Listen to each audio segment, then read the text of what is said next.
What if a single storm could change the fate of an empire? Picture this: the Mongol war machine, a relentless tidal wave of steel and fury, crashes against Japan's shores with a hunger for conquest. But nature intervenes. What if the wind, not the sword, became the true architect of history? In 1274, two worlds collided in a cataclysmic clash that would echo through the ages.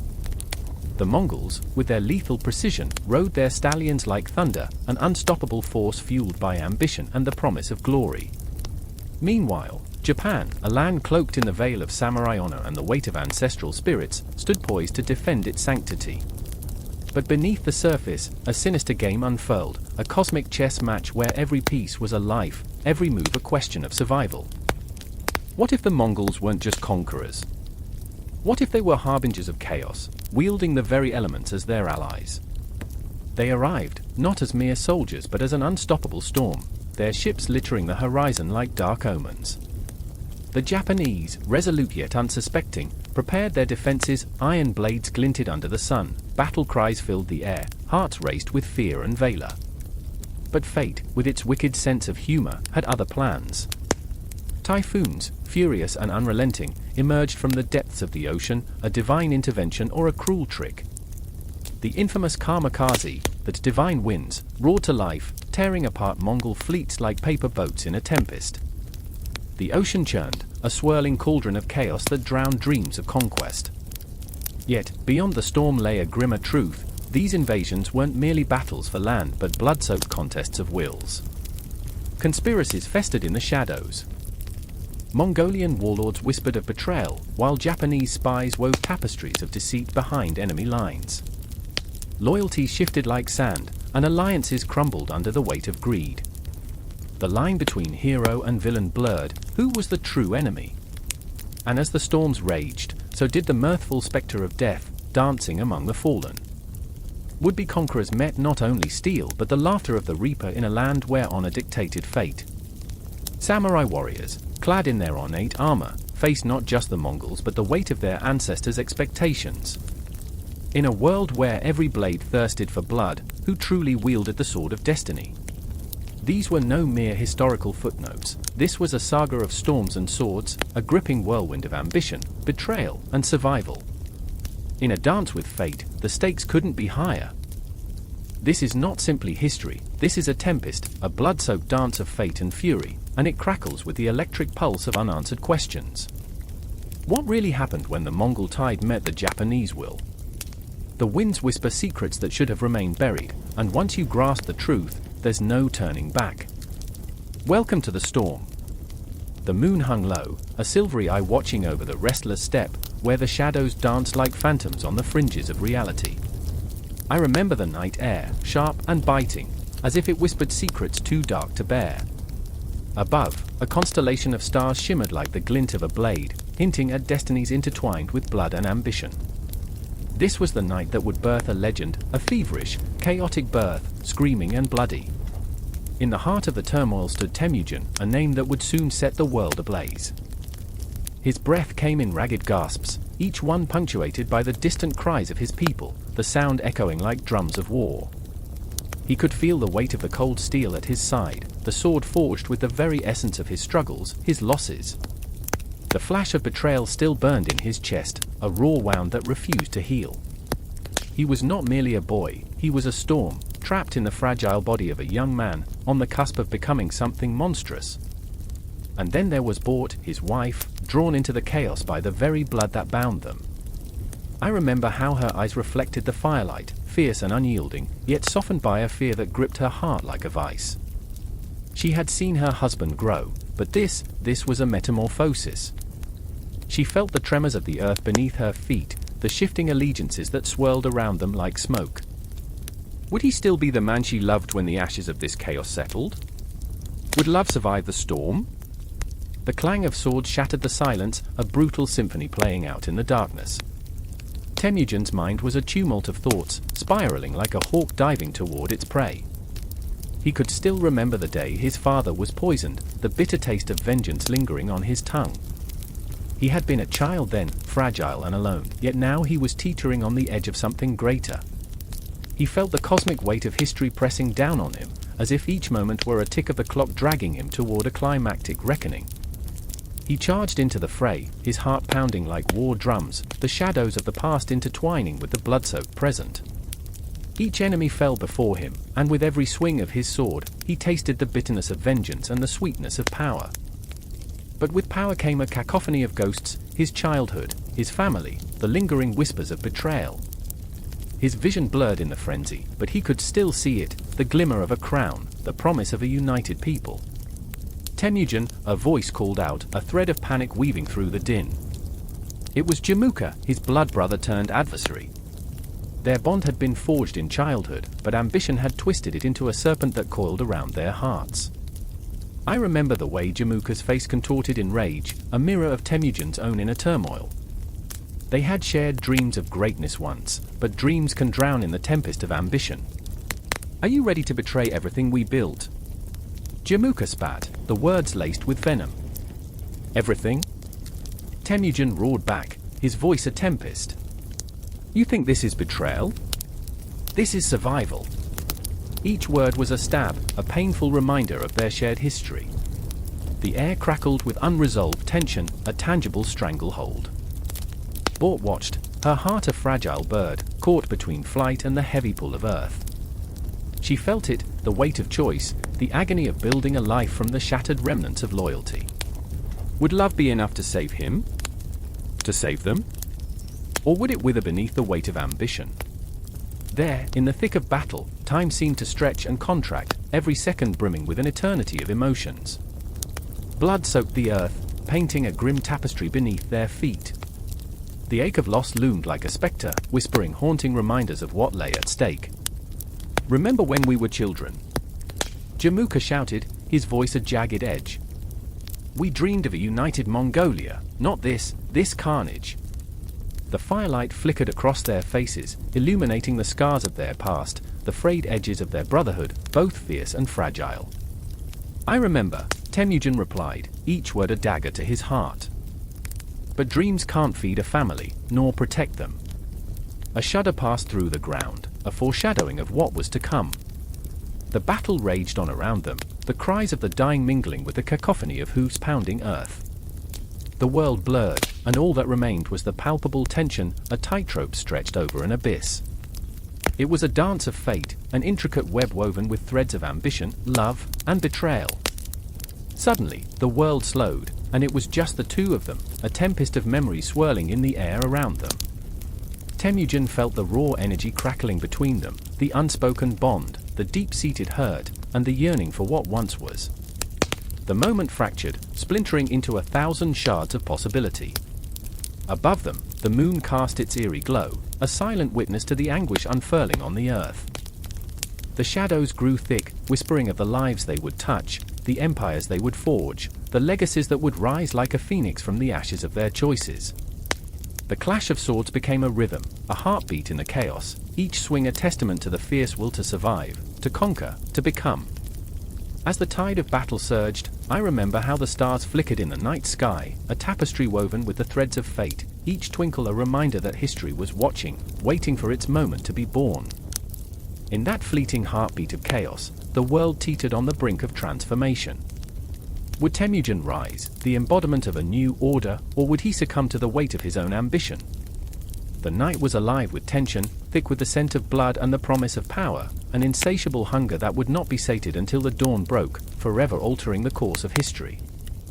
And as the battle raged on, the line between brother and enemy blurred, but one thing remained painfully clear: the journey was just beginning.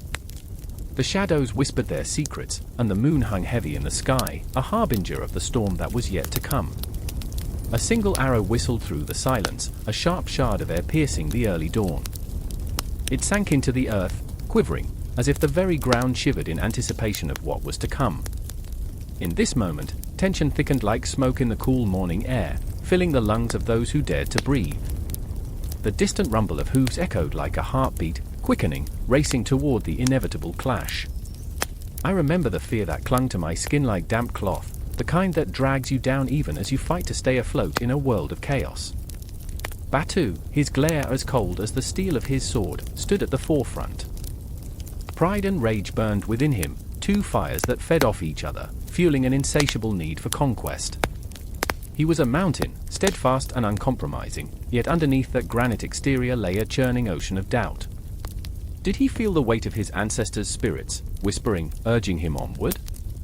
Or did he hear their silence, a reminder of the weighty throne that awaited him at the cost of countless lives? Then there was Jeeb, a shadow in her brother's light, her heart a wild thing that beat with the urgency of the hunt. She was the wind, swift and unpredictable, yet haunted by a past that whispered of failures, of lost friends and dreams shattered like glass. The Mongol plains stretched before them, a canvas awaiting the brushstrokes of blood and glory, but all Jeeb could see was the ghost of her childhood, a fleeting image twisted by the harsh light of reality. I remember her fingers trembling, gripping her bow as if it were a lifeline. The sky loomed above, vast and indifferent, its color shifting ominously, a premonition of what awaited.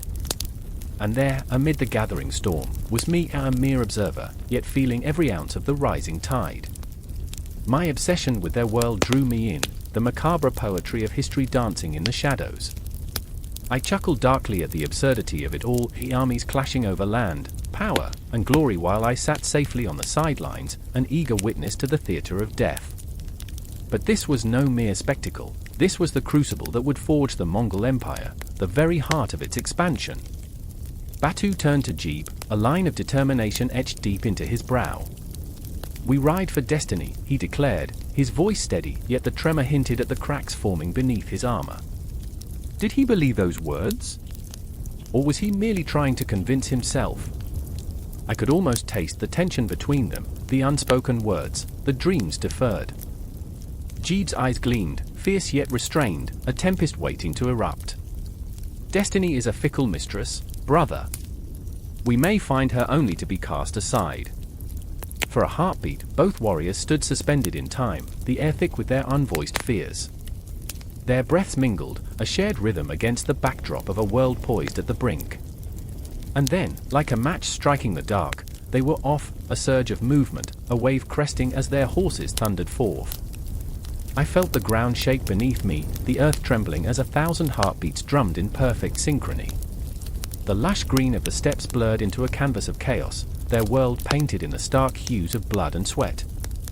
I remember the screams, a haunting symphony rising above the clash of swords, the way it echoed in the hollows of my mind.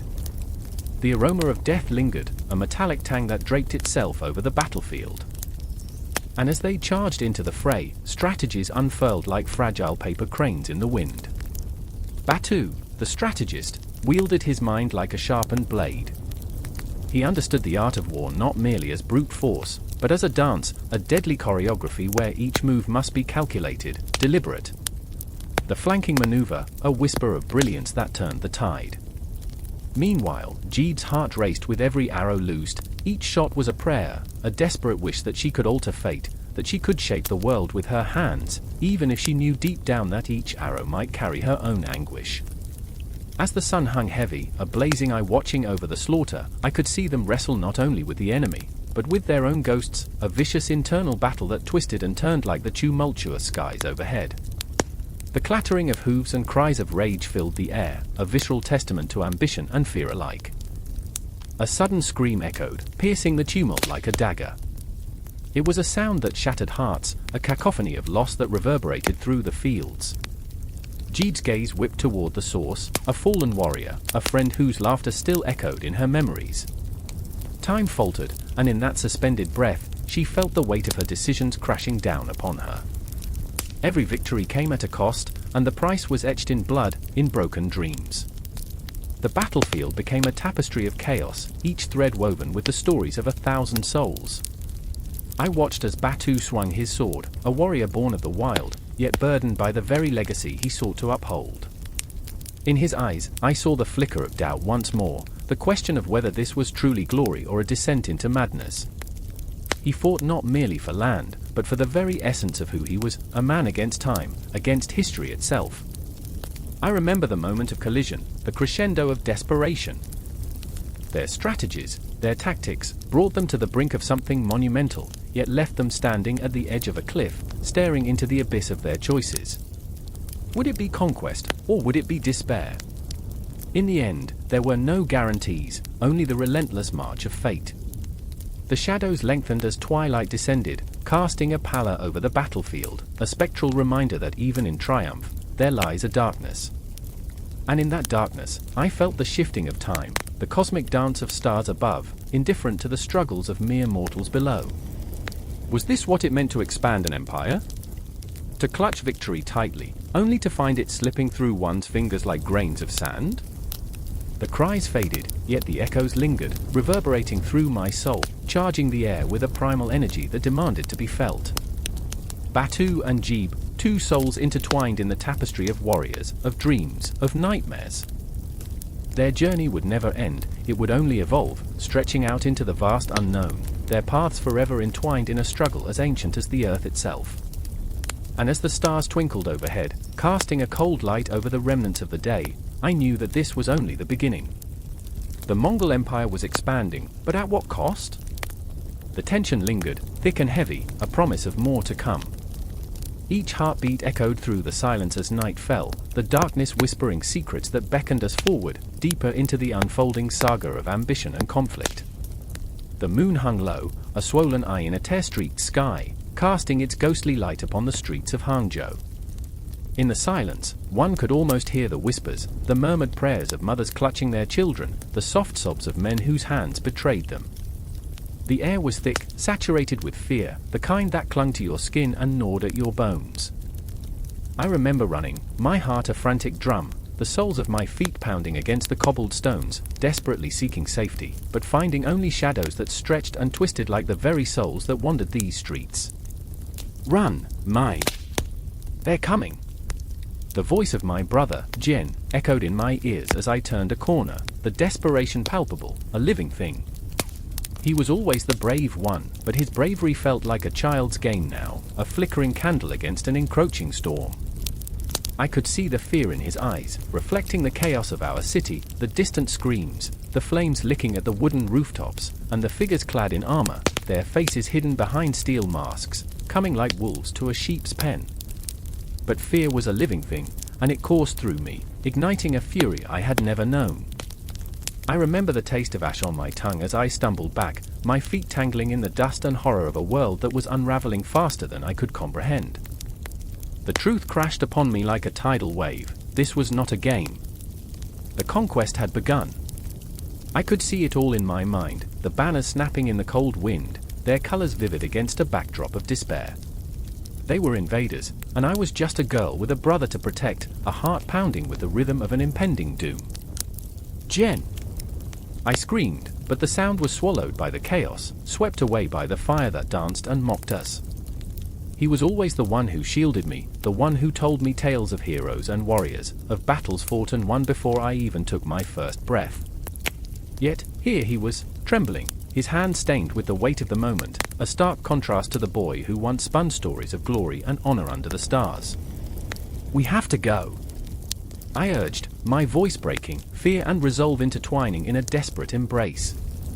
But in that moment, something shifted. His eyes, those dark pools that once sparkled with mischief, now bore the weight of 1,000 unshed tears. Mai, if we run, we leave everything behind. The words hung in the air, heavy and suffocating, like smoke from the burning homes that surrounded us. Everything.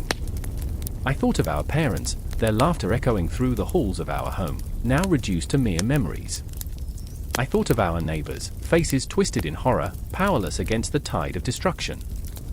And then I thought of love, my love for Jian, raw and unfiltered, a bond forged in the fires of childhood, now tested by the flames of war. The ground shook beneath us as if the earth itself mourned, tearing at the seams of our lives.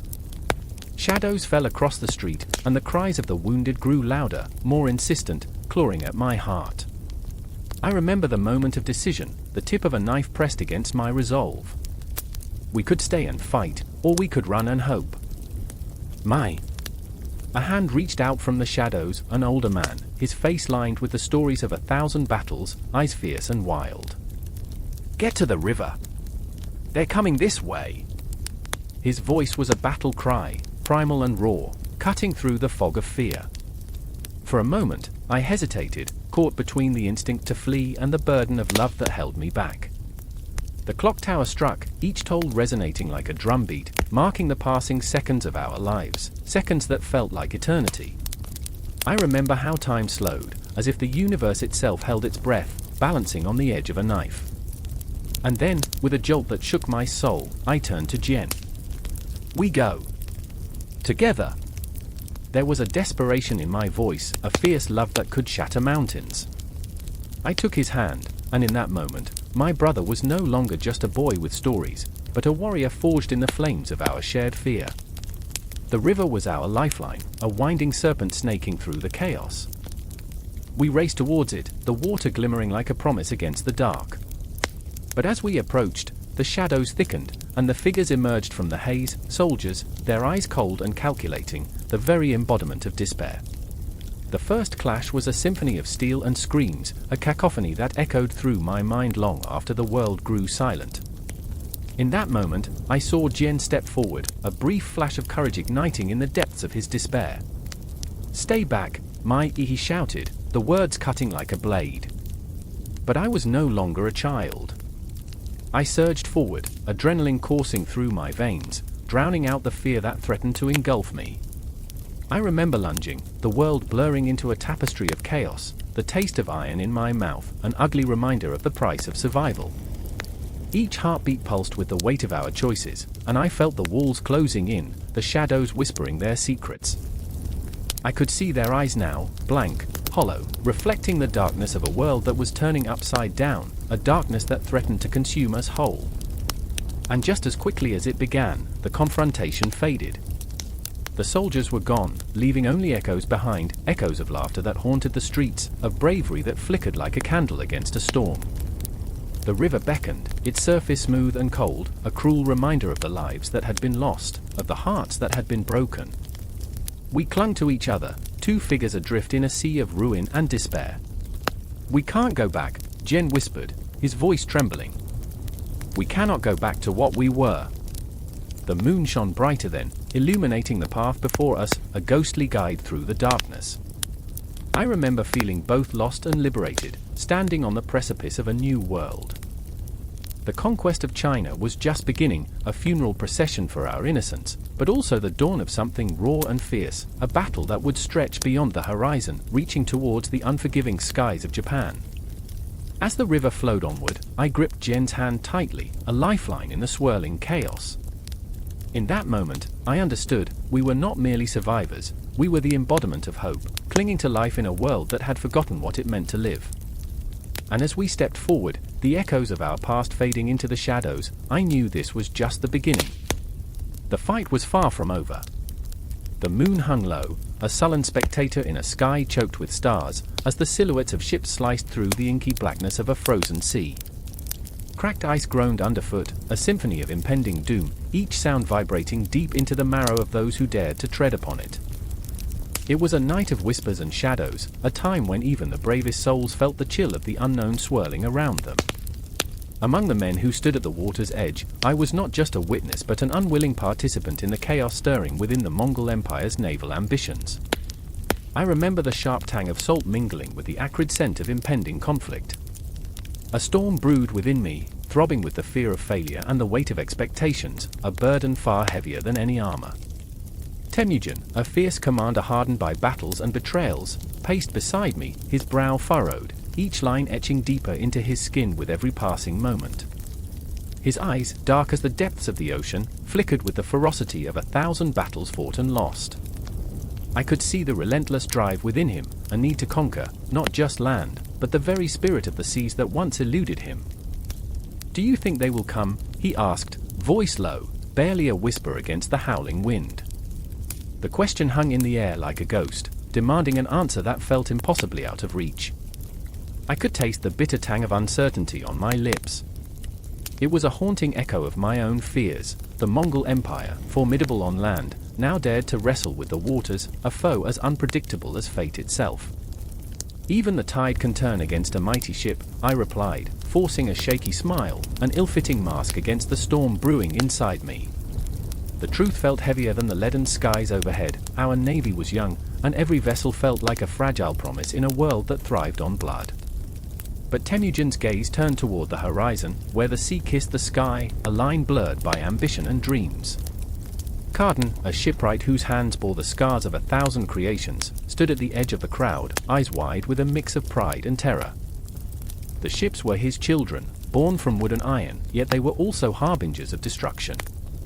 "They will come," he whispered, almost to himself, as if his certainty could summon the winds to carry us toward glory, or annihilation. I watched as he clenched his fists, each finger a reminder of the hope he had poured into these vessels, hopes that trembled at the slightest rattle of the waves. His heart beat like a war drum, echoing the relentless rhythm of history. He had sacrificed so much: family, love, even his own laughter, for the fleeting chance to build something that would withstand the test of time. But in his eyes, I glimpsed the shadows of doubt. What if the dreams we crafted were no more than splintered wood clasped in the icy grip of despair? The waves roared, a beast rattling its chains, and in the distance, two silhouettes broke the horizon, ships approaching, their sails expanded like the wings of predatory birds. My heart raced as I instinctively clutched the hilt of my dagger, the cold metal a comfort against the rising tide of anxiety. "Are you ready?" I asked Temujin, whose resolve flickered but steadied at the sight of the oncoming fleet. "Ready to seize destiny," he declared, fierce and unwavering, his voice cutting through the fog like a blade. The world has never known the might of the Mongol navy. But I could see the quiver in his jaw, the uncertainty lurking behind his fierce exterior. What lay ahead was a crucible of conflict, where dreams could perish or ignite in a conflagration of glory. Carden, whose heart echoed with the pulse of the ocean, stepped forward, the fire in his soul igniting a flame of determination in those around him. "We are more than ships and timber, we are the will of the Mongols." His words were a spell, weaving hope and fear into a tapestry that clung to our hearts. But deep inside, I questioned whether hope could survive in a world painted with the colors of blood and betrayal. The ships loomed closer, shadows against the moonlit sea, and I felt the weight of history pressing down on us all, an oppressive shroud that threatened to smother every flicker of ambition. My mind raced back to tales of ancient sea battles, of empires that rose and fell like the tides, but none had ever dared to challenge the depths with such fervor. A voice in the back of my mind screamed for caution, but we were warriors, not philosophers. Caution was a luxury we could not afford. As the ships drew near, the air crackled with an electric anticipation. I could feel the heartbeat of the sea thrumming beneath our feet, an ancient rhythm that danced with our own, a reminder that we were all but fleeting moments in the grand tapestry of time. Each wave crashed against the hull of our dreams, a symphony of chaos urging us forward towards a destiny we could not fully comprehend. The moment stretched, each second thick with the weight of our choices. I could see fear etched into the faces around me, and in that fear, a shared bond formed, a unity forged in the crucible of uncertainty. I reached out, clasping Temujin's shoulder, grounding myself in the raw connection that pulsed between us. The tremors of our shared ambition surged through the air like wildfire, igniting a resolve deeper than the ocean itself. We were all ghosts within a nightmare, dancing on the precipice, and as the first fiery shouts erupted from the enemy ships, the darkness shattered. The tide would bear witness to our struggles, the icy waters swallowing our hopes and fears whole, and yet, we plunged into the maelstrom, hearts pounding a primal rhythm as we fought against the shadows of our past. Amidst the chaos, I caught a glimpse of Carden, his silhouette framed by the flickering flames of battle, carving out our fate from the very essence of the sea. In that moment, I knew that no matter the outcome, we would become more than mere soldiers. We would be legends etched into the annals of this world, echoes of our struggles carried through time like the stars above us, each a tiny flicker of hope against the vast, consuming darkness. And so the waves crashed, the night deepened, and we sailed into the heart of a storm, not knowing if we would emerge reborn or forever lost to the depths beneath. Time stretched infinitely as we faced the abyss, a testament to our own desires and fears, woven into the fabric of the cosmos. The battle for the Mongol navy had begun, and we were the warriors destined to carve our names into the currents of history, one heartbeat, one breath at a time. The air was thick with the scent of salt and smoke, the horizon painted with a bruised sky as the sun sank into an abyss of murmured dread. A single bell tolled, reverberating through the village, each ring like a heartbeat echoing against the walls of trembling homes. It was a sound that clung to the throat, heavy with the weight of what was to come. I stood there, frozen in the moment, my heart thundering a warning, while chaos brewed just beyond the cliffs, where the sea met the darkness. I remember the whispers, hushed conversations cloaked in fear. Men spoke of shadows gathering on the horizon, of ships that seemed to swallow the very light around them. But it wasn't the ships that haunted me, it was the faces of the people I loved, their eyes wide with uncertainty. Kato, my brother, stood beside me, his fists clenched as if to wring out the terror coiling around us. He was always the brave one, the protector, but now, I could see that even his resolve wavered. "What if they come for us?" he murmured, voice trembling like the brittle leaves of autumn. I wanted to tell him it was just a mirage, the figment of a distressed mind. But the truth darkened the corners of my thoughts like a creeping fog. I could almost see the banners of the Mongol Empire, garish, billowing in the wind, each one a promise of destruction, a future I didn't want to confront. As we stared out at the restless waves, the sea seemed to laugh at our fear, foaming with a savage glee. I could feel the pulse of the ocean beneath my skin, an unsettling rhythm that matched my own. Each wave crashed against the rocks, a harbinger of the storm to come, and I knew, deep within my bones, that nothing would ever be the same. Miyuki, my childhood friend, appeared beside us, her hair a wild cascade, eyes sharp and alive with a fire that ignited something within me. "We cannot let them take our home," she cried, her voice rising, cutting through the tension like a blade. Her passion was intoxicating, yet it stung, mingling with the bitterness of despair. I admired her strength, yet I feared for her spirit, so bright and yet so fragile, like a candle flickering against a cruel wind. In that moment, I saw her not just as a friend, but as a sister, and my heart ached with the knowledge that we could lose everything. I reached out to her, my fingers brushing against her arm, the warmth grounding me even as the world around us spiraled into chaos.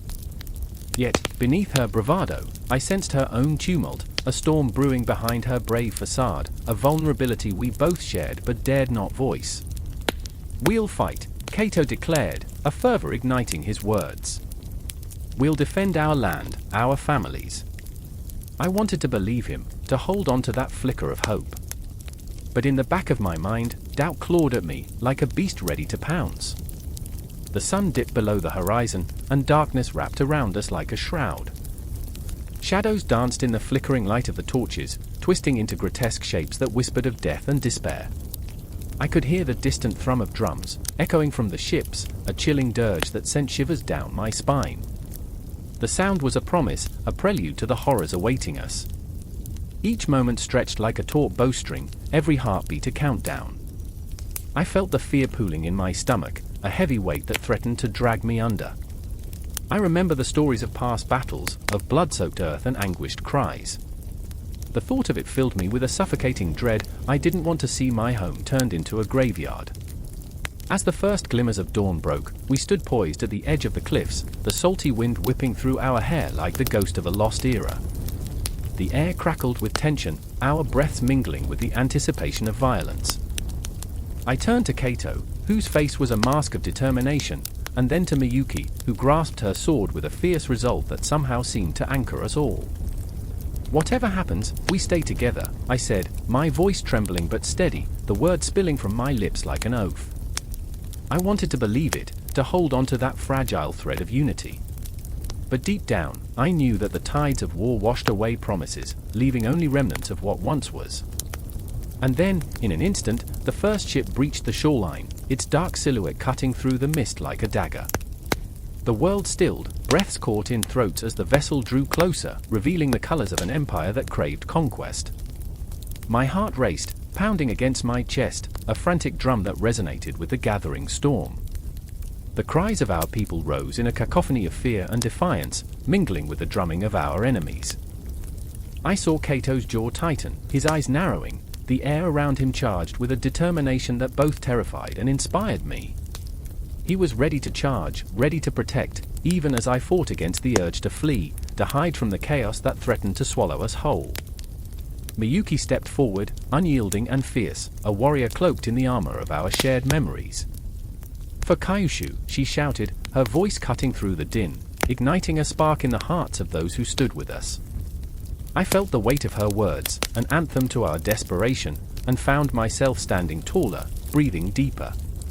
As the first arrows tasted the air, slicing through the morning light, time fractured. I remember the scream of the wind, the clash of metal against metal, the cacophony of life and death spiraling into chaos. I stood there, caught between the past and the impending future, every heartbeat a reminder that war was no romantic tale, it was the raw, unfiltered essence of humanity laid bare, where hope and despair danced in a grotesque tango. The clash of swords rang out, each strike a heartbeat of its own, echoing the agony and the resilience of our souls. Each face around me was a reflection of fear, but also of unyielding courage, and in that moment, I realized we were all warriors, each of us carrying the weight of our dreams, our homes, our futures. The battle raged on, a tempest of emotions entwined with the violence, and I knew this was only the beginning. I could sense the tide shifting, the fate of our world teetering on the edge of a blade. The echoes of history whispered through the chaos, a reminder that as long as we stood together, there was hope, a flicker of light against the oncoming darkness. And as the sun climbed higher, illuminating the blood-soaked ground, I felt the pulse of destiny quicken, our hearts racing toward a confrontation that would mark our souls forever, a moment when we would either rise or fall as one. The night was a tapestry of shadows, the air thick with an anticipation so heavy, it could suffocate. Kublai Khan, the man with the weight of the world draped across his shoulders, stood on the balcony of his palace, eyes piercing through the darkness, searching for a light that was always just out of reach. Below, the bustling streets of Xanadu pulsed with life, yet in his heart, a chilling emptiness echoed. He was the great-grandson of Genghis Khan, but the ghosts of his ancestors were no comfort, they whispered promises of conquest while gnawing at his resolve.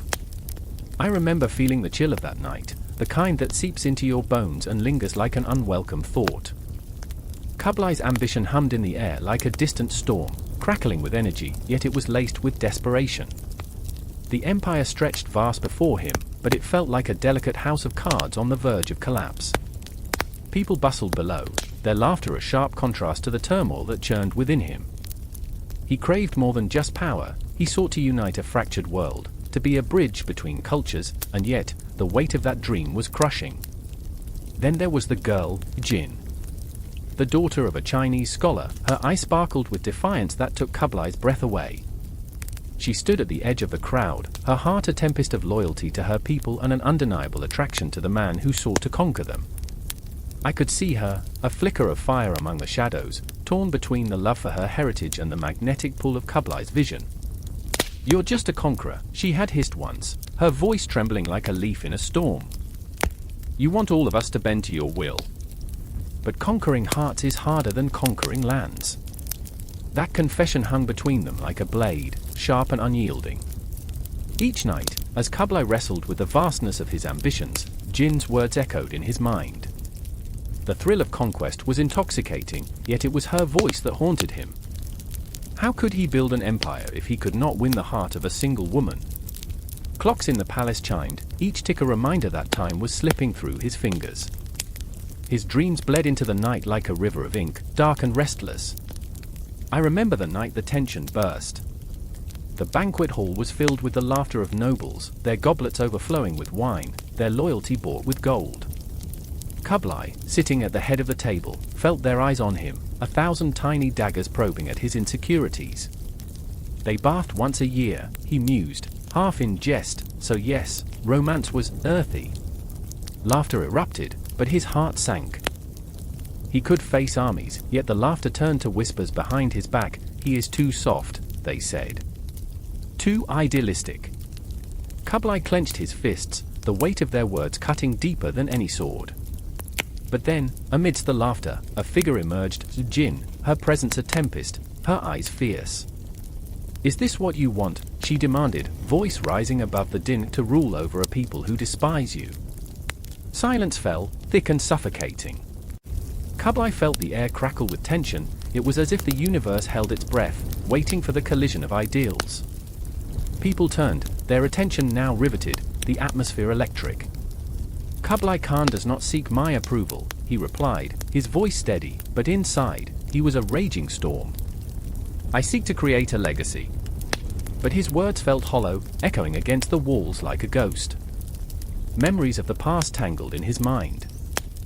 His grandfather's empire had been built on blood and conquest. Would his be any different? Was there a place for love in the annals of history? Jin stepped closer, her heart beating wildly, and for a moment, the world faded. A legacy built on fear is as fragile as glass, Kublai. What will you do when it shatters? Her challenge hung in the air, a dare wrapped in vulnerability. Kublai could almost feel the weight of her gaze, the way it bore into him, demanding honesty, demanding truth. The banquet faded away, replaced by the stark reality of their choices. Time hung suspended, and for Kublai, the realization was a pang. He was not just a conqueror, he was a man, torn between the pull of ambition and the ache of connection. As he looked into Jin's eyes, he felt the chasm between them deepen.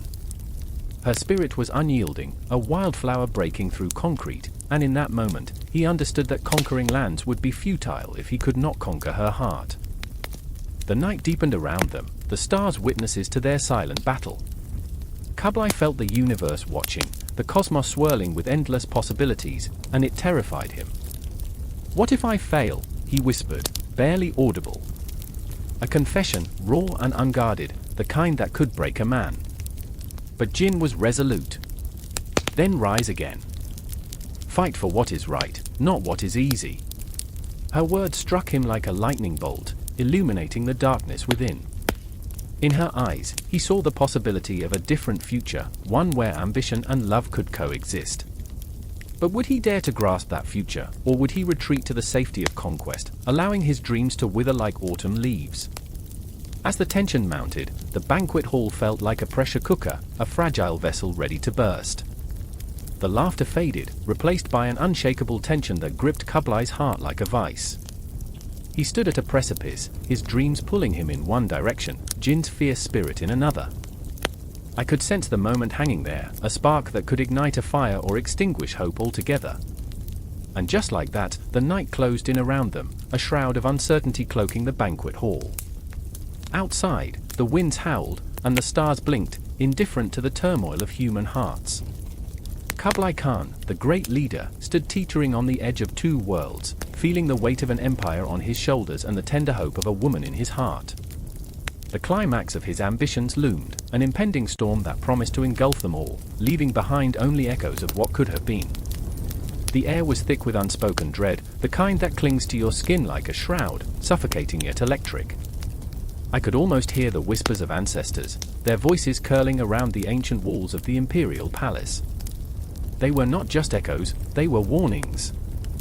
Outside, the sun hung low in a crimson sky, casting long shadows that danced like phantoms over the worn cobblestones. Just beyond the palace gates, restless soldiers shuffled, their hearts pounding in sync with the distant drums of war. The world was holding its breath. I remember Takashi, his eyes dark pools of determination against the backdrop of impending doom. He stood rigid, the weight of his duty pressing down on his shoulders like a mountain. Beneath the surface, chaos brewed, political maneuvers spiraled into a web of betrayal, alliances crumbled, and the specter of conflict loomed large. Takashi was not just a soldier, he was a son, a brother, and a man torn between ambition and loyalty. He had long dreamed of glory, yet the cost was becoming painfully clear, a price etched in blood and tears. "Do you think they fear us?" he whispered one night, the restless wind carrying his words into the void. His voice was strained, a thin thread of hope woven with doubt. I watched him, this fierce spirit, and felt the pulse of his fear resound within my own chest. We were no warriors. We were young men caught in a tide we could not control. "Fear," I replied, the word tasting bitter on my tongue. "Fear is a luxury now." The truth hung heavy between us, the kind that pinches the soul. We were no longer children playing at soldiers, we were standing at the precipice of something vast and terrible, a chasm that threatened to swallow us whole. Across the city, whispers grew louder. The political landscape was shifting like quicksand beneath our feet, power plays being made in the dimly lit chambers of Parliament, where shadows flickered like the extinguishing of candles. Each decision resonated like a drumbeat, a call to arms that sent shivers down my spine. The whispers of dissent grew, echoing through the darkened streets, a stark reminder that loyalty could be as treacherous as betrayal. I recall the night I met Aine. She was a light in the darkness, her laughter ringing out like a bell, a stark contrast to the gloom that enveloped us.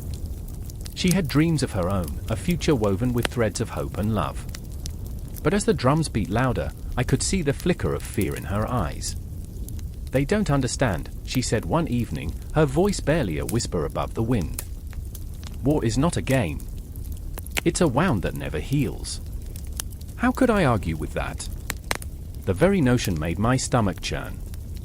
I looked at her, this vibrant spirit, and felt a pang of longing. I wanted to shield her from the storm brewing on the horizon, but I knew deep down that my own heart was a battlefield, torn between duty and desire. "I will protect you," I promised, though the words felt hollow, slipping through my fingers like sand. The days turned into a blur, time slipping away like shadows at dusk, each tick of the clock a reminder that we were racing against inevitability. The city was alive with tension, soldiers marching, banners fluttering in the night air. Each face I passed was a mask hiding fear, determination, and desperation. I could sense the electricity, the hair-raising anticipation of something monumental, a clash that would shatter lives and reshape destinies. One evening, as I stared out over the rooftops, I could see the fires igniting in the distance. It was a beacon of chaos, a harbinger of what was to come. Will we survive this? I wondered aloud, the question falling into the silence like a stone into deep water. The answer hung heavy on my heart, an unspoken truth that lingered in the air. Takashi appeared beside me, his face set in grim determination. "We must prepare," he said, his voice steady as granite, yet I could see the flicker of uncertainty in his eyes. "We must be ready to fight." It was a battle cry that echoed through my mind, igniting the embers of my own resolve. But at what cost? I thought of Aine, of the dreams we had shared, now drifting away like smoke in the breeze. The following days blurred into a cacophony of preparation. We trained under the watchful eyes of seasoned warriors, their faces lined with tales of past conflicts. Each swing of the blade, every clash of steel was a brutal reminder that we were stepping into a storm that would consume us. The weight of expectation pressed heavily on our chests. "Fight for your homeland," they shouted, and I could almost hear the ghosts of history howling in agreement. And yet, as the drums of war grew louder, I felt a strange sense of exhilaration mixed with despair. The tension was exquisite, each moment drawn out like a taut string ready to snap. I could taste adrenaline on my lips, a bittersweet reminder that while we prepared for battle, we were also preparing for loss. I could feel it in my bones, the promise of bloodshed was in the air, thick as the fog rolling in from the sea. And so we marched toward the horizon, three souls intertwined by fate and fear, drawn into the tempest of conflict. Takashi, a warrior forged in the fires of ambition, Aine, a beacon of hope amid the chaos, and myself, standing at the intersection of love and duty. The ground trembled beneath us, a portent of what lay ahead, a confrontation that would seal our fates, a collision of dreams and darkness. The city slept on, unaware of the storm brewing just beyond the edge of night, where the shadows whispered secrets and the stars bore witness to our impending reckoning. The time for preparation was ending, and the moment of truth loomed large, a gaping maw waiting to consume us whole. The drums echoed, relentless and unforgiving, a call to arms that could not be ignored. In that moment, I felt it, the weight of history pressing down on my soul, binding us all in a tapestry of struggle and sacrifice. We were not merely warriors, but vessels of hope and despair, clinging to the fragile thread of existence. And as the sun dipped below the horizon, a harbinger of darkness swept over us, and I knew this was just the beginning. The wind howled like a vengeful spirit sweeping across Hakata Bay, tossing waves like restless specters against the hulls of waiting ships. I stood there, heart pounding in rhythm with the distant war drums, each beat a warning, a prayer, a lament. The air was thick with salt and something else, an unmistakable foreboding. It twisted in my gut, a knot that wouldn't loosen. I could hear them, the whispers of warriors preparing for battle, their breaths mingling with the salty spray, the scent of iron heavy in the air. I remember how the sun dipped lower, casting shadows that danced like ghosts on the ground. Those shadows weren't merely darkness, they were memories, remnants of lives that would soon be lost. Across the bay, I could see two figures, each encased in their own turmoil, their destinies intertwined in a tapestry of blood and valor. Tadayoshi stood rigid, his hand gripping the hilt of his sword so tightly his knuckles were white. He had everything riding on this moment: the honor of his clan, the love of his life, and a future that loomed just out of reach like a flickering flame. I could see the tension in his shoulders, the tremor of doubt that gnawed at his resolve. "What if we fail?" he had whispered to me not long ago, voice thick with fear. "What if I can't protect them?" I wanted to tell him that failure was a ghost that haunted us all, that it was the fear of failure that made us human. But the truth was, I was terrified too, terrified of losing him, terrified of the chaos that awaited us. The beauty of his heart clashed with the brutality of the coming storm, and it left me breathless. Then there was Aiko, her spirit fiery yet fragile, a brilliant spark against the encroaching dark. She moved through the ranks like a comet, her presence igniting hopes in the hearts of men. But with every step, I could see her resolve crumbling beneath the weight of responsibility. I remember, she had said, staring into the distance, the stories of my ancestors, brave warriors who fought and fell. They live on in our blood, yet here we stand, trembling at the edge of the abyss. Her words hung in the air, a haunting melody that echoed in the silence of the gathering troops. I knew then that her heart was a battlefield, torn between pride and fear. To lead was to risk everything, and yet, leading was her only choice. I could feel her pain, the electric charge of her uncertainty as she looked to Tadaloshi, her eyes pleading for reassurance. They were warriors bound by fate, yet hopelessly adrift in their own doubts. The tide shifted, literally and metaphorically, as the enemy ships slipped into view, dark silhouettes against the crimson horizon. These weren't just ships, they were harbingers of doom, each one a testament to ambition and hunger. The murmurs of my fellow soldiers grew louder, a cacophony of uncertainty. "Do you see them?" I whispered, my voice barely breaking through the din. "They think they are invincible." "Invincible," Aiko echoed softly, her brow furrowed as she stared into the distance. "Could they see our fear? Could they taste our desperation on the wind?"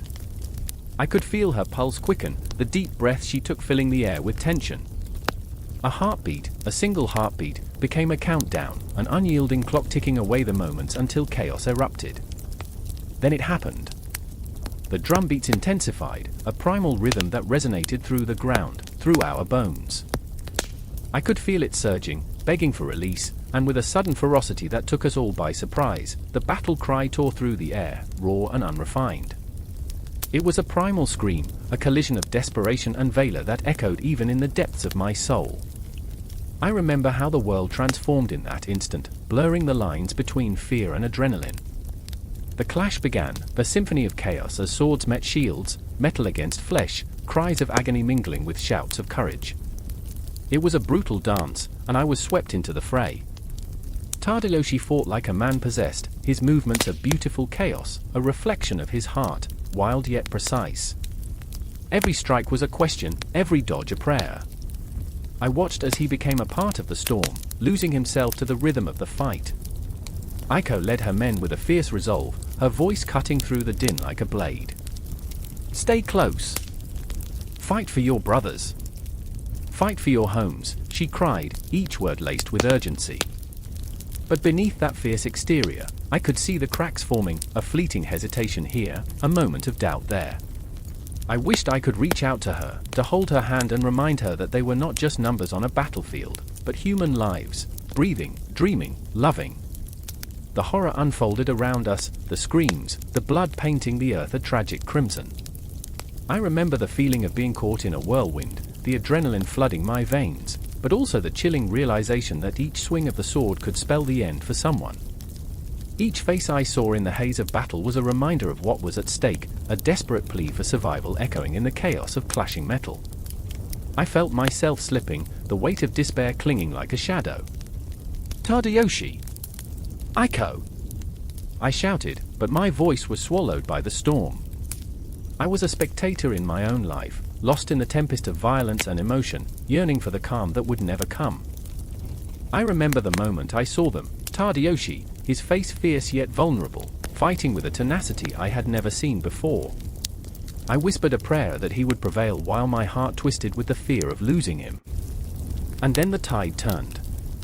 The enemy surged, a relentless wave that crashed against our defenses, overwhelming them.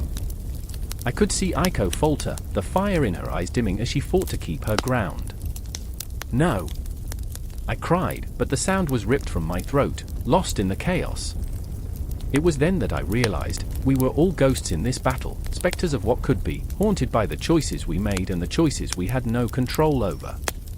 The strategies and tactics that had seemed so clear, the formations, the numbers, now lay forgotten in the face of raw human emotion. We fought not just for land or honor but for connections, for love, for the fleeting moments that made life bearable. The shadows deepened as night fell, and the cries of the fallen began to haunt the air. They were stories left untold, dreams extinguished before they could ever take flight. In that moment, I understood the true essence of battle. It was not the clash of swords, but the clash of hearts, each one a heartbeat echoing in the chaos of life and death, pulling us deeper into the storm. The roar of engines pierced the heavy, humid air, a cacophony of chaos that wrapped around the small island like a shroud. I stood there, heart pounding as the sky twisted into a maelstrom of smoke and fire. Each explosion vibrated through my bones, a reminder of the fragile life we clung to against the unforgiving tide of war. My fingers trembled as I gripped the rail of the observation deck, the metal cold and unforgiving, grounding me amidst the horror unfolding before my eyes. I could feel it, the weight of history pressing down, an invisible anchor pulling me back through time, through my own memories, through the stories of those who came before. Koji was up there, somewhere in that maelstrom. The thought sent a jolt through my chest, sharp as the shrapnel ripping through the air. He had always been the brave one, the one who believed in the honor of sacrifice, the one who whispered fervently about the divine winds that would carry him to glory. Kamikaze, he had said, a fire burning in his eyes. It means divine wind. We are the storm. I remember the way his voice cracked with fervor, the way he looked at me as if I were the last light before the dark. Now, the very storm he dreamed of loomed ominously over us, and the truth clawed at my throat, a hard knot of fear and pride. Mayoko stood beside me, her face pale as the moonlight filtering through the smoke. She was my sister, my anchor in this chaotic sea, yet she felt lost, adrift in a world that had taken our dreams and twisted them into nightmare. "What if he doesn't come back?" she whispered, her voice barely more than a breath, lost in the roar of destruction. I wanted to reassure her, to pull her close and erase the fear etched into her brow, but the truth hung between us like a loaded gun. What if he did not return? What if the divine winds betrayed him? We watched as planes erupted into flames, the sky painted dark with despair. Each flash felt like a heartbeat, staccato bursts of life extinguished in an instant. In that moment, I could almost hear the cries of those who had flown before him, the echoes of their sacrifice mixing with the heat and smoke. They were not just warriors, they were lovers, brothers, fathers. They were ghosts now, lingering in the shadow of our fear. I remember the stories Koji had told me of those who had flown, Watanabe, Takashi, their names etched into the fabric of our existence like tattoos of honor, reminders of the cost of war.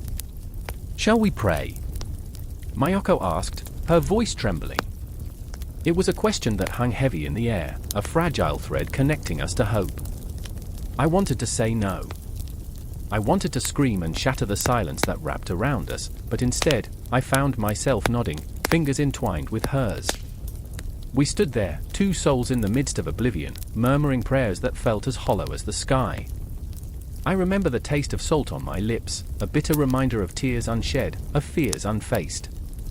Suddenly, the blare of sirens cut through the air like a knife, sharp and urgent, urging us to take cover. I felt the panic rise, a tidal wave crashing over me, each heartbeat echoing the uncertainty of what was to come. Koji was up there, flying through the storm, believing he was one with the very winds that would carry him to glory. I remember the way he had looked at me, saying, "This is our destiny, our duty," his eyes shining with a fervor that ignited something deep within my chest. But what was destiny when it meant sacrificing everything? The engines roared again, a wild symphony of destruction drawing closer.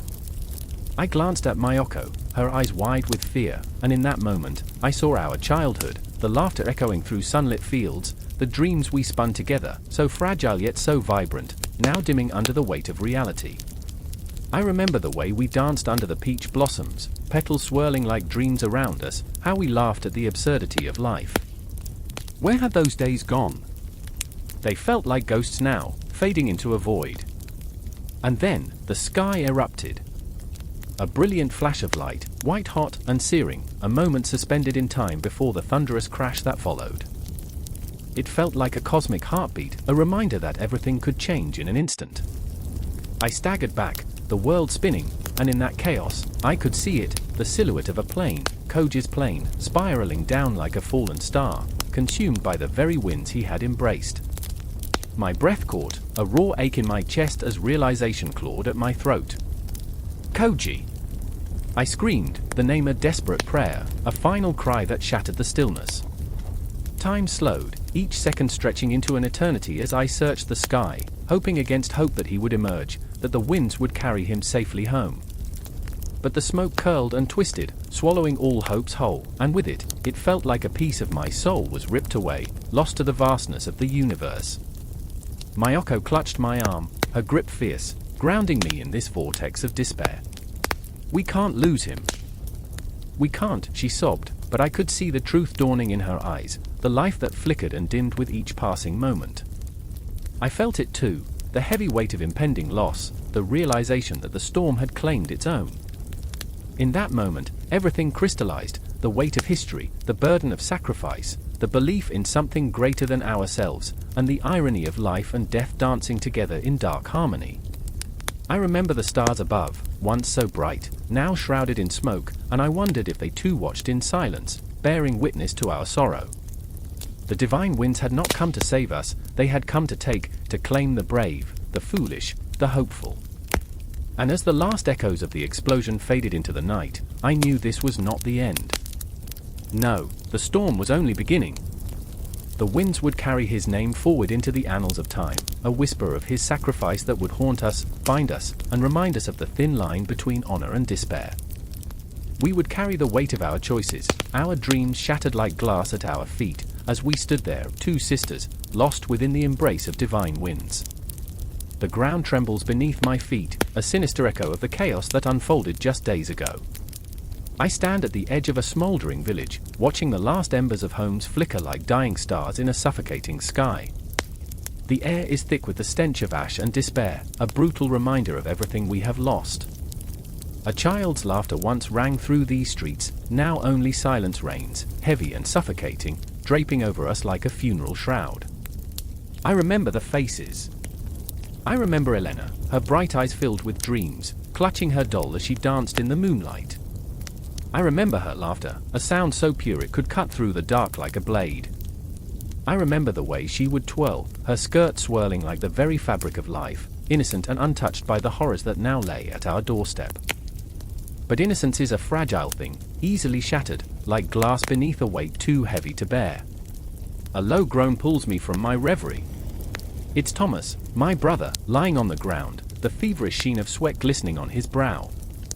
His eyes are unfocused, haunted by visions of carnage, perhaps even the demons that danced through the nightmares of our childhood. He was the brave one, always the first to jump into the fray, a warrior with laughter so infectious you couldn't help but feel the thrill of victory coursing through your veins. Yet here he is, broken and battered, like a fallen knight stripped of his armor. Thomas! I shout, my voice cracking like dried earth beneath a relentless sun. Stay with me. Hold on. I clutch his hand, feeling the warmth slipping away, the pulse of life fading like the last echoes of a forgotten song. I want to shake him, to remind him of the time we snuck into the woods and nearly drowned in the river. Remember when we swam? I whisper, tears pooling in my eyes. You were so proud you could hold your breath longer than me. But the memories float away, distant stars obscured by the reality of his suffering. I can't bear it. The weight of loss crushes me, each heartbeat a reminder of those stolen from us, those who would never return. Shadows cross over Thomas's face as the darkness threatens to consume him. I fear I'm losing the only remaining part of my childhood, and with it, my hope. Then the screams break through the haze, slicing the air like a knife. I turn, breath hitching in my throat, a visceral instinct urging me to run, to hide, to find safety among those who still breathe. It's a sound filled with agony, a sound that haunts the nights and crawls under your skin. The villagers are gathering, their faces twisted in a grotesque mask of terror, their eyes wide with disbelief. They shuffle like ghosts, wandering through the ruins, searching for the pieces of their shattered lives.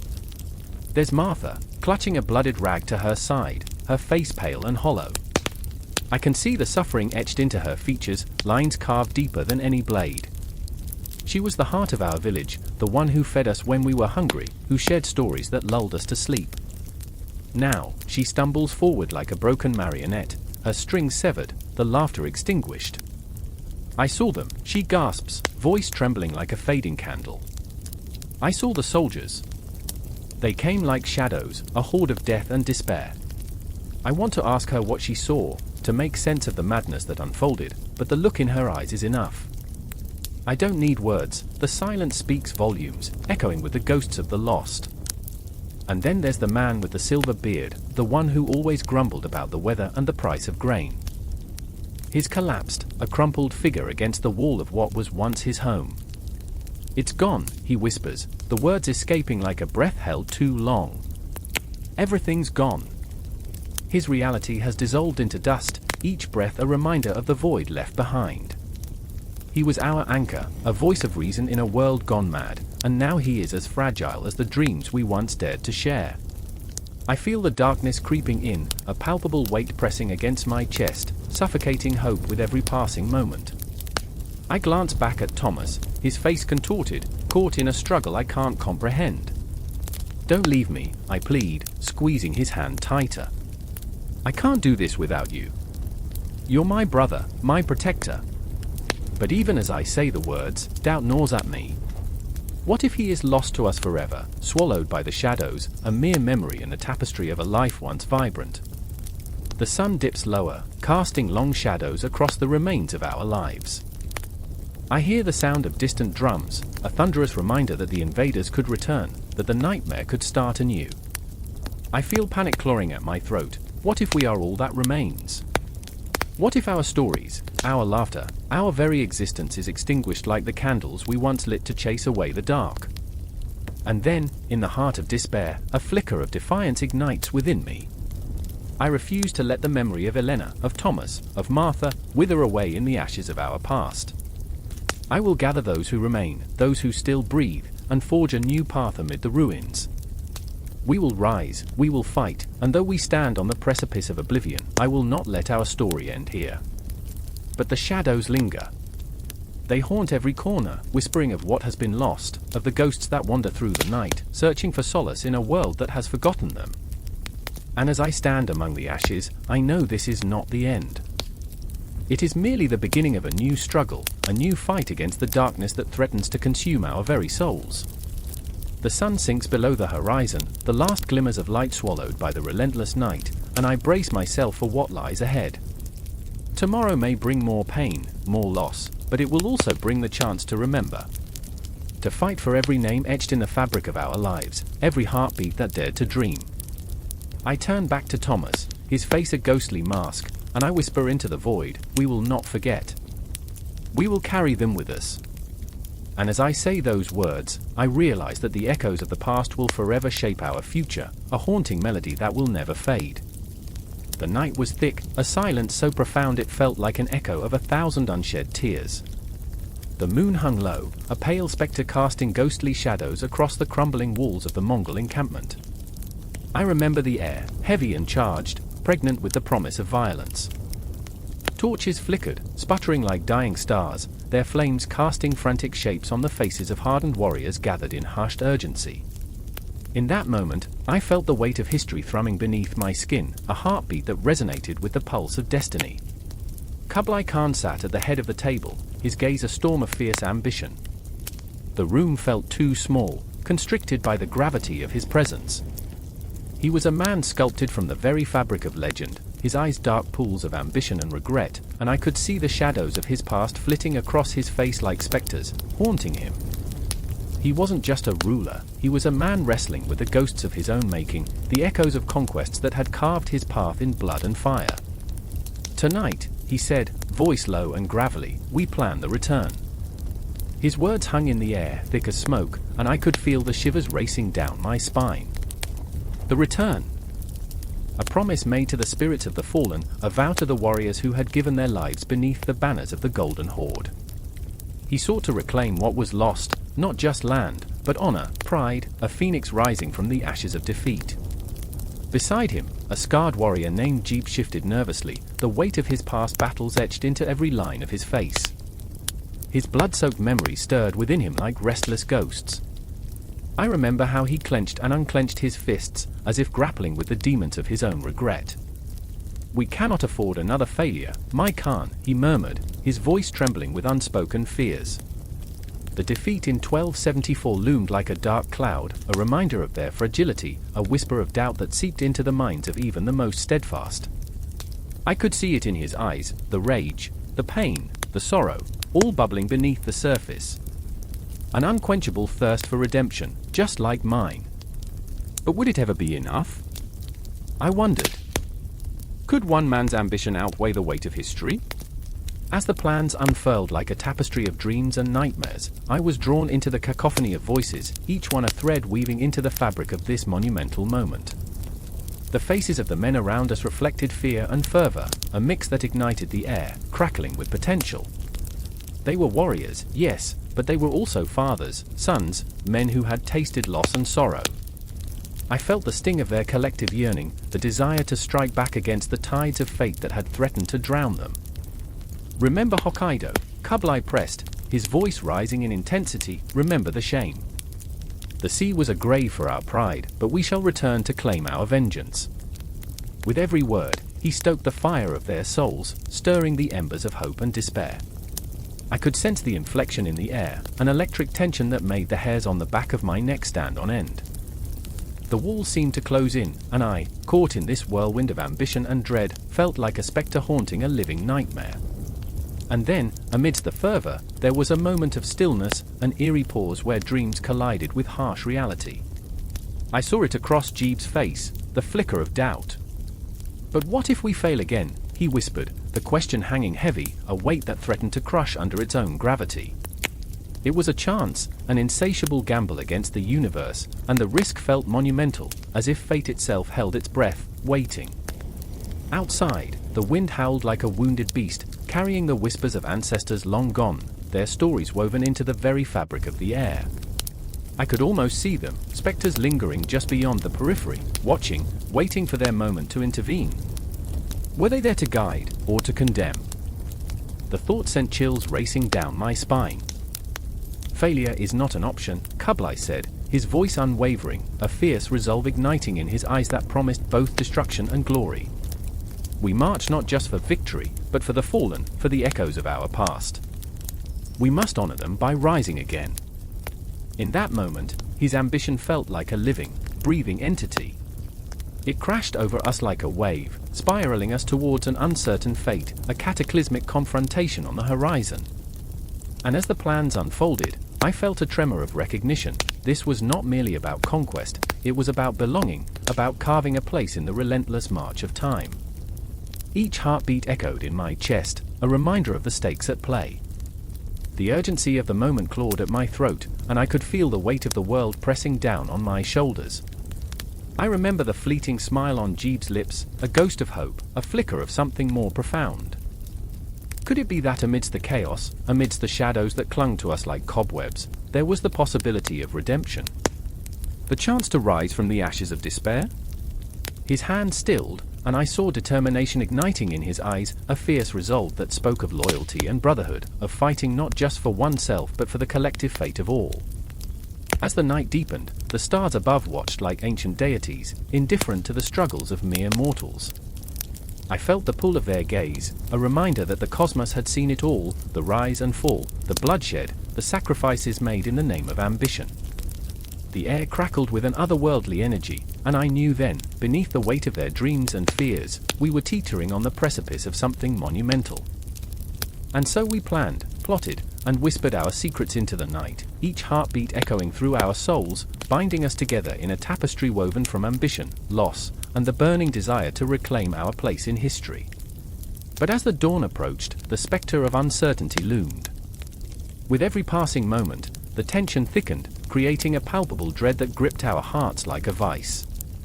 In that dimly lit room, the ghosts of our past loomed large, whispering promises and threats alike.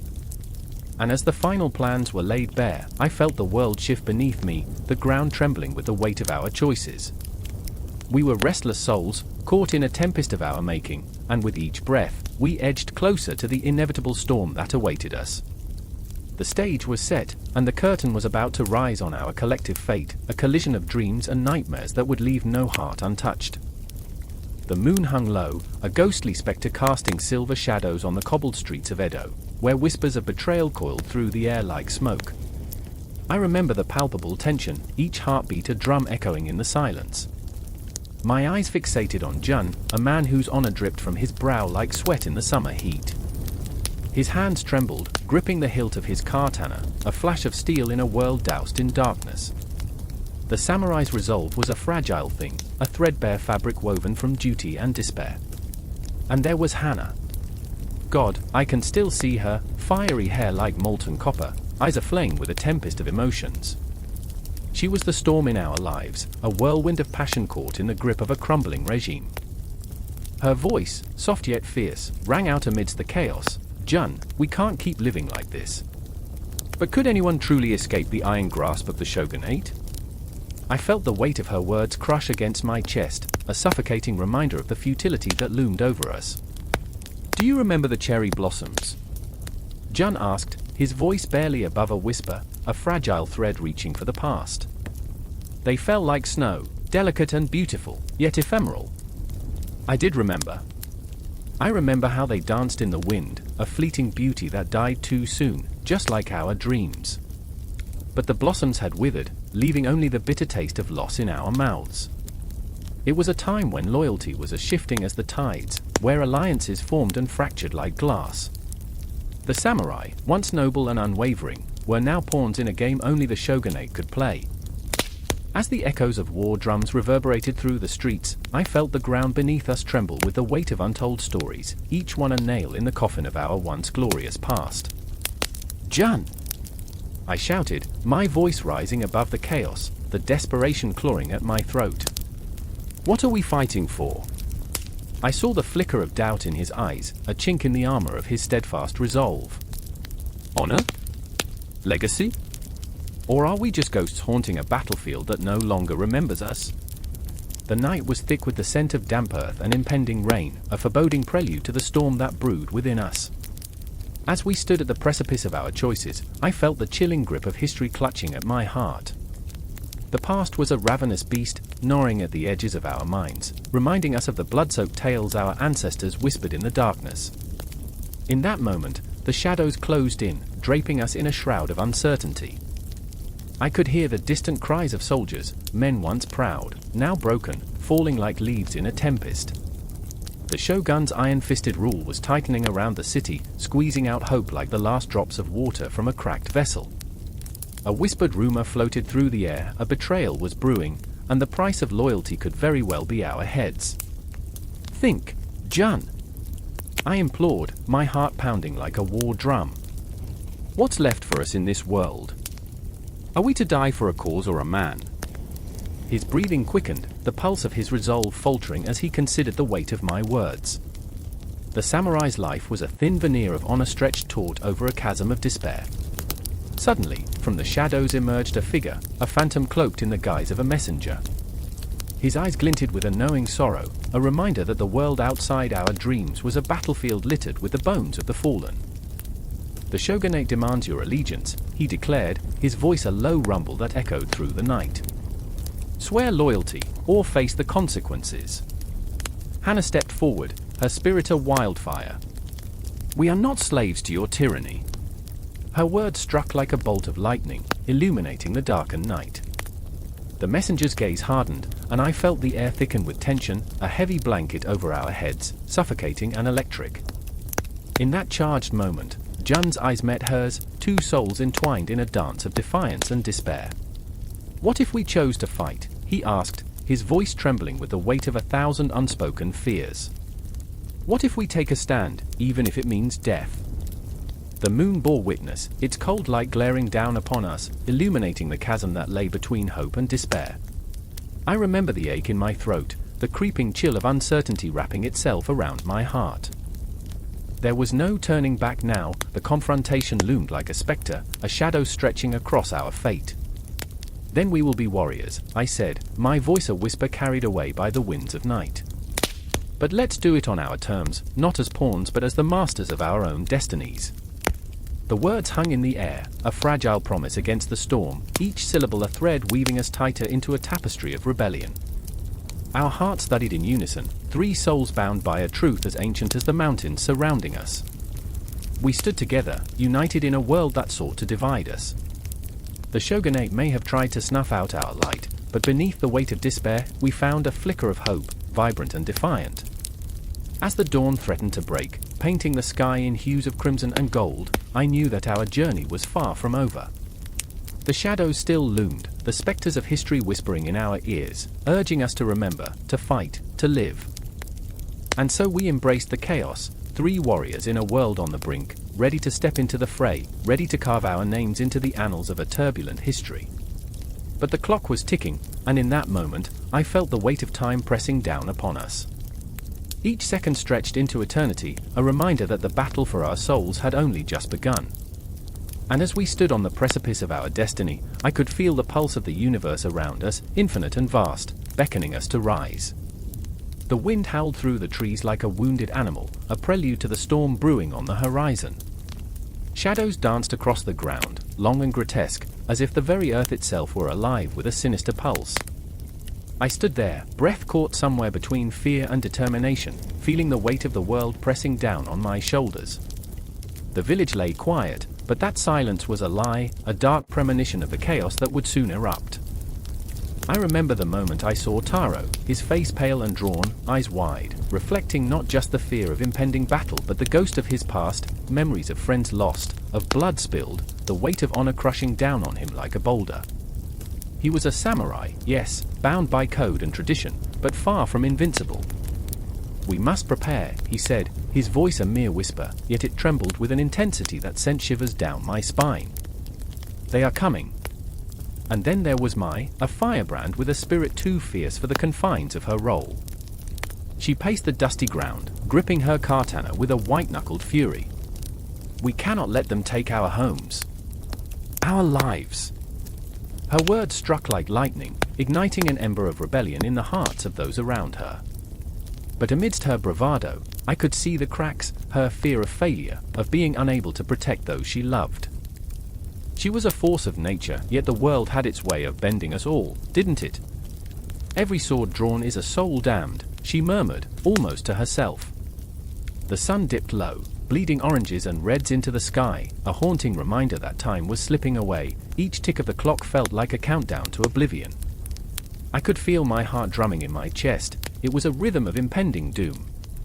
I remember the elders gathering, faces lined with worry, their eyes flickering with memories of their own battles. They spoke of honor, of duty, their voices blending into a haunting chant, but I felt a rift between their words and the reality before us. What was honor when the specter of death loomed so close? Then came the whispers. The enemy was not just an army but a specter, a nightmare that fed off our fears. "They're ghosts in the night," I thought, "shadows that will swallow us whole." Each name, each face of the fallen, danced across my mind like a macabre parade, and I felt my stomach twist with dread. "Prepare your hearts," Taro had said, eyes glinting with a fierce determination that I couldn't help but admire. But could we truly prepare for what lay ahead? The clash of steel, the cries of the wounded, the desperation of survival, it was a symphony of chaos, and we were not the conductors but the reluctant audience. In the gathering gloom, a sense of urgency consumed us. I remember Taro crafting strategies with the precision of a painter, each movement deliberate, each plan a delicate brushstroke on the canvas of despair. "We will stand our ground," he declared, and I could see the weight of his conviction, but doubt gnawed at me. What if standing our ground means nothing? I thought, the question clawing at my insides. Mai's laughter echoed in the distance, a wild, defiant sound that cut through the thickening tension. She was a beacon of hope, even when it felt like the shadows were closing in. "We'll fight like demons," she proclaimed, her voice a battle cry, and for a moment, I allowed myself to believe her. But the night deepened, and with it came the sounds of the approaching storm. The earth trembled, not with an earthquake, but with the thundering hooves of an army bent on destruction. I felt it in my bones, the existential dread of being swept away in a tide of violence. My thoughts turned inward, to the moments I had taken for granted, laughter shared over rice, the warmth of a child's embrace, the gentle touch of a lover's hand. Would I ever taste those simple joys again?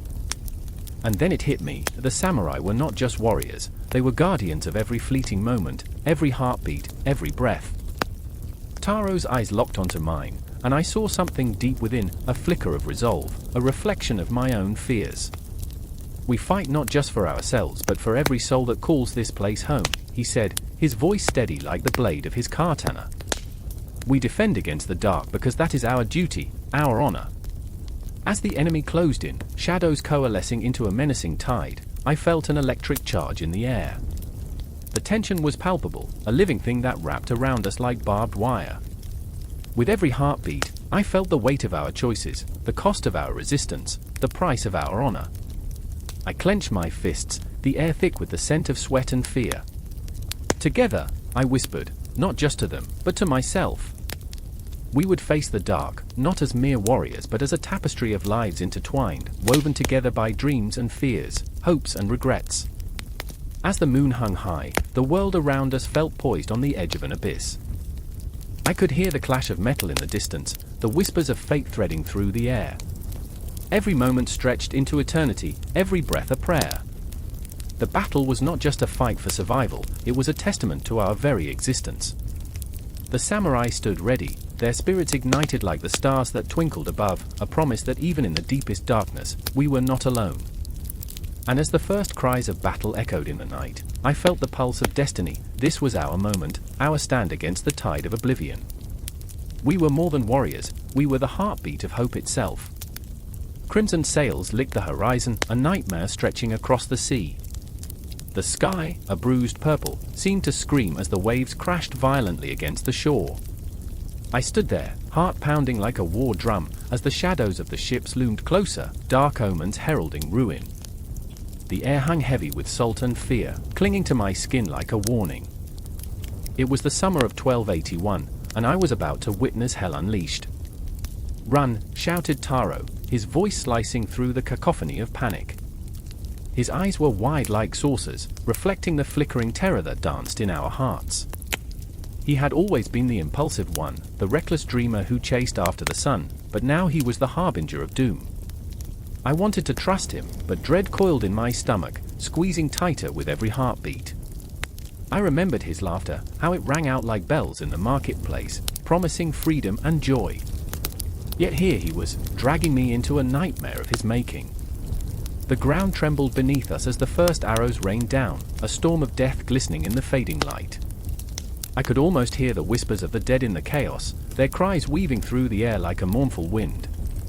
I remember, I whispered to myself, desperately clutching my memories of happier days.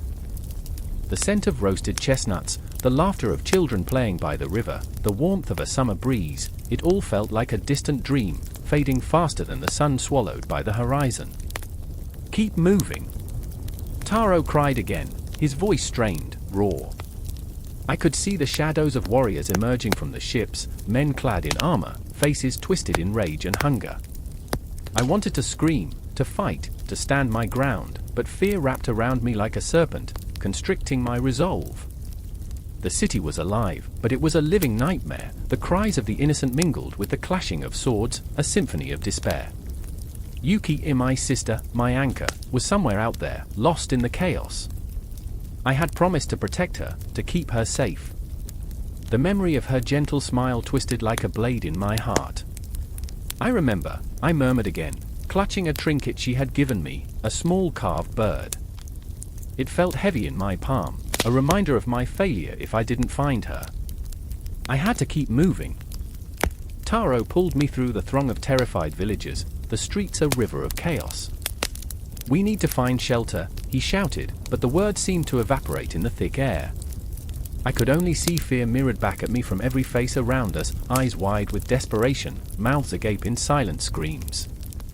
And then I saw her, a flash of familiar brown hair, a glimpse of her white dress darting between the shadows. Yuki! My voice cracked like splintering wood, raw with desperation. Instinctively, I broke away from Taro, pushing through the crowd, my heart hammering against my ribs. The world narrowed, focused on her, on saving her. I stumbled, feet slipping on the cobblestone slick with rain and blood. The cries of the wounded filled my ears, a horrifying chorus that drowned out all reason. I ducked beneath a low-hanging eave, peering into the darkness. There she was, crouched behind a barrel, eyes wide, face streaked with dirt and fear, my sweet Yuki, the light of my life. Come here. It's me. I reached out, my fingers trembling as they brushed against her shoulder. She turned, and for a moment, the world fell away. I could see the spark of recognition in her eyes before it flickered and dimmed, replaced by the cold shadow of despair. Brother, she whispered, voice trembling like a leaf in the wind. They're coming. A crash echoed through the alley, wood splintering as soldiers surged forward, their faces masked with fury.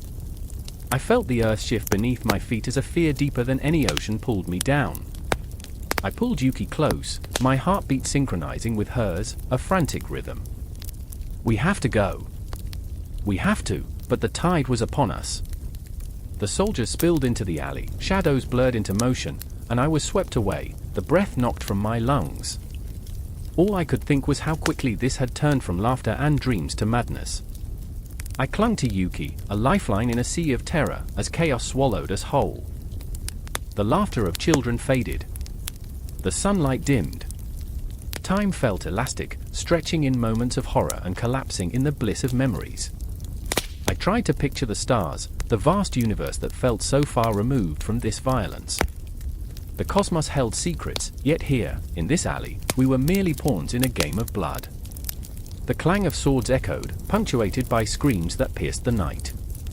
Taro fought alongside us, his determination fierce, a lion in the grip of despair. But he was flawed, too. In his eyes, I saw the flicker of doubt, the realization that we were but three against an onslaught of fate. Remember the stories. I shouted over the din, grasping at any remnants of hope. The heroes, the victories. But the stories felt hollow, echoing in the wake of bloodshed. The heroes were not here. They were ghosts of a distant past. In that moment, I felt it, the weight of all our fears, our dreams, our memories crashing down like the very waves that had betrayed us. I closed my eyes, letting the darkness wrap around me, the cacophony of chaos swirling, refusing to let go. I was lost and found, terrified yet alive, as the world spun into oblivion. And then came the roar of thunder, the sky shattering open. The first flashes of lightning illuminated everything, the soldiers, the chaos, the faces of my loved ones, twisted in fear. It was as if the universe itself had joined this fevered dance of destruction. Time stretched, pulled taut, and shattered. I remembered, but as memories blended into the storm, I lost track of where they began and where they ended. Was this the beginning of our end? Or the end of our beginning?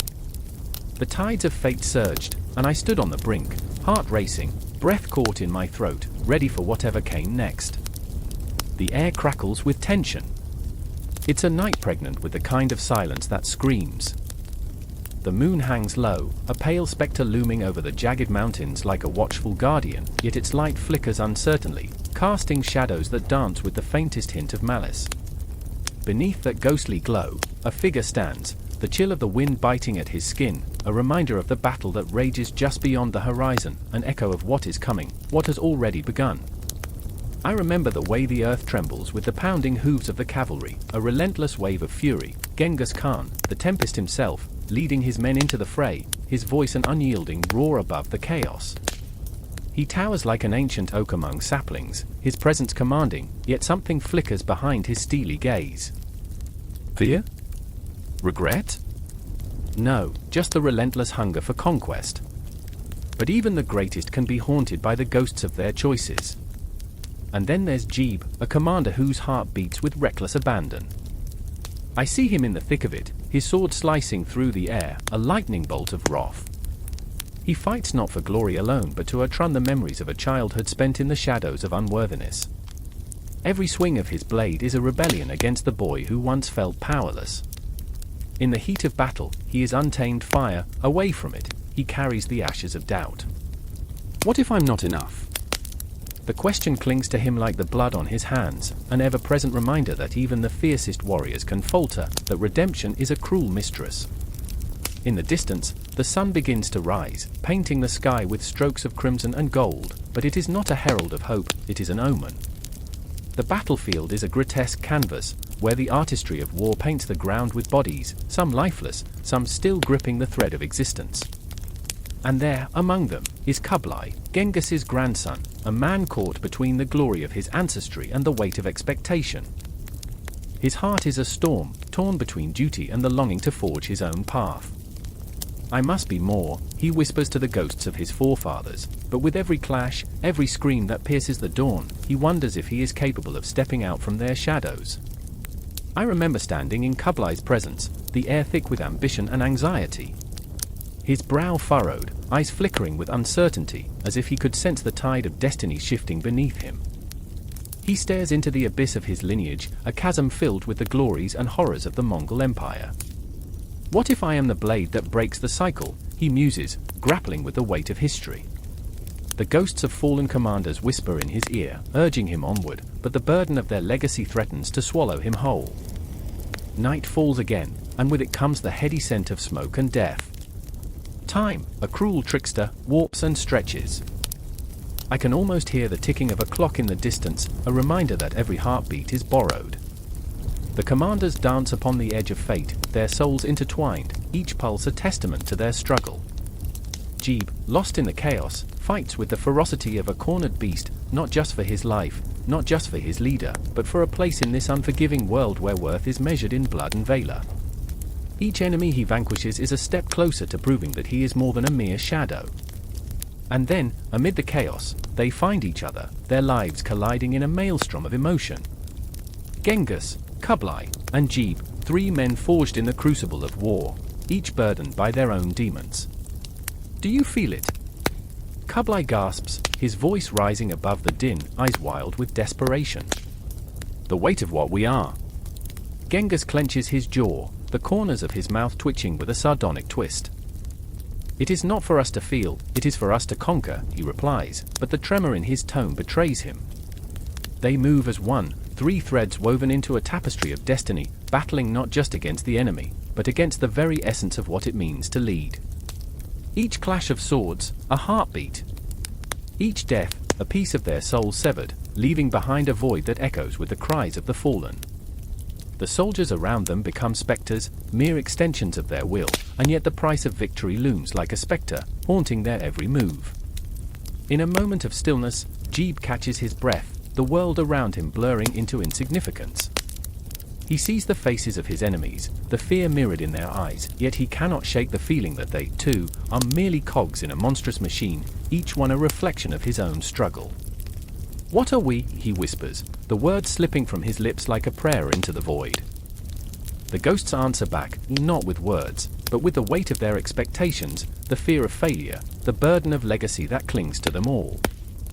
And as the sun rises, a new day begins, but the battlefield remains drenched in darkness. Each of them stands on the precipice, staring into the abyss of their own making. Kublai feels the chill of uncertainty grip him, a constant reminder that his fate is not his alone, it is tangled with the fates of those around him. The tension mounts, a taut string ready to snap, as they fight against the tide of history that threatens to drown them. The clash of steel, the cries of the dying, these are the chants of war, a dark symphony that drowns out their thoughts. But amid the chaos, they are bound by a single truth, they are warriors. They are commanders. They are flawed, human, and achingly real. And as the shadows deepen, we find ourselves leaning closer, hearts racing, breath hitching, desperate to know what fate has in store for these men caught in the storm of history. There are no conclusions here, only the relentless march of time and the unyielding struggle for meaning amid the chaos, a cycle that spins on, unbroken, echoing the eternal question, in the vast expanse of the cosmos, who are we but ghosts in the shadows, fighting for a chance to be remembered? The air was thick with the smell of smoke and blood, the sky swirling with ash and the cries of men. I stood in the heart of Hakata, the ground trembling beneath my feet like a living creature. The distant clang of metal on metal rang out, sharp and terrifying, a cacophony that clawed at my soul. I could feel the weight of fear pressing down, and for a moment, everything froze. Time itself seemed to hold its breath, as if the universe waited for something that would change us all. Across the dusty courtyard, I spotted Takashi, his face smeared with grime and streaks of sweat. His eyes, usually so full of fire, were now darkened by dread. Every heartbeat echoed like a drum, a relentless reminder of the storm gathering beyond our walls. He had always been reckless, never one to step back from a fight, yet now I saw the shadows lurking in his gaze, the worry for his family, the flicker of doubt. I remember how he used to laugh at danger, as if it were just a jest in a low tavern. But now, here, laughter was a ghost. Then there was Aiko, standing a few paces from Takashi, her hands trembling at her sides.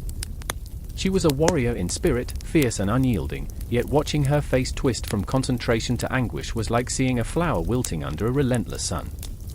The weight of her brother's absence clawed at her heart. He had gone out to defend the village, and with each passing moment, the fear that he might never return wrapped around her like a noose. I could almost hear her thoughts, spiraling out of control, echoing the questions that haunted us all. Was he safe? Was he alive? The siege had begun with the quiet of night, a deceitful calm that hinted at violence brewing just beyond the horizon. As the first flames licked the sky, I remember the scream of a child, high and piercing, cutting through the stillness like a knife. It sent chills down my spine. In that moment, it was as if the very fabric of our lives unraveled, the threads of kindness and hope dissolving into despair. Outside the barricades, the invaders moved like a tide, relentless and hungry. Their banners flapped like the wings of monstrous birds, dark against the fading day. Their tactics were brutal and efficient, a well-oiled machine fueled by death and destruction. They struck with precision, as if they had rehearsed this bloody dance 1,000 times. Each clash of swords felt like a grim symphony, a melody composed of suffering. I could see Takashi clenching his fists, muscles taut, ready to spring into action, but there was a flicker of hesitation in his brow. "Aiko," he shouted, his voice ringing out, fierce but tinged with fear. "You stay here. I can't lose you too." But she wouldn't have it. "You think I'll watch from here while you throw yourself into the maw of death?" "No. I'm coming with you." The resolve in her eyes sparked something deep within me, a flicker of hope mingling with dread. Amid the chaos, we could hear the distant tolling of a bell, heavy and mournful. It echoed through the streets, a reminder of the lives that hung in balance, the ones we loved, the ones we might never see again. I remember my own heartbeat, a frantic tattoo in my chest, mirroring the fear that danced in the air around us. The time was slipping through our fingers like sand, each grain a precious memory. I felt the dread creeping back, gnawing at the edges of my mind. How could we withstand this? The walls were crumbling, the fires drawing closer, and as our defenses faltered, desperation turned strategies into folly. We were outnumbered, but we were fierce. We had to be. Aiko and Takashi, side by side, were a pair of wild flames in a night full of darkness. I watched as they exchanged a glance, an unspoken promise that ignited something raw and fierce between them. Then came the moment, a wave of soldiers crashed against our barricades like a tempest, dark shadows surging forward.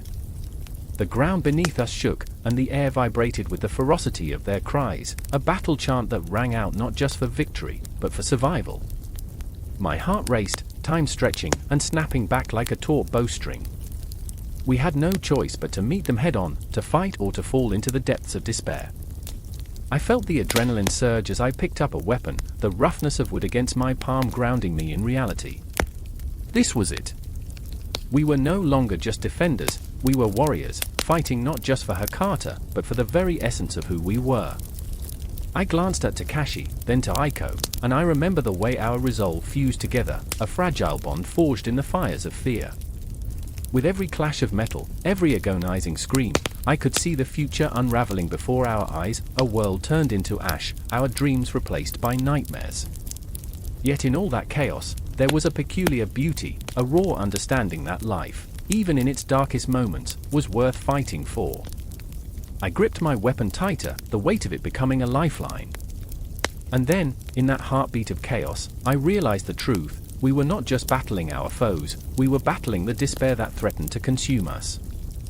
The siege was not merely an assault on our city, it was a battle for hope, for love, for the memories we held dear. I remember thinking that night would end, but our spirits would rise again. As the fire crackled around us and the shadows moved with a life of their own, I felt a surge of something unnameable, a fierce determination, a will to fight not just for ourselves but for those we held close. The battle raged on, the world narrowing to just us, our hearts pounding in unison as we prepared to face whatever horrors lay ahead. In that moment, I understood that even in the depths of despair, we would find a way to endure. The clock tower struck 3, its deep, resonant chime rolling through the air like a warning bell.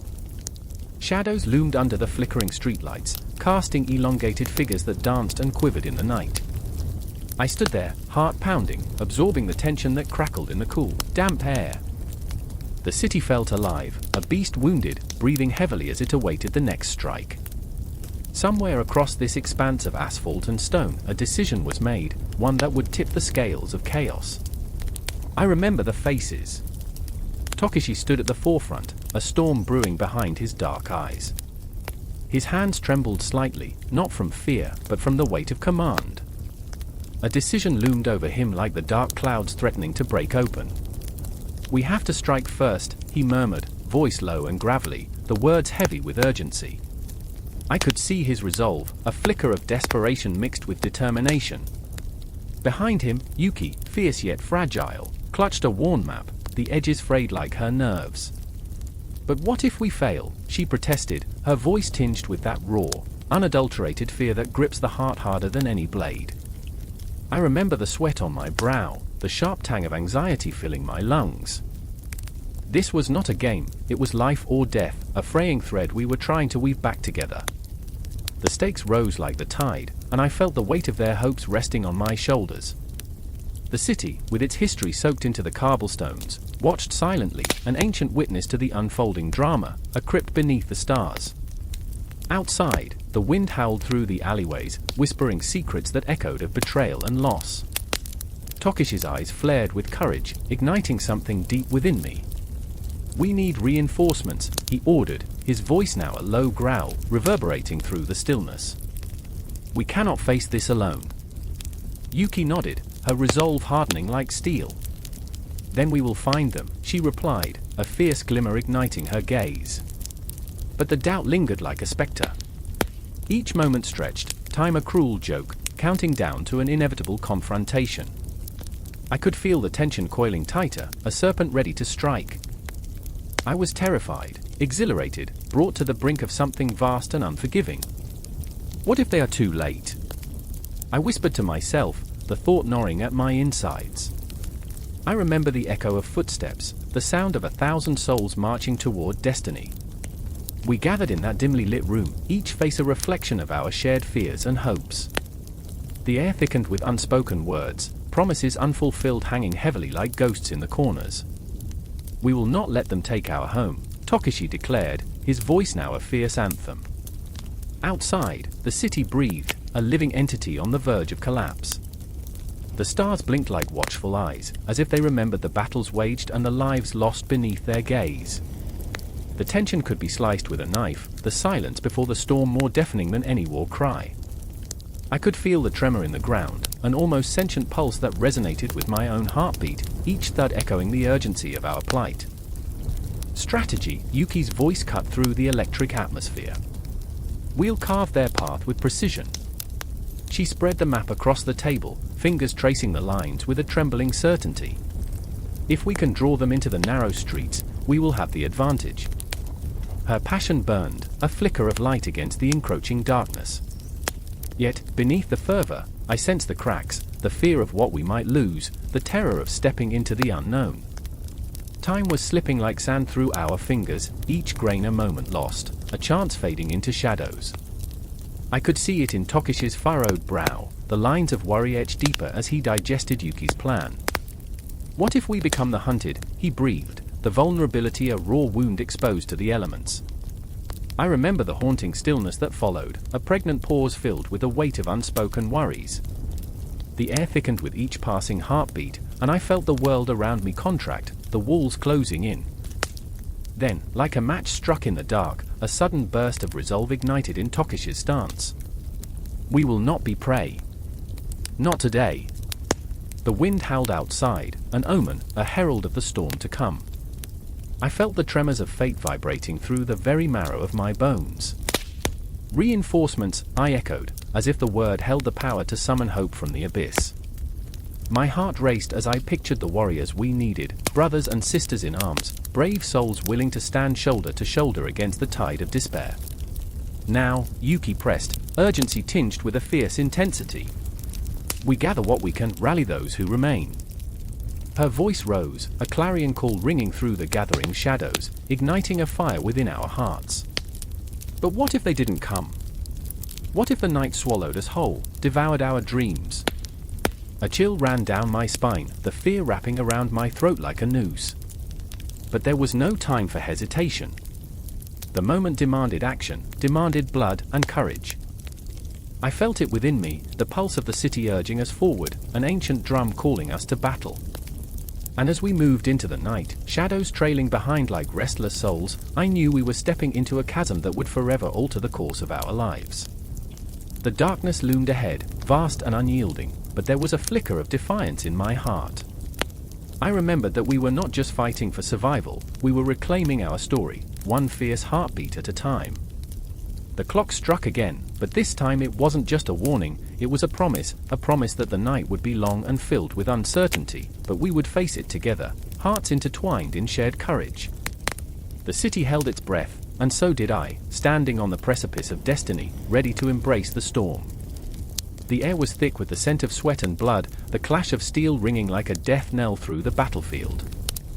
There, amidst the chaos, stood Taira, a warrior whose armor glinted under the bruised sky, his heart pounding like a war drum. He could see the Mongol horde advancing like a storm, relentless and unyielding, each rider a harbinger of terror, their faces painted with the promise of death. Taira tightened his grip around the hilt of his katana, the familiar warmth of the blade a fleeting comfort against the chill creeping down his spine. I remember, he whispered, the words carried away by the wind, swallowed by the cries of men. I remember the rice fields at dawn, the golden light glimmering, the laughter of my brothers, but that laughter was lost now, drowned in a sea of screams and the terrible rhythm of hooves pounding the earth. How did it come to this? Across the field, Kublai, a young Mongol general, sat astride his horse, eyes narrowed like the edge of a knife. He felt the pulse of his people, the weight of history behind him, a lineage forged in blood and iron. The Mongols, swift shadows weaving through the light, carried the legacy of Genghis Khan in their veins. We ride to conquer, he had been told, and yet, what lay beneath the surface was a different truth. We ride to survive. His heart raced, caught between the thrill of combat and the fear of failure. Each charge of his cavalry was an echo of his ancestors' voices, urging him onward, but also a reminder of the ghosts that haunted him, faces of men he had led into the fray, only to watch them fall, one by one. Are you with me? He called, voice cracking against the roar of the wind. For honor. For glory. But deep down, he knew the glory was a facade, the hollow taste of victory often masked a deeper sorrow. Then, there was Haruki, a healer tethered to this chaos, moving through the throng like a spectre in white. I remember the gardens, her mind drifted, memories of cherry blossoms drifting lazily, petals dancing to the ground, unknowing of the horrors to come. She was supposed to mend flesh, not watch it torn apart. Each anguished scream clawed at her heart, the weight of her herbs and salves feeling like stones in her pockets. As she raced toward the injured, the world twisted into a surreal blur. Men lay sprawled, arms twisted, faces contorted in agony. Stay with me, she urged, grasping a soldier's hand, his eyes wide, filled with terror and pain. Breathe. But he grasped at nothing, a fleeting nightmare slipping away. She had done all she could, yet each life lost felt like a dagger to her soul, a reminder of her own powerlessness. In the thrumming chaos, the lines between man and monster blurred. Taira, facing the approaching riders, felt his heart race. Each Mongol was a shadow, a spectre of fear, their war cries piercing through the fog of his memories. "I will not die here," he thought fiercely, but doubt gnawed at him, a relentless beast. He could feel the weight of his lineage, the expectations of honor and glory, yet, what was honor when faced with such brutality? He remembered his father's words, "A true warrior fights not just for victory, but for the very essence of life." But which life was worth fighting for? Kublai charged forward, arrows raining like a dark omen from above. Faster, he urged his men, the battlefield morphing into an unforgiving maze of despair. With each volley, he felt the burden of leadership tightening around him like a noose. Victory was within reach, yet the stench of death clung to him, an unshakable shadow. He saw Taira, a lone fighter standing defiantly against the tide, a fire burning in his eyes. "Face me!" Taira shouted, voice echoing over the cacophony, a challenge wrapped in desperation. The ground trembled beneath them, a chorus of thundering hooves and clashing swords, each note striking a chord of primal fear. This was more than a fight, it was a reckoning. Honor is a ghost, Kublai thought, drawing his sword with a shuddering breath. But fear is real. He could see the raw determination in Taira's gaze, a mirror reflecting his own internal struggle, a battle not just against an enemy but against the very nature of existence. The two warriors surged toward each other, the world falling away, time stretching into an agonizing eternity. Taira's heart thundered, the rhythm of his life quickening with each step. He could almost hear the whispers of his ancestors urging him forward. "Fight, fight, fight," it echoed, a mantra binding him to the moment.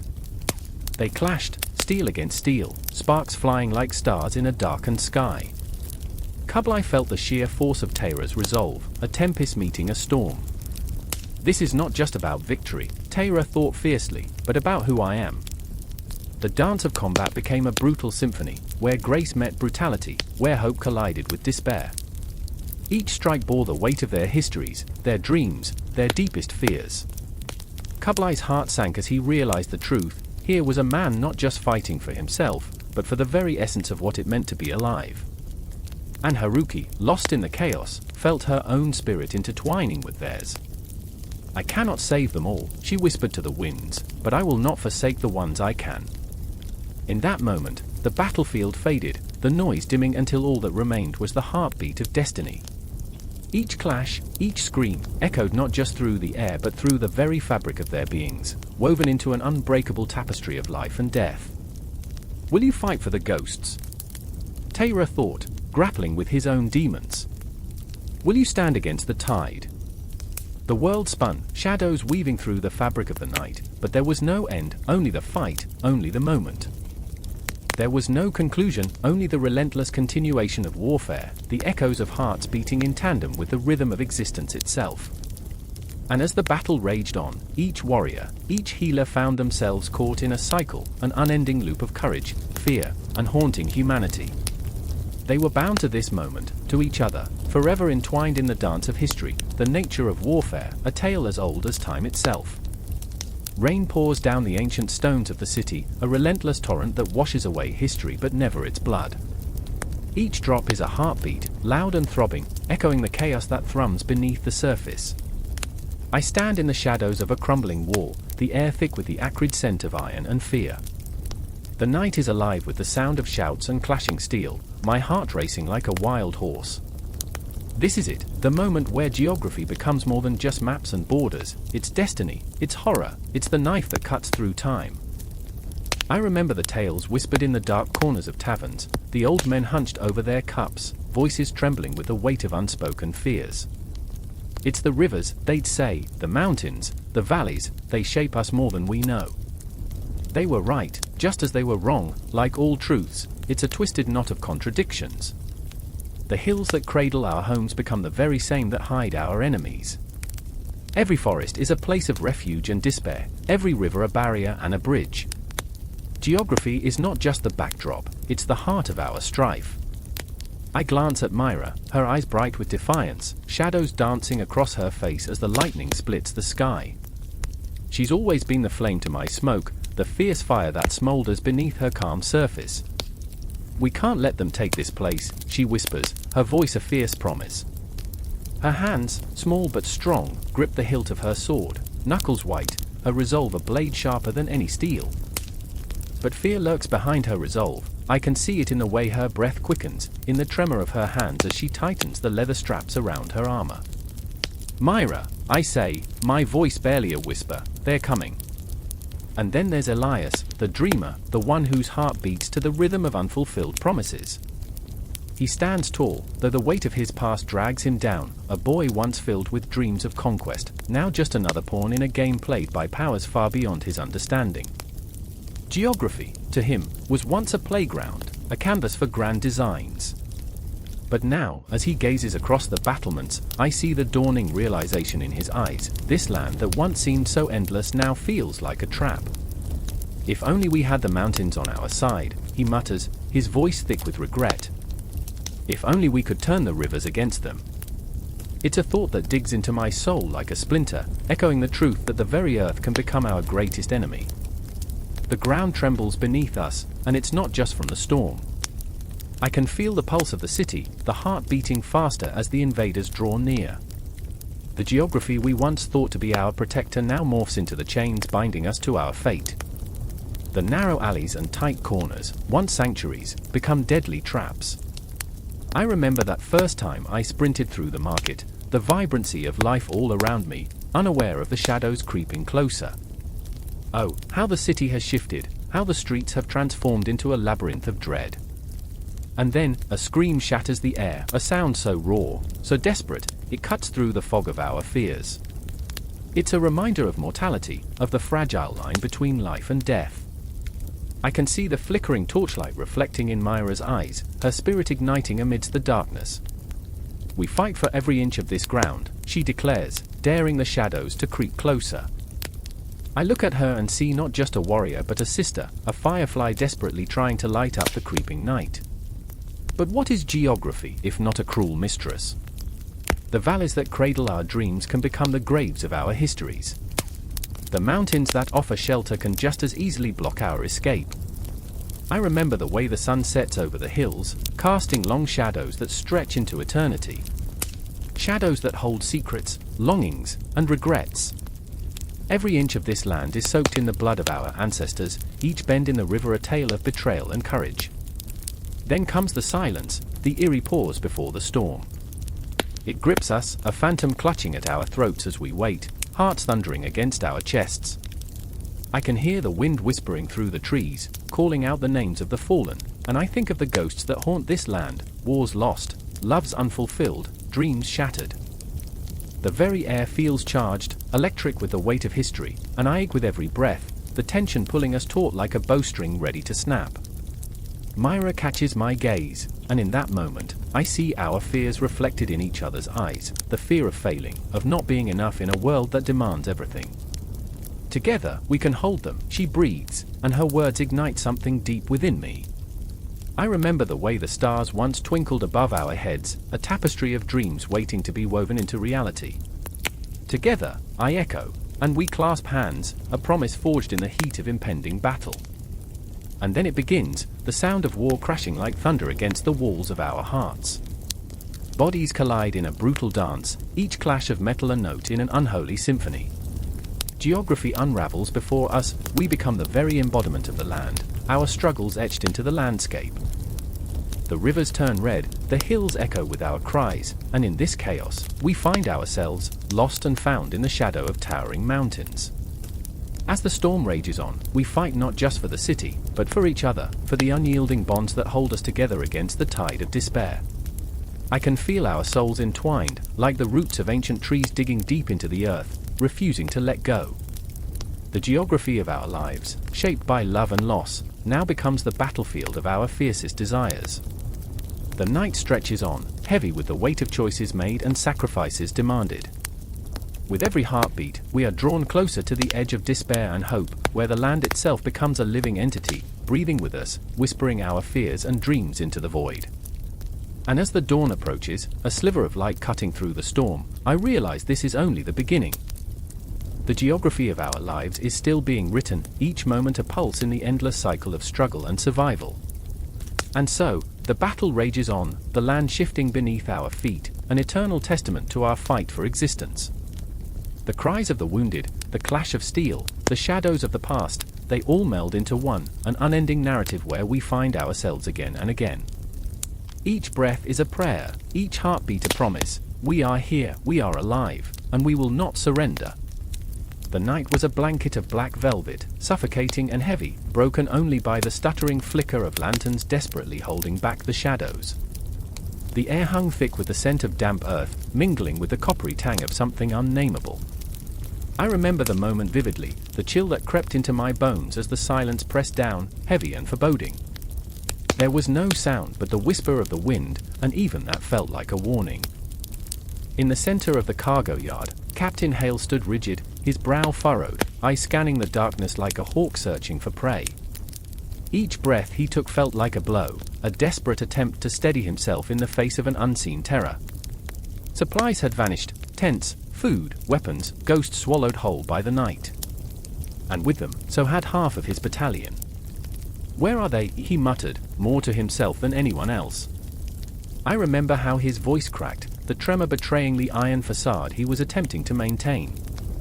A dangerous calm hovered around him, but I felt the storm brewing just beneath the surface, ready to burst. Beside him, Lieutenant Clara paced like a caged animal, her hands clenched into fists, nails biting into her palms. I could see the flicker of fear in her eyes, a storm of uncertainty and rage swirling within. "We should have checked the perimeter," she snapped, her voice sharp, cutting through the tension. "We're sitting ducks here. What if they're gone for good?" "Enough," Hale's voice snapped back, but I could see the weariness etched in the lines of his face. He felt it too, the gnawing fear creeping in like a thief in the night. "We can't lose hope. They have to be out there, somewhere." The words felt hollow, echoing against the vast nothingness that surrounded them. I remember the shadows dancing at the edges of my vision, whispering secrets that chilled my bones. The clock in the watchtower ticked away the seconds, each tick resonating like a death knell, reminding us of time slipping through our fingers. I could see it in Hale's eyes, the unspoken dread of what lay ahead, the weight of responsibility heavy on his shoulders. He was a leader, but also a man haunted by the ghosts of those he could not protect. And then, the first scream cut through the night, a sharp, piercing wail that shattered the silence. It was a sound that sliced through the tension, wrapping around our hearts in a vice grip. Clara's eyes widened, and for a moment, time stood still. The world outside our little camp fell away, replaced by the primal fear that shot through us like lightning. "Get the men!" Hale barked, springing into action, but it was as if the night had conspired against us. Shadows slithered forward, and I could feel them clawing at my sanity, creeping into the corners of my mind. We were not just fighting an enemy, we were fighting the very fabric of reality unraveling around us. Clara was already moving, the fire in her belly igniting courage in her heart. "We need to regroup. Now!" Her voice was a beacon, cutting through the chaos.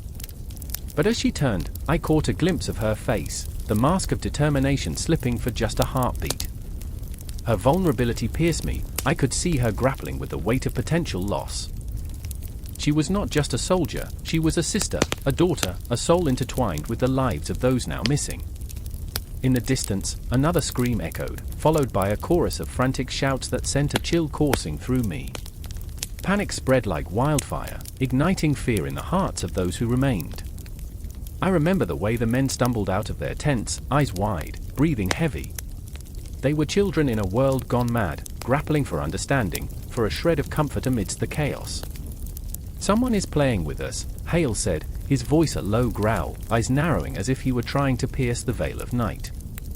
"This is no mere disappearance." The truth hung there, thick and suffocating, an unspoken fear that twisted our insides. The flicker of lantern light danced around us, casting grotesque shadows on the ground, shadows that seemed to mock our fear. My heart raced with every beat, I could feel the grip of dread tightening around my throat, choking back my breath. I remember the way Clara's lips pressed into a thin line, her spine straightening as she took charge, her voice rising above the chaos. "Form a perimeter. Keep your eyes open. We will not be taken." Her command was fierce, igniting a spark of defiance within us all. But as we rallied, I couldn't shake the feeling that this was more than a simple raid. It felt like a reckoning, an echoing reminder of our mortality in the face of a vast, uncaring universe. And then, silence. It wasn't the comforting kind that comes after a storm, but the suffocating kind that wraps around you, squeezing the air from your lungs. I remember the way my heart thudded louder, each beat a reminder of the fragility of life. Time warped, stretched, and twisted like a cruel joke. I couldn't tell if minutes had passed or hours. My mind raced through fleeting memories, faces of those I loved flickering like candle flames in my mind. And then came the noise, a rustling, a distant murmur that sent shivers down my spine, a whisper of something lurking just beyond our reach. Hale motioned for silence. His eyes glimmered with fear and resolve, a battle raging within him. Clara clenched her jaw, determination warring with doubt. We stood frozen, suspended in that moment, hearts pounding in unison, a symphony of dread, hope, and the very essence of what it meant to be alive, barely alive, but alive nonetheless. Then, the shadows lunged forward, and I braced for the inevitable, a raw terror clawing at my insides. And in that moment, as the night fractured into chaos, I knew this was just the beginning. But how does one prepare for a nightmare that dances on the edge of reality, one that beckons with the promise of darkness and despair? In the depths of that eerie silence, I could feel it creeping closer, an unwelcome specter that would haunt us all. The silence hung heavy, a thick blanket smothering the cries of the dying, a silence that felt almost alive. I stood on the precipice of chaos, the world dissolving around me in a haze of smoke and despair. My heart raced, a staccato rhythm echoing against the backdrop of a suffocating stillness.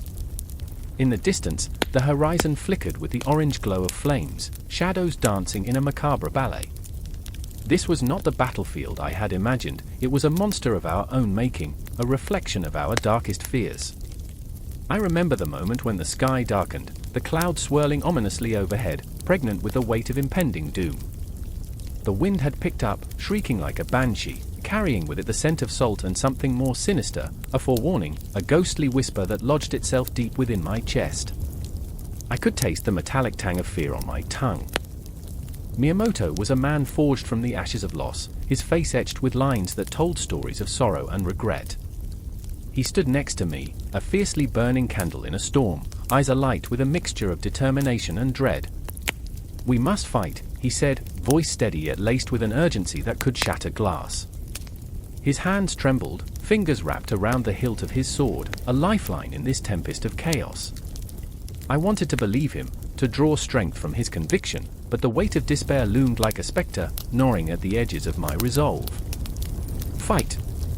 I echoed, disbelief draping over me like a shroud. And for what? A kingdom built on the bones of our ancestors? My own voice startled me, sharp and bitter, slicing through the air. I felt the heat of uncertainty rise in my throat, the question hanging between us like a noose. Miyamoto turned to me, his gaze piercing through the haze of my fears. "For hope," he replied, raw and unyielding. "For a chance to turn the tide." But I wasn't sure we were fighting for hope anymore. I felt like a marionette, strings fraying, dancing on the edge of a chasm. Then there was Aiko, a spirit as wild and untamed as the storm that brewed above us. Her laughter had once been a song, a bright note in a world dulled by tragedy. Now, it was a haunting echo, a mirage of joy slipping through our fingers like sand. She stood at the edge of the cliff, the wind whipping her dark hair around her face, a tempest in her own right. "Join me," she cried, defiance in her voice, a call to arms that pricked at my conscience. But all I could see was the abyss beneath her, a cruel invitation to fall. "I can't," I whispered, the words barely escaping my lips. "I can't watch you throw your life away." I knew her heart was as fierce as the storm, but I feared the depths of despair that lay beneath it. She turned, eyes ablaze with a tempest of emotion, and I felt the electricity crackle in the air, a storm brewing within her. What's the point of living if we cower in the shadows? She challenged, and I wished for a world where fear didn't twist my insides into knots. The clock's relentless ticking echoed in my mind, each second a reminder of our dwindling time. I could almost see the hands moving, creeping toward an inevitable midnight. The city below was a ghost town now, buildings crumbling under the weight of our mistakes. Each structure stood as a monument to our failures, shadows of what was once vibrant life.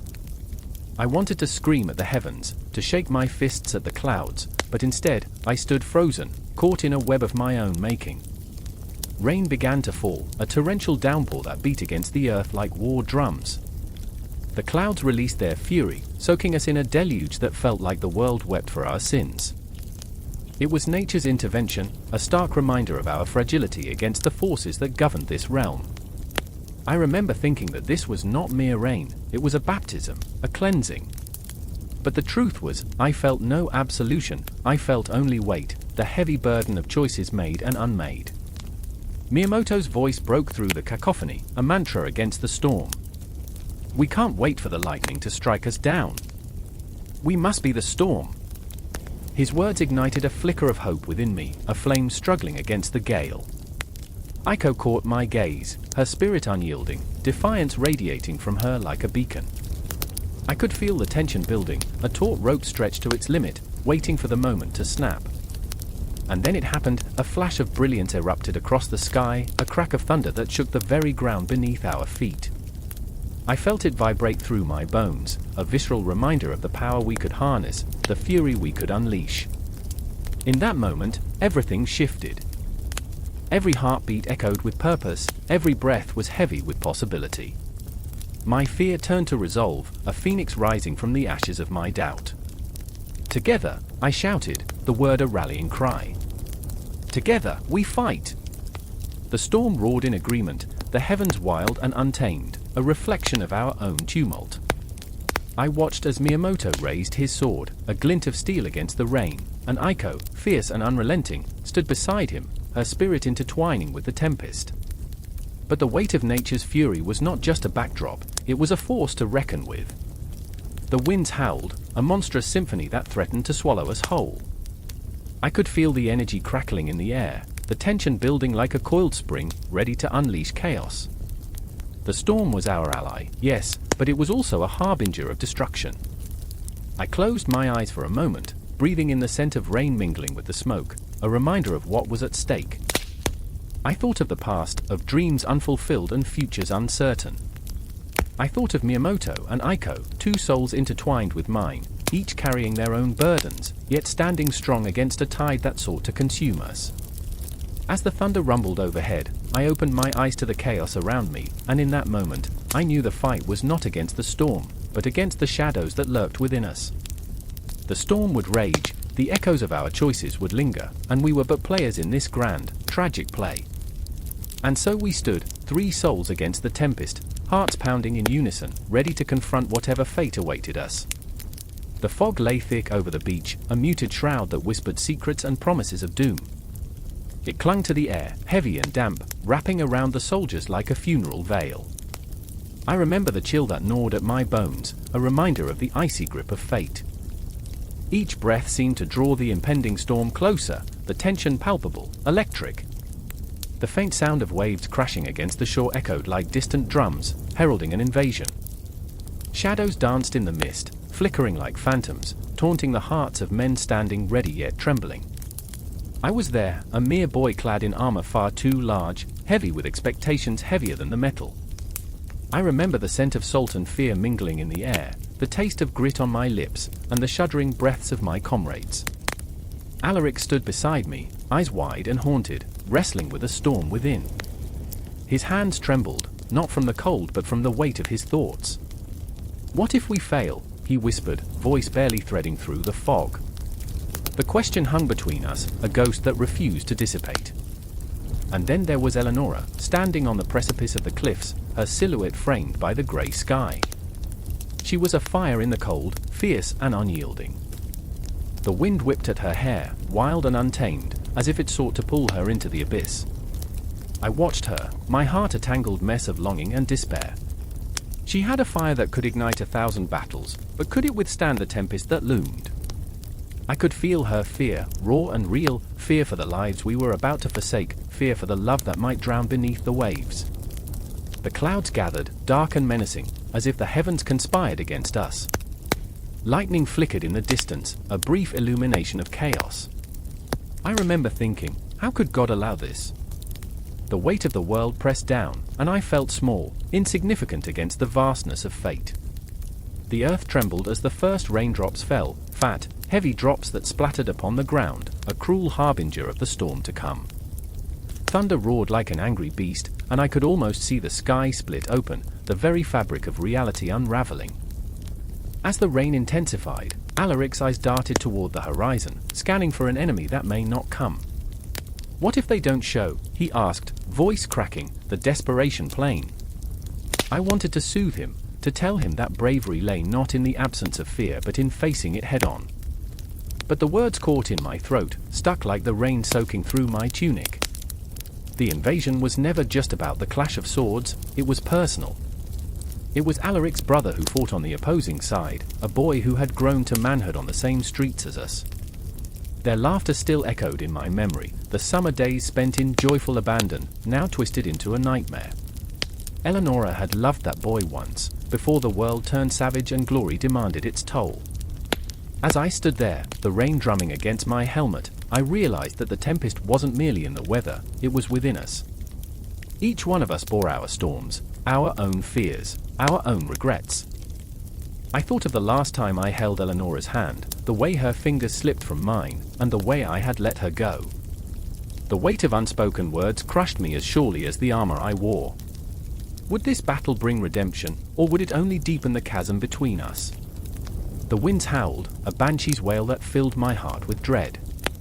The shoreline twisted into an angry landscape, the ocean churning like a beast awakening from a deep slumber. I could see shadows moving through the fog now, the enemy at a distance, silhouettes of men cloaked in darkness. The air crackled with tension, a palpable electricity that sent shivers down my spine. They were coming, and I could feel my heart racing, a drumbeat against the inevitability of violence. Thunder rolled again, louder this time, drowning out reason. The sky was a chaotic tapestry of black and grey, swirling in a dance of destruction.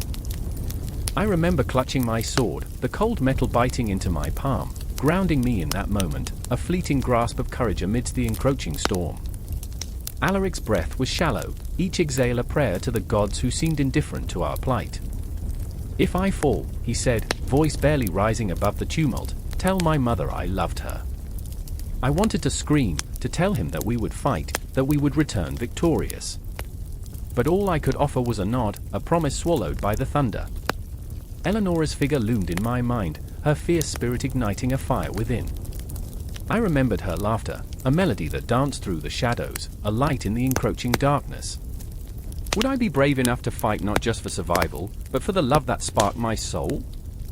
And then, as if summoned by our collective dread, the storm unleashed its fury. Rain pounded down like the wrath of the gods, blinding and relentless. The earth beneath our feet turned to mud, swirling chaos that mirrored the turmoil within. I stumbled, caught between fear and resolve, as the enemy surged forward, a wave of darkness crashing against the shoreline of our hopes.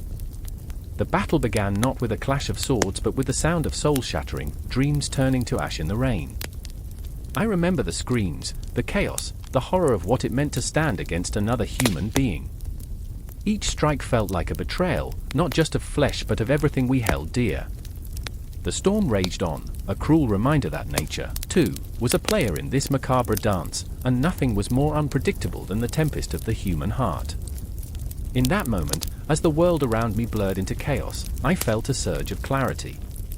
I fought not for glory, but for the forgotten laughter of a boy named Alaric, for the fiery spirit of Eleonora, for the chance at redemption amid the swirling storm. The rain fell like tears from the heavens, mingling with our blood and sweat, a haunting reminder of the cost of survival. Time stretched, a cruel mockery of fate, each heartbeat echoing our collective fear, our intertwined destinies. The storm raged on, and I stood my ground, a mere boy engulfed in a whirlwind of emotion and conflict, fighting to grasp a future that threatened to slip away.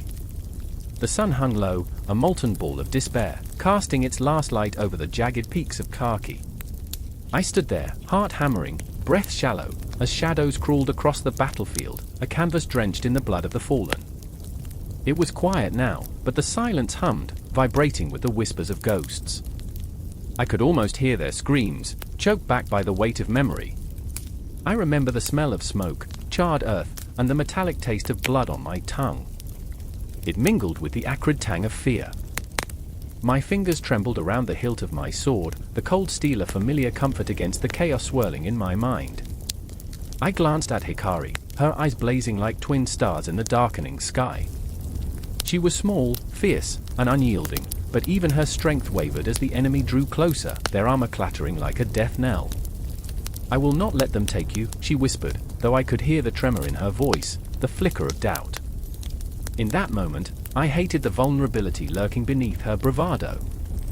It made me want to shield her, to protect the fire that burned so brightly within, even if it meant sacrificing my own flickering flame. Across the field, I noticed Kazuo, his face a mask of anguish, determination battling against despair. He was my best friend, my brother in arms, and yet, at that moment, I felt the rift growing between us, slicing through the bond we had forged in the fires of countless battles.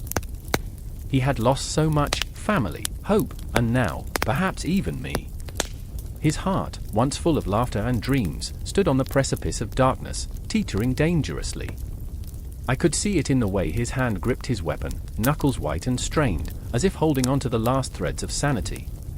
"Stay close," he barked, voice harsh, breaking against the tension in the air like thunder. And I wanted to tell him that we would weather this storm together, but the words caught in my throat, tangled with the fear clawing at my insides. The enemy surged forward, a tide of steel and malice, and everything exploded in a cacophony of sound, the clang of swords, the cries of the wounded, the chilling laughter of those who thrived on suffering. I remember, deep in my bones, the primal instinct to fight, to survive. I lunged forward, the world narrowing to a single point: Hikari, Kazuo, and the weight of everything we could lose.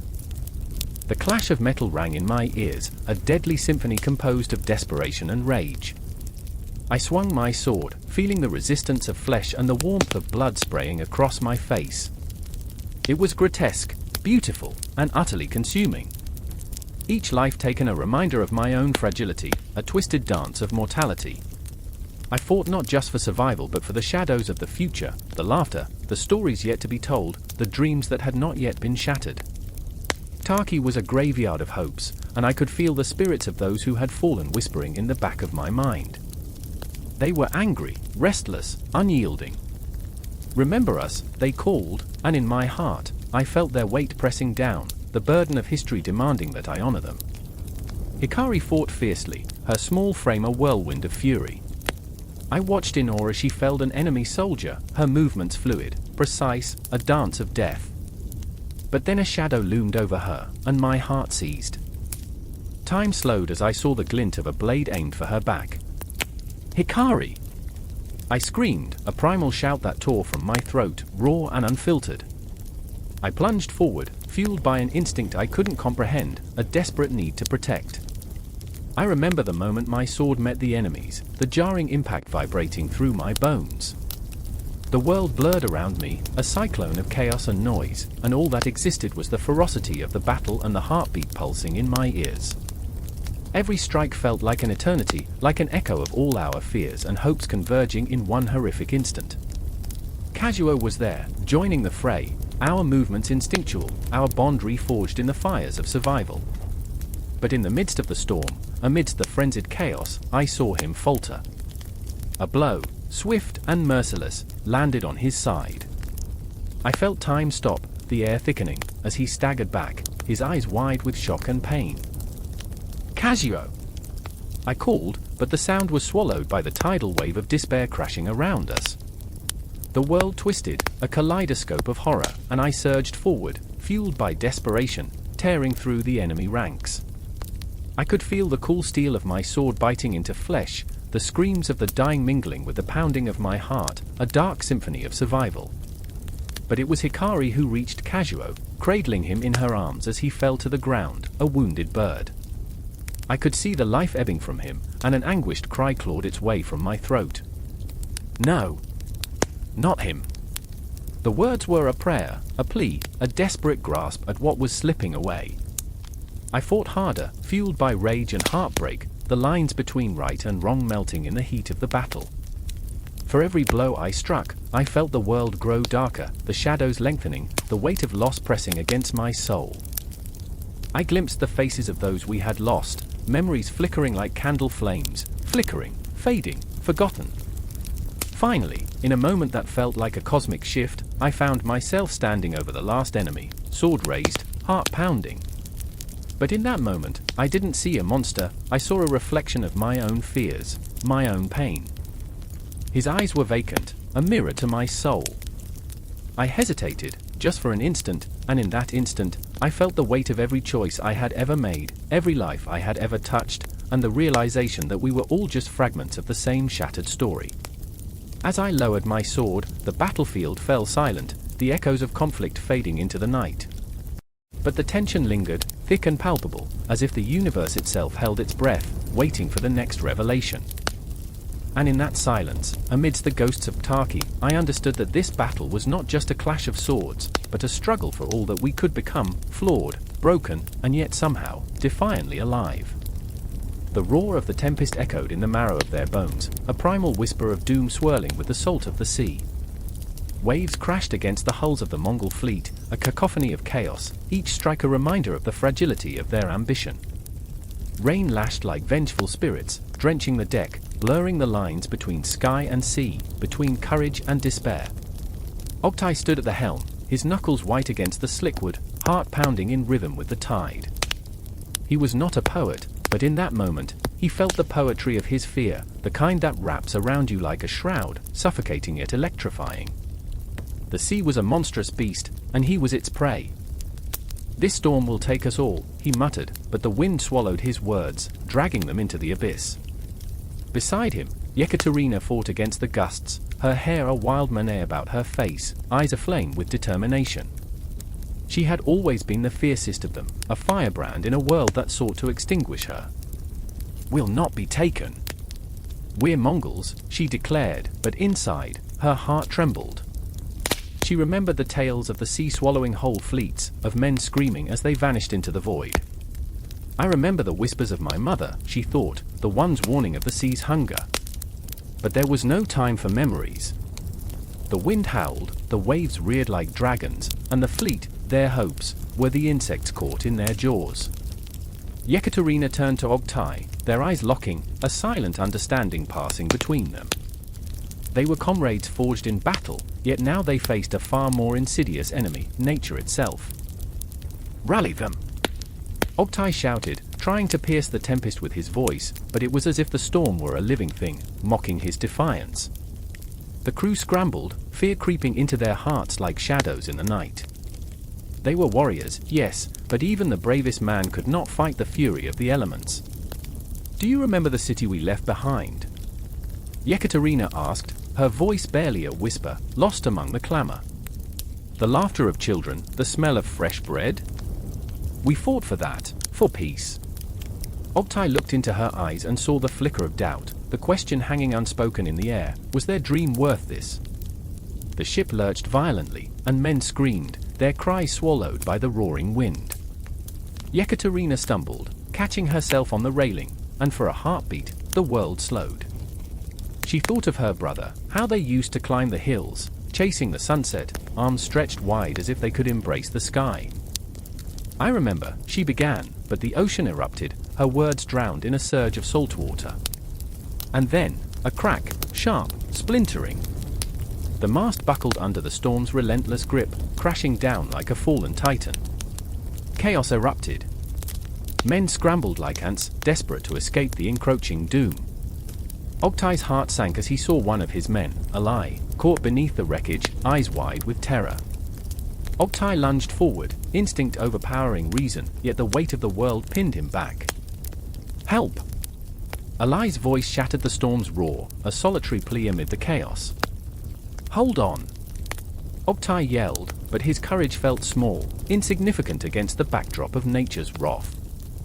Yekaterina surged forward, her spirit unyielding. "Get out of the way," she shouted, and with a strength that belied her size, she heaved against the debris, muscles straining, heart thundering. Obtai joined her, hands gripping the wreckage, breath coming in ragged gasps. The storm battered them, but they would not yield. Together, they pried Alai free, dragging him from the jaws of death. Relief crashed over them like a wave, until they saw the look in Alai's eyes, a glassy, vacant stare. "Alive," he whispered, but they all felt the truth. The storm had taken something from him, a piece of his soul drowned in terror. Obtai knelt beside him, the weight of unspoken words crushing his chest. "Stay with us, brother," he urged, but how could he promise safety when the sky itself was a harbinger of doom? Alai's breath hitched, and then he was still. The storm roared on, indifferent to the fragility of men's lives. Yekaterina stood, the salt of the ocean mingling with her tears. "We can't let this be the end," she screamed into the storm, fury igniting within her. "We are Mongols. We were born to conquer, not to perish at the hands of the sea."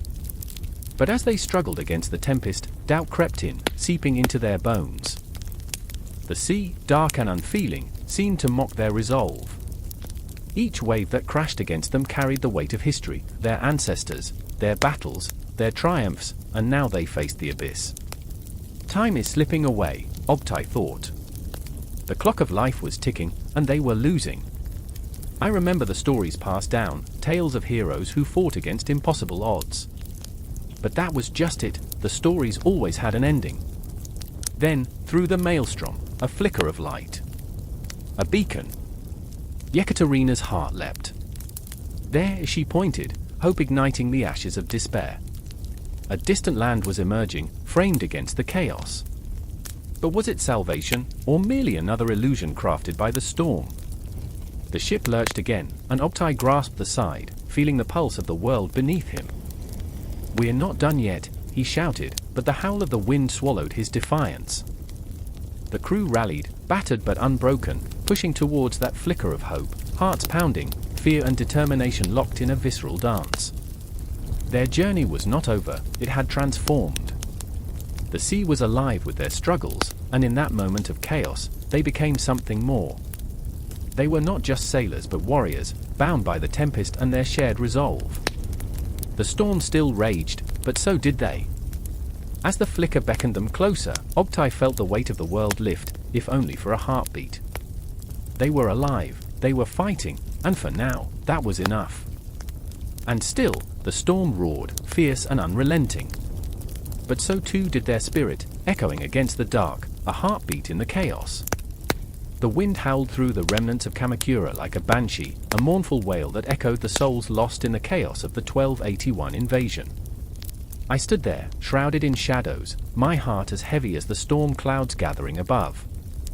The air was thick with the scent of salt and smoke, the ghosts of fires long extinguished clinging to my skin.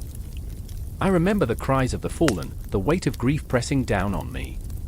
The city felt hollow, like a shell washed ashore, waiting for the tide to reclaim what had been lost. In the distance, I spotted Tokishi, his face a mask of anguish, eyes searching the debris as if hoping to find something, someone, he had lost. "They were supposed to protect us," he muttered, fists clenched, his voice a tremor of rage and despair. I wanted to tell him that faith was a fragile thing, but the word stuck in my throat like a thorn. Tokishi, the once joyful warrior, was now the embodiment of sorrow, his laughter extinguished in the flames of war. I remember the day he first took up arms, full of dreams and bravado. Now, he was a shadow of the man he used to be, haunted by the specters of comrades who would never return. Each step he took felt like a betrayal to their memory. He was searching not just for the lost, but for meaning in the ashes, a purpose that seemed to slip away like sand between his fingers. Then there was Hannah, a spirit as fierce as the ocean that had swallowed the Mongol fleet whole. She stood apart from the chaos, eyes glistening, a storm brewing behind them. "What do we do now?" she asked, her voice a fragile whisper layered beneath a veneer of strength. I could see the cracks forming, the weight of responsibility crushing her. She was a leader in the eyes of her people, yet her heart was a battlefield, torn between loyalty and despair. The resilience in her stance faltered as she faced the aftermath, the ruins of what had been once vibrant. In the quiet moments, I could almost hear the whispers of the fallen, echoes of laughter, shouts of camaraderie, the soft rustle of silk kimonos in the breeze. Their memories were woven into the fabric of this land, now stained with blood and loss. I could feel time stretching, warping, as if the cosmos itself held its breath, witnessing our plight. It was a cruel reminder that the past could never be undone, and the future loomed like an ominous shadow. Tokishi's anguish was palpable, a living thing that clawed at my insides. "We trusted them," he shouted at the heavens, his voice breaking, a raw edge of pain that shattered the eerie silence. "They were supposed to be our salvation." His fury was a tempest, a force that would not be contained. And yet, I could see the flicker of doubt behind his anger. Who had failed him more, those who had come to conquer or those who had sworn to protect? It was a question that gnawed at his soul, a riddle without an answer. Hannah stepped closer, grounding him, her fingers brushing against his arm. "We can't let this define us," she urged, a warrior's determination in her words. But I saw the fear flash in her eyes, the fear of what lay ahead. The political ramifications of this invasion would ripple through the fabric of our society, tearing apart alliances, twisting loyalties, and spawning a darkness that could consume us all. I remember watching their exchange, feeling like a ghost haunting the edges of their pain. They were both so impossibly flawed, yet so achingly relatable in their struggle. I understood their fears of losing their home, their identity, their very essence. I felt the weight of the world pressing down on my chest, a suffocating reminder that nothing was sacred anymore. As we stood together on the precipice of despair, the remnant of the past swirling around us like a tempest, I heard the distant crash of waves. The ocean, once a symbol of hope and adventure, now whispered of treachery and loss. Each swell seemed to taunt us, a reminder of the invaders who had come and gone, leaving behind nothing but ruin. I wanted to scream at the fickleness of fate, at the absurdity of it all. How could such a beautiful land be marred by the scars of war? "Do you think they'll come again?" Tokishi asked, his voice barely a whisper, as if speaking the words aloud might summon another invasion. The thought hung heavy in the air, a ghost that refused to be laid to rest. I could see the fear in his eyes, raw and naked, as if he were staring into the abyss. Hannah's response was slow, deliberate, her gaze fixed on the horizon, where the sun cast an eerie glow, bathing the world in a fiery hue. "If they do," she said, every word laced with defiance, "we'll be ready." But beneath her fierce exterior, I sensed a tremor of uncertainty. The haunting echoes of war had planted a seed of doubt in her heart, one that threatened to blossom into despair. Time became a cruel trickster, stretching and twisting, as we stood among the ruins of our lives. The laughter of children, once a sweet melody, was now a distant memory, drowned out by the echoes of conflict. I remember when the world felt alive with possibility, now the air felt thick, suffocating. As the sun began its descent, painting the sky in shades of crimson, I felt a chill creep into my bones. The shadows lengthened, creeping close, whispering secrets of betrayal and heartache. This was the aftershock of the invasion, a world forever altered, a people forever scarred. The clock continued to tick, but we stood suspended in this moment, caught between what had been and what would never be. And as I looked into the eyes of Tokishi and Hannah, two souls intertwined by tragedy, I realized that the political ramifications of this invasion were only the beginning. A storm was brewing, one that would tear apart the very fabric of who we were, and as the darkness closed in, I knew that whatever awaited us on the horizon would demand more than just courage, it would require a sacrifice that none of us were prepared to make. The night felt heavy, as if the stars themselves had been swallowed by a gaping maw, leaving darkness to drape like an unyielding shroud over everything. I stood there, heart racing, as the sound of distant hooves thundered like a storm breaking upon the land. Fear gripped my throat, a vice that constricted tighter with every echoing beat. I could almost taste the dust, the sweat of battle mingling with the frigid air, a bitter reminder of what was to come. I remember the way the moon hung low, a crescent blade, slicing through the shadows. Beneath that sickly glow, an army approached, a horde of Mongol warriors, their faces a mask of grim determination. Taro, my older brother, was beside me, his hands trembling, not from fear but from a simmering rage that had been boiling for too long. They come for our homes, he hissed, eyes wild, full of an unquenchable fire. I could see it, the way his fists clenched, as if he were grasping for something long lost. I wanted to reach out, to tether him back to sanity, but the urgency of the moment knotted my stomach like a coiling serpent. We had seen the aftermath of their raids. Villages reduced to ashes, families torn apart, dreams scattered like autumn leaves before a storm. I remember the last time they struck, I murmured, my voice barely a whisper above the rustling winds. Mother's eyes filled with fear, her hands trembling as she clasped the amulet. Did she think it would save us? A charm against death. Taro's face twisted, a mix of anger and sorrow. The amulet, a trinket from a more innocent time, now felt like a cruel joke. In that moment, I also remembered Aiko, our sister, just a child, laughing in the garden, her laughter ringing like delicate chimes. The garden, now a memory buried beneath layers of dread. I wished desperately to return to that innocent moment, to shield her from the grim realities that had crept into our lives. But this was no fairy tale. This was the monstrous reality of the Mongol invasions, a relentless tide that swept through our world, leaving nothing but despair in its wake. And then it happened, an explosion of sound, a clash of metal, the air thick with the stench of sweat and blood. The first warrior fell, and with him, the floodgates opened. Taro surged ahead, rage propelling him like a bullet, but I could only watch, paralyzed by a cocktail of fear and disbelief. Each swing of his sword was a heartbeat, raw and primal, each cry a prayer, one for survival, one against the inevitability of loss. I was a coward, I thought.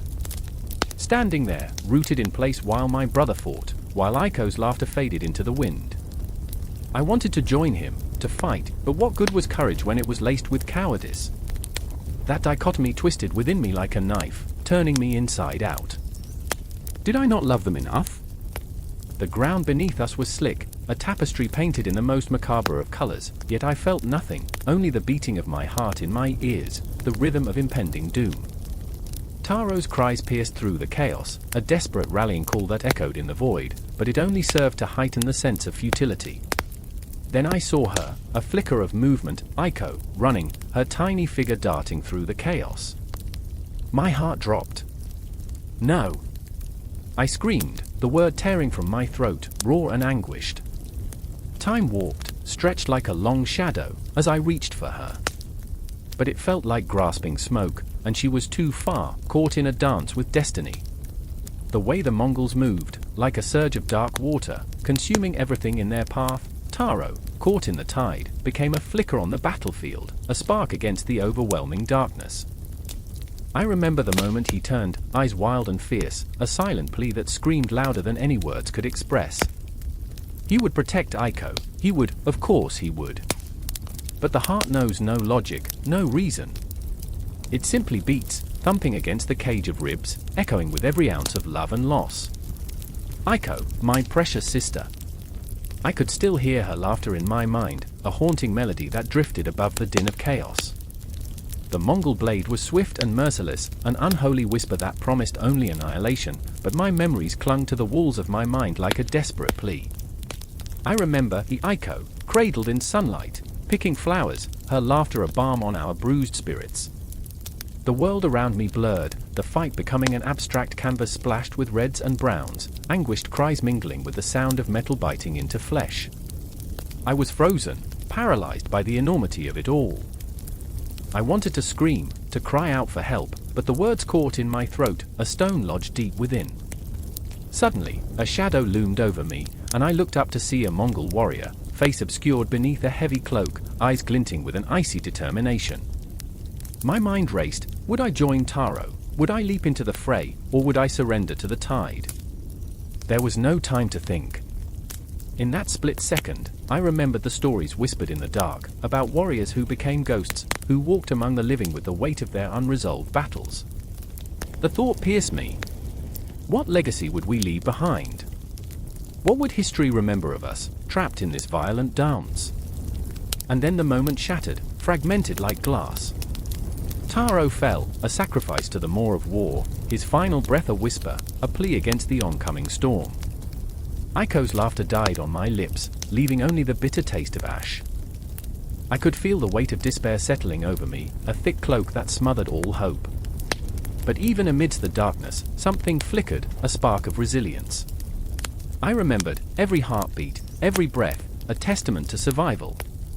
The legacy of the Mongol invasions would not just be one of destruction, it would weave through our culture, our very identity, shaping us in ways we could not yet fathom. The battle raged on, but somewhere within that chaos, I felt it, a shift, a tremor of determination rising within me. Together, we would carry the burdens of our lost ones, our grief turning into strength, the ashes of our past igniting a future we could not yet see. And as the night deepened, as shadows swallowed the flickering embers of hope, I understood, this was not just a fight for survival, it was a fight for our very souls, a testament to the undying spirit that thrummed beneath the surface of our shattered lives. We were still here, still breathing, still fighting. And the story would continue, echoing through the ages, a haunting reminder of what once was and what could still be. The siege hung in the air, thick like a fog that refused to lift. I stood at the edge of the camp, pulsating with the heartbeat of a dying world. The acrid scent of burning wood mixed with the metallic tang of blood and sweat, curling around my throat like a noose. Darkness swallowed the horizon, but the chaos of war painted my surroundings in shades of dread. I could hear the cries of the fallen, their voices echoing through the night, a haunting melody of desperation. And then there was Temujin, a name that struck fear into the hearts of kings. His eyes were two obsidian stones, cold and fierce, burning with an intensity that made the very earth tremble beneath him. I watched as he paced before his men, his shadow flickering against the firelight, a dark omen. I remember the way he clenched his fists, knuckles white, as he imagined the fall of every city, the whisper of power coursing through his veins like a drug. He was a man driven, not just by ambition, but by the ghost of his past, an unyielding specter that would not let him rest. Victory or death, he roared, and the men surged with a feverish energy, hearts racing like war drums. But Temujin's voice carried a tinged sorrow, a reminder that every battle came at a cost, each triumph wrapped in the shroud of loss. I felt it, like a stone in my gut, the weight of betrayal, the scars of trust ruptured. The very air crackled with the tension of unspoken promises and buried fears.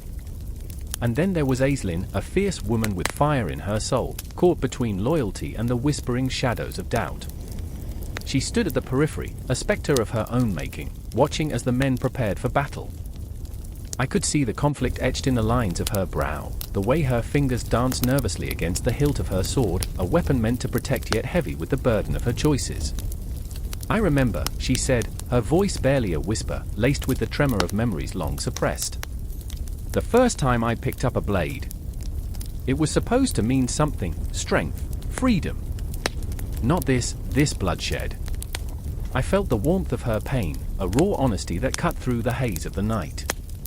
The weight of expectation pressed against her heart, making it race with a mix of fear and exhilaration. She was both warrior and woman, caught in the crossfire of the world's expectations and her own desires. Temujin's gaze fell upon her, a flicker of understanding passing between them, two souls entwined in a dance of ambition and vulnerability. The reality of their circumstances loomed over them like a dark cloud, and I felt the air thicken with the unspoken questions that hung like ripe fruit, ready to fall. Could they both survive this world they fought to create? Or would they become mere echoes, lost to the winds of history? With every heartbeat, the tension escalated, a symphony of impending doom. The distant sounds of clashing steel approached, a reminder that the world outside their fragile bond was relentless and unforgiving. I could feel the pulse of their fear, each warrior, each citizen, each life hanging by a thread. Temujin's ambition was a double-edged sword, carving a path through history while simultaneously leaving a trail of destruction. Aislinn knew this truth intimately, she had witnessed it firsthand. "Do you think," she started, her voice trembling as she faced him, "that glory is worth the lives lost?" Her eyes searched his face, desperate for a glimmer of hope, a sign that her loyalty wouldn't be in vain. But the flicker of doubt danced like fireflies in the dark, feeding on the uncertainty that tethered them to this moment. "I remember," Temujin replied, his voice low, heavy with the ghosts of choices unmade. "When I was a boy, I dreamed of uniting the clans, not for power, but for a future where no one would suffer as I did." His words were laced with a sadness that resonated deep within my chest, a reminder that even the most formidable of warriors bore the scars of their past. The night wore on, a witness to the unraveling of their dreams. I could feel the weight of history pressing down, the bitter taste of betrayal mingling with the anticipation of battle. In the distance, the torches of the enemy flickered like angry stars, a constellation of imminent doom threatening to swallow them whole. Every moment spiraled into an abyss of uncertainty. Would they stand together, or would the tides of war tear them apart? Aislin's fingers brushed against the blade once more, a grounding touch that whispered of the blood that would soon be spilled. She felt the weight of the world on her shoulders, the gravity of her choice pulling her closer to the precipice. And then, just as the night pulsed with the promise of violence, a silence fell. The air shifted, an electric hum that reverberated through the camp. So palpable, so terrifying, it felt like the calm before a storm, the eye of the hurricane. The time had come. In that moment, I knew everything would change. With every clash of steel, the echoes of ambition and heartbreak would intertwine, their fates danced upon the edge of a blade. I could see it in Temujin's eyes, the flicker of resolve, the flickering shadows of doubt, and the thrilling despair of a world on the brink. And just like that, the battle began, a cacophony of chaos erupting around them as the past collided violently with the present. I held my breath, knowing this was only the beginning. The crescendo of their lives would ripple through time, forever impacting the very fabric of history. But as the clash of swords began, I remained suspended in that moment, feeling the weight of their choices, their fears, their aspirations pressing against my heart like the heavy footfalls of destiny. The shadows danced, the firelight flickered, and the world outside faded into darkness, a potent reminder that nothing, in this unyielding realm, was truly certain. The sound of steel clashing against steel rang through the air, drowning out the whispers of the night. Shadows danced in the flickering torchlight, painting the faces of warriors with a grotesque mix of fear and determination. Haruto stood at the center of chaos, heart pounding like a war drum, each beat a reminder of his purpose, the nation he was sworn to defend, a land steeped in tradition and torn by conflict. He could smell the iron tang of blood, feel the weight of history pressing down on him, suffocating and exhilarating all at once. This was more than a battle, this was identity, forged in the fires of struggle. I remember my mother's stories, he thought, breathless, drawing strength from the memories. The tales of our ancestors, the honor they fought for. Yet in the back of his mind lingered an unsettling question, was honor a shield or a noose? Across the battlefield, Shuri watched the fray unfold, her heart a tempest of dread and resolve. She had chosen this moment, this reckless stand against tradition, and now it twisted in her gut like a serpent. The fight was not just for survival but for the very essence of their homeland. What does it mean to be Japanese? She had asked, her voice trembling, as if the question itself might shatter her. The elders had dismissed her, their laughter echoing like the tolling of a death knell, but she felt it, deep within her bones. The pulse of change was undeniable. Her heart ached for a sense of belonging that felt just out of reach, while tears of frustration stung her eyes. "Do you hear that?" She had whispered to Haruto once, their fingers brushing against each other, the air electric with uncertainty. "The world is shifting beneath us." But he had only smiled, that infuriatingly brave smile, and said, "We make our own path." Yet here they were, caught in a tempest of loyalty and fear, tangled in the web of their own convictions. The clash of blades surged again, and Haruto's breath hitched as he struck down an adversary. For a split second, he saw a reflection of himself in the lifeless eyes of the fallen, lost, fractured. Each life taken felt like a part of his own soul being siphoned away, a ghost haunting him with every swing. "Is this how we forge a nation?" he screamed internally, but the cries of the dying drowned out his thoughts. "Haruto!" Shiori's voice sliced through the chaos, raw and desperate. She was there, just a heartbeat away, but the battlefield was a chasm, a graveyard of dreams. "We can't keep doing this. Look around, what are we fighting for?" Her words struck like arrows, piercing the fog of his resolve, forcing him to confront the festering doubt that lurked like a predator in the shadows. The air thickened with the weight of 1,000 unspoken words, and time seemed to stretch infinitely. Memories flooded his mind, family gatherings, laughter echoing through the halls, the taste of rice and pickled plums shared in the soft glow of lantern light. We are not just warriors, he realized, we are a tapestry, woven together by our dreams and scars. But there was no time to dwell on the past. Shiori's hand grasped his shoulder, grounding him amidst the chaos. If we don't change, we become ghosts of our former selves, she urged, fear shimmering in her eyes. We can't just cling to the old ways, we must redefine who we are. And there it was, the spark of a revolution, flickering in the depths of their hearts, igniting a fire far beyond mere survival. They were not just soldiers. They were the vanguard of a new identity, aching to break free from the chains of history. Suddenly, an explosion rocked the ground beneath them, sending them sprawling. Dust and debris filled the air, choking their cries, blurring the lines between friend and foe. Haruto's heart raced as he scrambled to his feet, eyes scanning the chaos, searching for Shiori. No. Not her. Please. A primal fear clawed at his insides, tightening like a vice.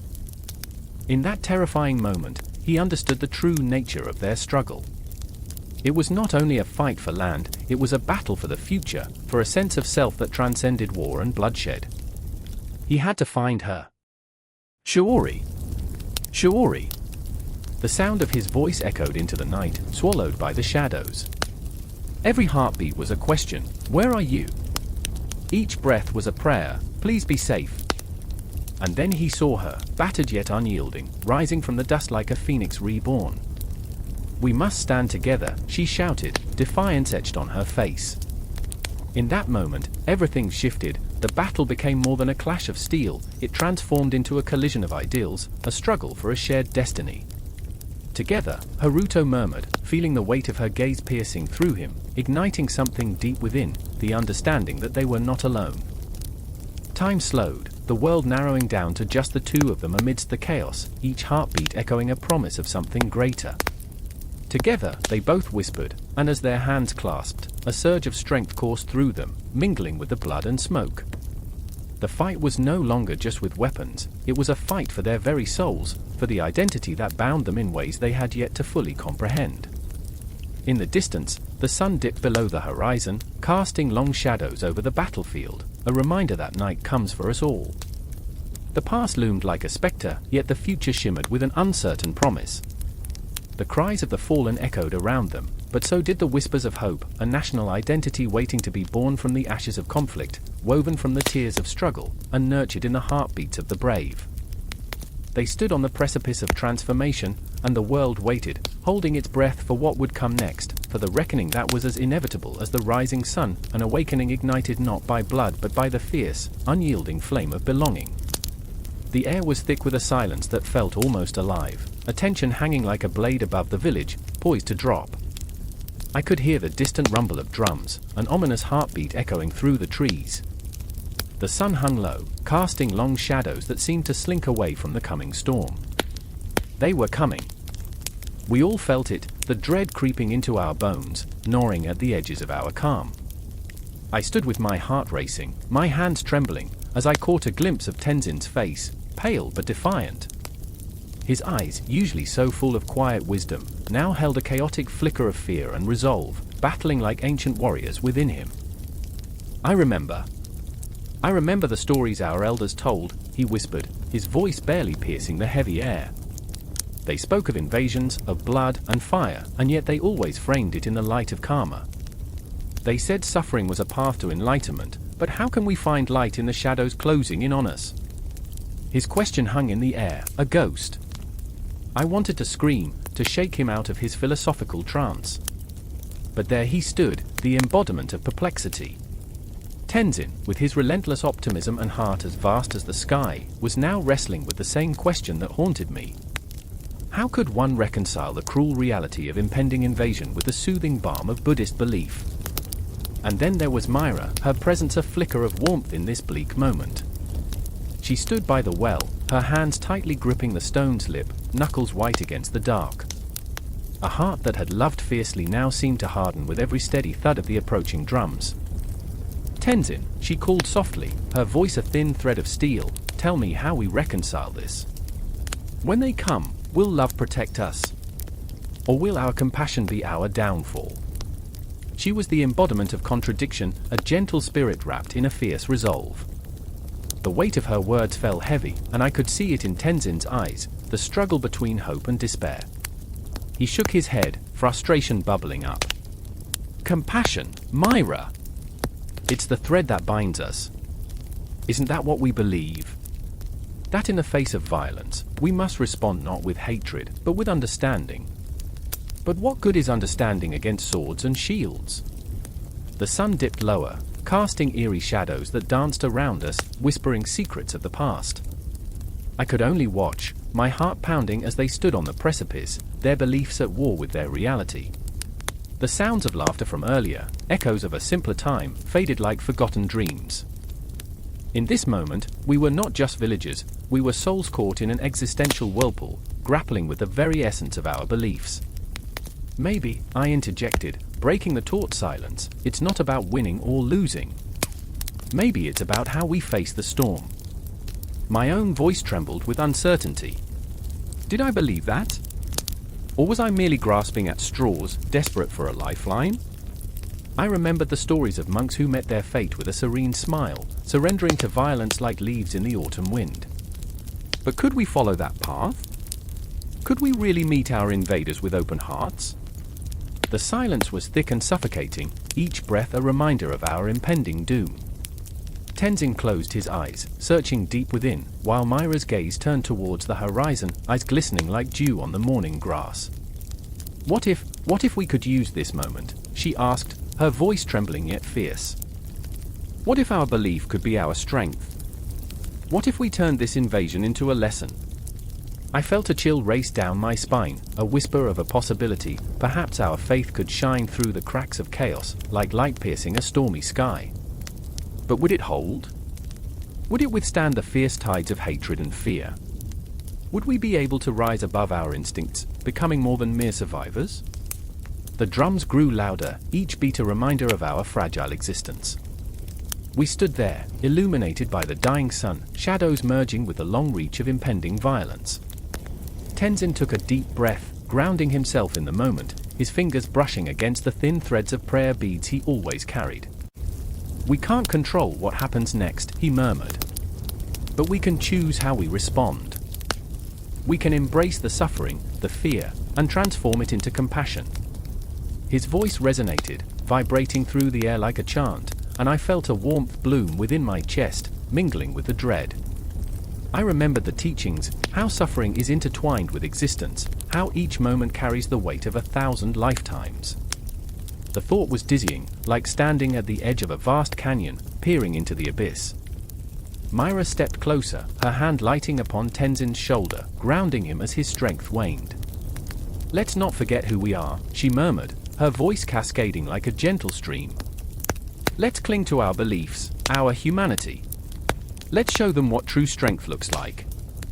But as those words fell into the air, I couldn't shake the feeling that we were mere puppets in a cosmic play, our strings pulled by unseen hands.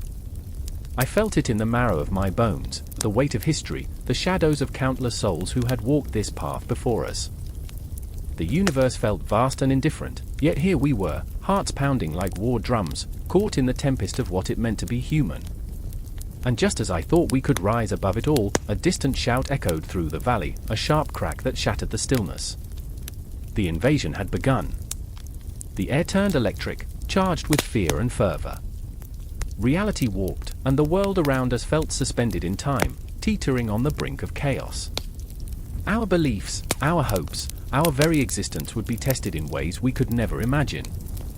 And in that moment, with the drums reverberating through the very fabric of our beings, we stood at a crossroads. What would we choose? What would we become? The answers slipped through my fingers like grains of sand, lost in the maelstrom of our impending confrontation. The only certainty was the echoing heartbeat of our collective fear, resonating within us all.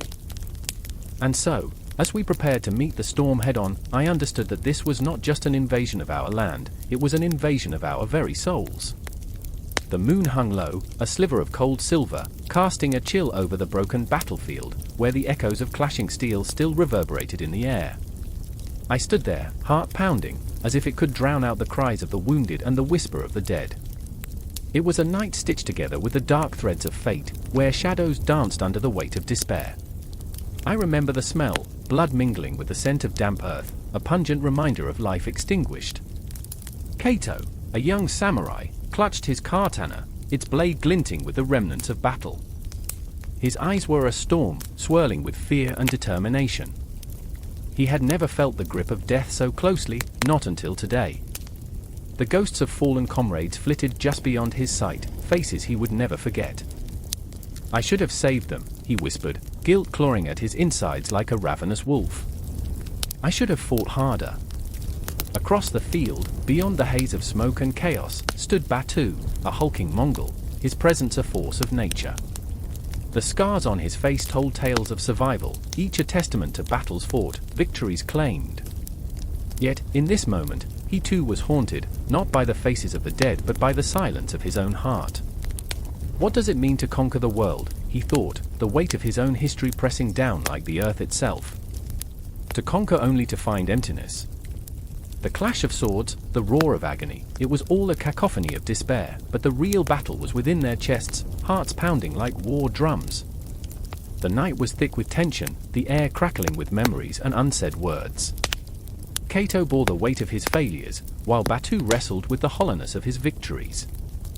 They were not just soldiers, they were men lost in the fevered dream of war, and the realization was like a blade slicing through the fog of their minds. I remember my first kill, Kato thought, the memory sharp and bitter. The boy I thought was a man, standing in front of me. His eyes wide like a deer caught in the light. The night had been almost beautiful then, stars twinkling above, a cruel contrast to the horror unfolding below. He had taken that life, and it had taken a piece of his soul. Batu, too, recalled the day he had taken his first life, the exhilaration mingled with sickness. The blood was warm, and the screams were music, he remembered, the thrill of power surging through his veins. But now, in this shattered landscape, the music had faded into a dirge, a melody of sorrow that buried itself deep within him. What does it mean to be alive, he pondered, the question echoing like a ghost in the back of his mind. The battlefield pulsed, a living thing, and Kato and Batu found themselves drawn closer, as if the very essence of fate had entwined their paths. They were caught in the same tempest, each grappling with the weight of their own demons. I must survive, Kato thought, knowing that life was a fragile thread, easily severed. But at what cost? A laugh broke the tension, a high, ringing sound that shattered the night's melancholy. It belonged to Hiroshi, Kato's childhood friend, now a flickering shadow, a memory that danced before him. Remember when we bathed once a year? How romantic we must have smelled. The absurdity of that thought pulled Kato from his despair, if only momentarily. He chuckled, choking on sorrow, but it felt good to laugh even for a moment, to feel something other than the gnawing emptiness. Batu watched this exchange, confused. Laughter was foreign in the midst of slaughter, his world painted in hues of red and black. He felt the twinge of envy. To have friends, he thought, to know joy in the darkest of hours, a longing stirred within him, a yearning for connection that war had stripped away. And then it happened, a sudden movement in the shadows, a figure emerging from the smoke. A single breath caught in Kato's throat, it was a Mongol warrior, eyes wild, sword raised high. Time froze, a heartbeat stretching into eternity. Kato could feel the pulse of the world around him, the very essence of life hanging by a thread.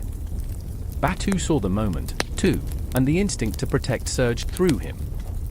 No, he shouted, the urgency raw, as he lunged forward, muscles straining, heart racing. Kato's heart pounded against his ribcage, caught between fear and the fierce desire to fight. He could end this, he thought. He could seize control of his fate. The clash was inevitable, a collision of destinies. Steel met steel, a sound that resonated through the night like thunder. Kato felt the burn of exertion, the heat of battle mingling with the chill of despair. They fought, oh how they fought, shadows beneath the moon, bound by the weight of their choices.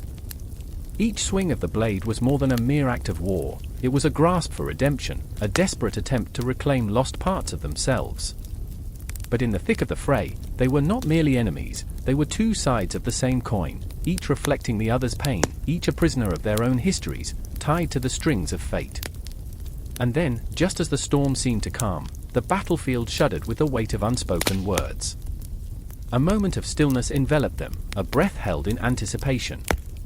Kato saw the flicker of doubt in Batu's eyes, and for a fraction of a second, time stood still. They were not just warriors clashing for glory, they were men, afraid and alone, yearning for something more. In that pause, buried deep within the chaos, the true confrontation had only just begun. The night was thick with tension, a suffocating blanket that wrapped around the air, pressing against each breath.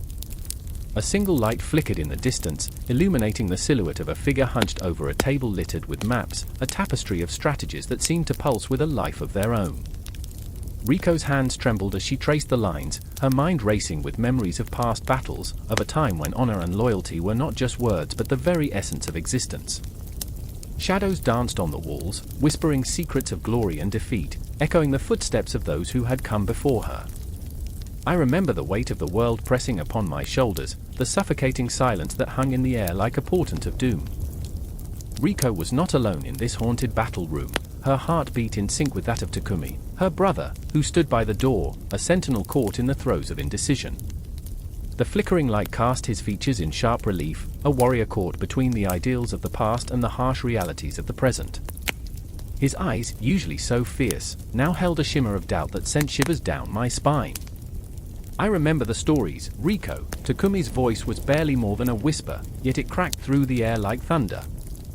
War was different back then. There were rules we lived by, a code. Did those codes still mean anything? The very air felt electric, charged with the ghosts of fallen soldiers. Each heartbeat screamed a question: who were they now?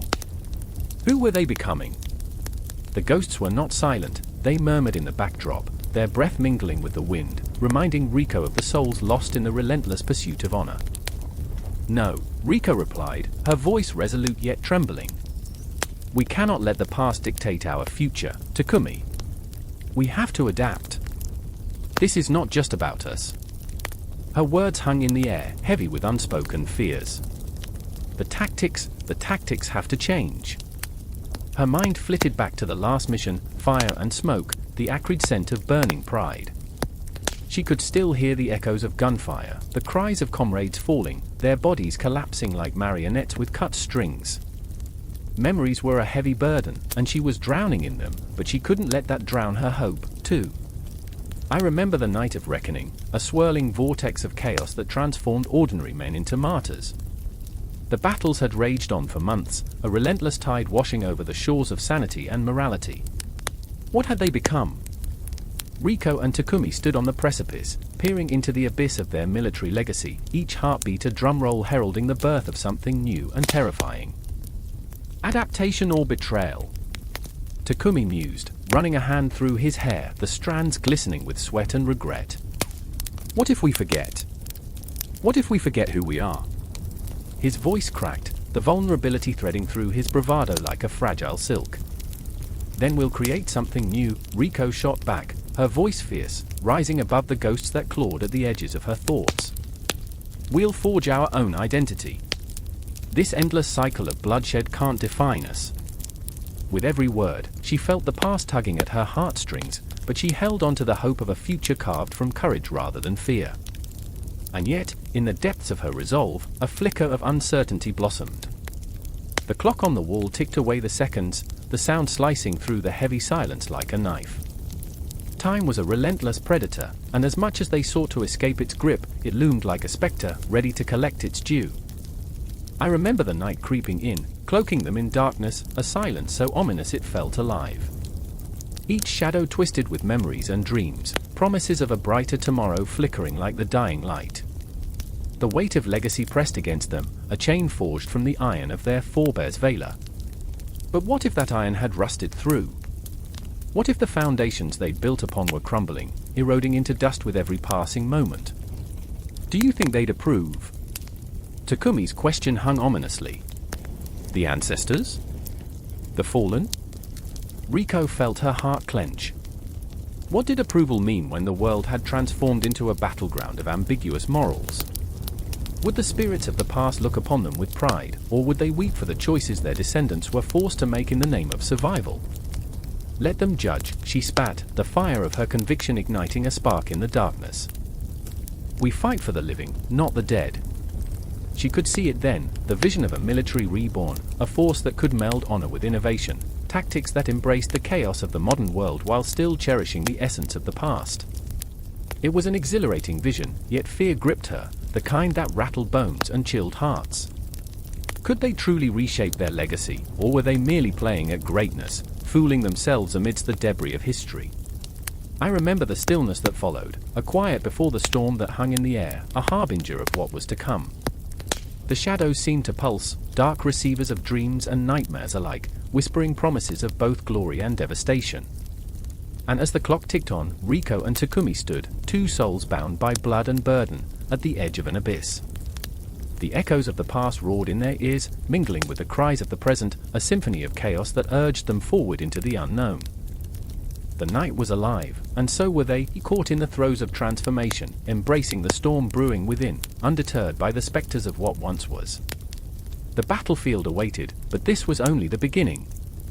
The long-term effects on Japan's military tactics were not just strategies, they were a heartbeat, a pulse, woven into the fabric of their being. And they would ride that pulse, through shadows, through pain, through hope, into the next chapter of their destiny. The air is thick with smoke, the acrid scent clinging to my throat like a choking ghost, shadows flickering against the stone walls of the marketplace. Merchants scream, their voices rising in a discordant symphony of panic as the ground trembles beneath the iron hooves of invaders. I remember the moment vividly, the way time fractured, each second stretching like taut string, the world a canvas splattered with chaos. My heart races, pounding like a war drum, each beat a reminder of our fragility in the face of ferocity. A merchant named Alaric stands frozen, eyes wide, grappling with the weight of his wares, silks from distant lands, spices that once inspired dreams of wealth and comfort. Now, they are mere tokens of a life about to unravel. I see the way his fingers tremble, a stark contrast to the bravado he wore like armor just hours ago. He had traded for these goods with a hope that now feels laughably naive, a cruel joke played by fate.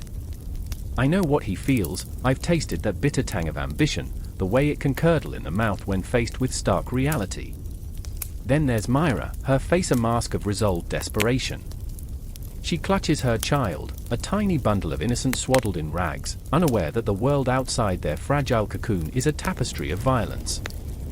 I remember the day she laughed with the other mothers, sharing stories while their children chased each other through the market square. Now, that laughter feels like a distant echo, drowned out by the clamor of fear and destruction. The invaders are a storm crashing into our lives, uprooting every fragile hope. Her eyes burn with a fierce protectiveness, a love so fierce it could scorch the earth.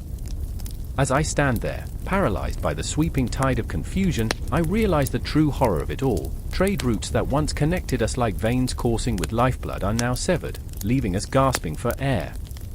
My throat constricts as I think of the caravans, laden with treasures, that will never reach their destinations.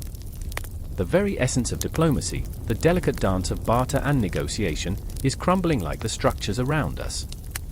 We are not just losing goods, we are losing the bonds that tied us together, the trust forged through every handshake. I remember the tales of old, where the marketplaces thrummed with life, where merchants spoke of distant lands with stars in their eyes. Now, those stars seem like fading memories, swallowed by the dark clouds gathering overhead. With each echoing hoofbeat, they trample on centuries of trade and understanding, reducing our world to dust. Fear creeps into my heart like a thief in the night, stealing away the certainty of tomorrow. Alaric's voice pierces through the chaos, desperation twisting his words. We must stand together, he urges, but even as he speaks, the weight of his fear pulls him down. I see it in the way his shoulders sag, in the trembling of his hands. The very idea of unity feels like a cruel joke, a flickering candle in a storm. It's hard to rally the broken when the ground beneath them is quaking. Myra's grip tightens, her resolve hardening like iron. If we don't fight, we lose everything, she declares, her voice cutting through the panic like a blade. I am drawn to her fire, that fierce spirit igniting sparks of hope amidst the ashes of despair. But still, I see doubt flicker in her eyes, a darkness lurking, whispering that perhaps they've already lost.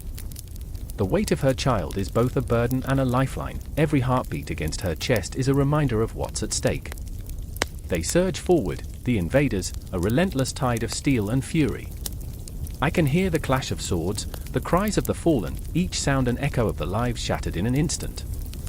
The marketplace transforms into a battlefield, a place once filled with laughter and commerce now soaked in blood and tears. I can't help but think of the dream I had last night, a sprawling city, vibrant and alive, fading into a mere silhouette under the crushing weight of despair. "Get to the cellar!" I scream, the words bursting from my lips as instinct takes over. I see Myra's eyes widen, and for a moment, time stops. My heart aches, knowing that every second spent weighing their choices could lead to greater loss. Alaric stumbles, the thought of abandoning his wares, his life's work, tearing at his soul. But what about my goods? My family? His voice is a fractured whisper, the truth that lies behind them haunting. I want to scream that it's all meaningless, all the trade and barter, every grain of salt or bolt of cloth, nothing matters now except survival. But the words catch in my throat, heavy with the weight of reality. The invaders are not just taking our goods, they are stripping us of our very essence, unraveling the threads that bind us, turning our dreams into nightmares. Myra's resolve hardens as she looks at me and then at Alaric. "We can't let them take our future," she says, voice steady despite the tremors running through her frame. I can see it, I can feel the pulse of determination rising within her. "Come with us. We'll fight back." It's not just a plea, it's a lifeline thrown into turbulent seas, a spark of rebellion against the darkness. And in that moment, I remember the stories of old again, the tales of resilience, of communities banding together against the tides of despair. I remember the laughter, the light, the vibrant humanity that flourished in the midst of turmoil. I feel it ignite within me, a flicker in the abyss, a whisper that maybe, just maybe, this can still become a story worth telling. As we huddle together amidst the chaos, the world spins on its axis, leaving us clinging to hope, every heartbeat resonating with defiance. The invaders might take our goods, our lands, but they will not take our spirit. The fire within us burns brighter than their swords, and in that moment of shared fear and ambition, we forge a new dialogue, a desperate plea for survival wrapped in the ferocity of our hearts. And as night falls, the shadows deepen. The echoes of the past merge with the whispers of the future, a swirling miasma of uncertainty and determination. I don't know what tomorrow will bring, but I can feel the pulse of resistance thrumming in my veins, like the steady ticking of a clock, relentless and unyielding. The struggle has just begun, and in the heart of this storm, we will find our way. The air is thick with the scent of smoke and despair. I can feel the tremors beneath my feet, the echoes of distant gunfire mingling with the cries of those left behind. It's a cacophony of chaos, of a world unraveling at the seams. I stand, heart pounding in my chest, watching the sun dip below the horizon, bleeding crimson across the sky, an ominous reminder of what these foreign influences have wrought upon us. I remember the laughter of children playing in the streets, before the dust settled like a shroud over our once vibrant lives. Now, shadows dance in the corners of my mind, taunting me with remnants of a time that feels like a dream, growing hazier with each passing day. Myra, my childhood friend, kneels beside me, her hands trembling as she clutches a tattered photograph of us, a snapshot of innocence in a world turned monstrous. Her eyes, once bright with curiosity, now glimmer with a haunting desperation. "We can't let them take it all," she whispers, her voice barely a thread in the tumult. I nod, but the weight of our reality presses down like a vice, squeezing the breath from my lungs. Each heartbeat reminds me of the fragility of hope, of the fraying ties that bind us to our past. The streets are alive with the remnants of foreign influence, soldiers in imposing uniforms, their faces obscured by helmets, stride through our neighborhoods like giants in a children's tale, striking terror with every booted step. I watch as they pull families from their homes, their harsh laughter cutting through the night like a knife, a reminder of the powerlessness that clings to us like a shadow. I remember when we thought the world was ours, a playground of dreams and aspirations. Now, it feels like a stage for tragedy, a script written in blood and betrayal. Do you trust them? I ask, my voice trembling against the roar of engines overhead, the rumble of foreign tanks reminding us that our fate lies in the hands of those who see us as nothing more than pawns on a chessboard. Myra's silence speaks volumes, a hollow echo that fills the chasm between us. We are both aware of the tales spun around glowing campfires, the promises of aid and prosperity masked in the guise of liberation. But I remember too well the price of their intervention, the loss of our autonomy, the erosion of our identity. In the heart of the city, where the walls once hummed with vibrant life, now stand remnants of what was. I see a Shah, a boy who once dreamed of becoming a poet, now reduced to scavenging through the rubble, clutching scraps of paper like lifelines. I can't help but ache for his loss, the fragments of his soul scattered like the debris around us. They don't care about us, he spat, voice bitter like the ash that settles on our tongues. We're just a story to tell, a tragedy to be pawned off for headlines. I feel the truth of his words gnawing at me, a relentless hunger for justice that simmers beneath the surface, waiting for a spark. Myra glances at me, her eyes reflecting the fire of determination. We need to resist, she says, and I can see the fire in her heart, a blazing beacon against the encroaching darkness. But I can also see her fear of what happens when the oppressed finally rise, fear of becoming the very monsters we despise. The silence grows heavy, thick with unspoken words, aching with the weight of our shared memories. The city holds its breath as night descends. The shadows lengthen, wrapping around us like a lover's embrace, comforting yet suffocating. I remember the stories my grandmother told me about the moon, how it watched over us, a guardian against the chaos of the earth below. Now, it feels like a cruel joke, casting a silver light on our misery, illuminating the cracks in our resolve.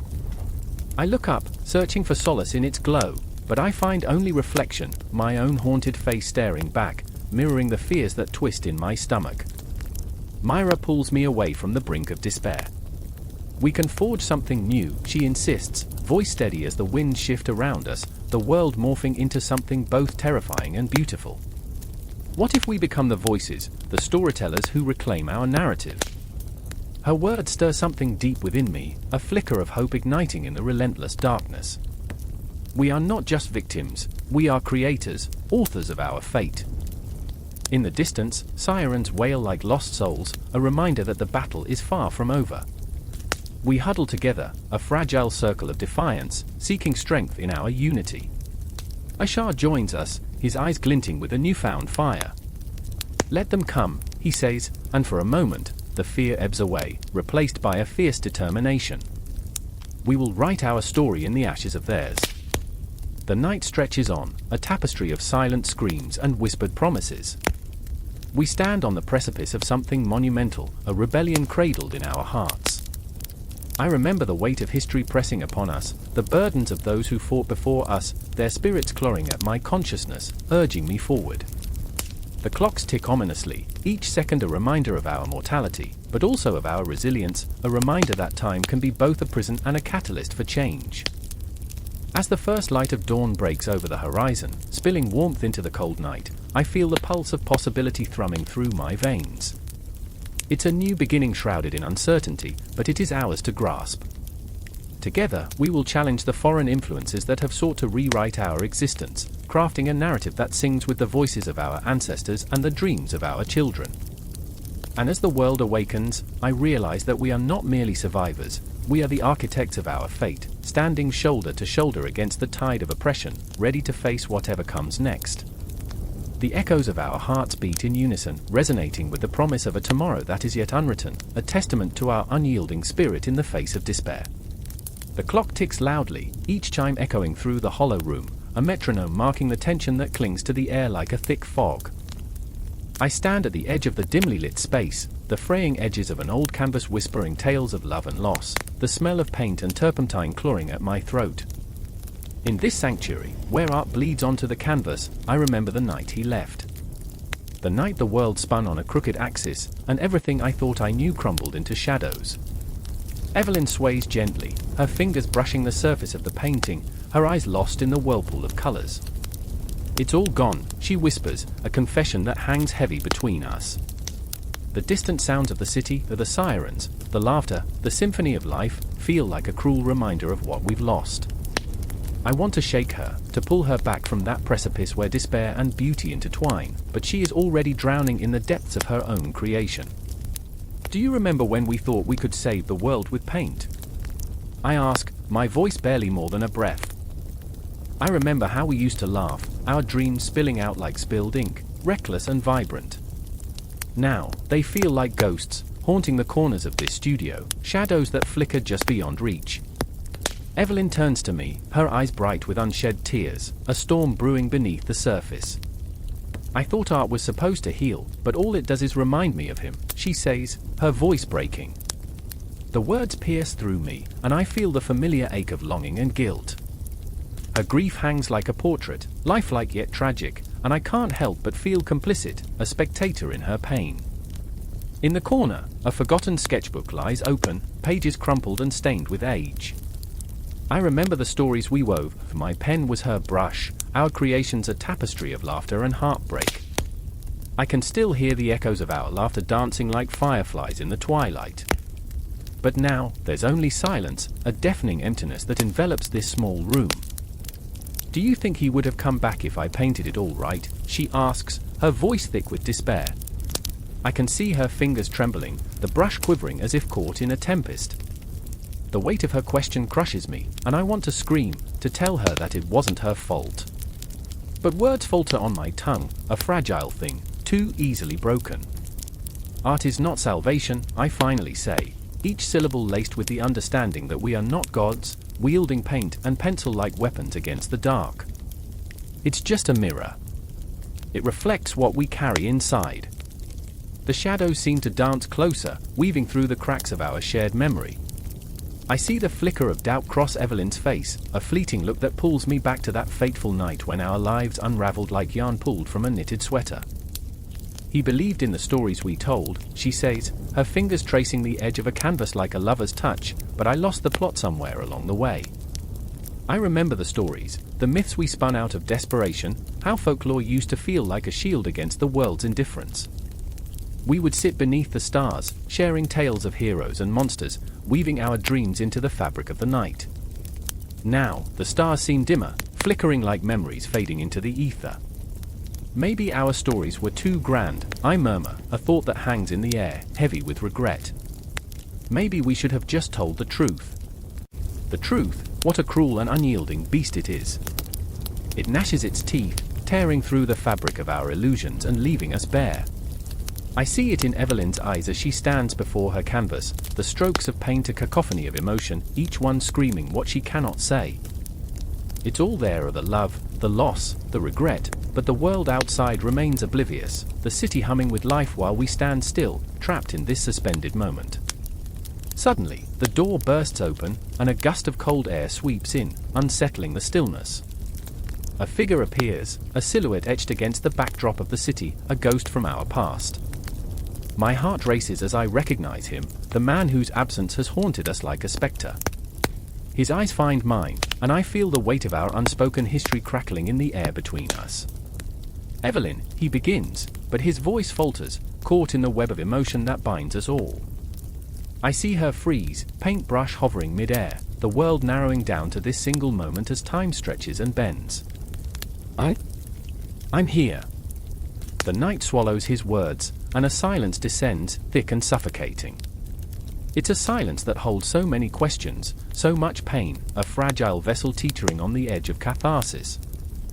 I remember the stories we told about love, how it was a battlefield, how heroes always returned. But this is no fairy tale, and reality has a way of tearing apart our narratives, leaving only jagged edges and unshed tears. Evelyn takes a step forward, her heart pounding like a war drum, and I can see the flickers of hope and fear dancing in her eyes. There's a longing there, a desire to bridge the chasm that time has carved between them.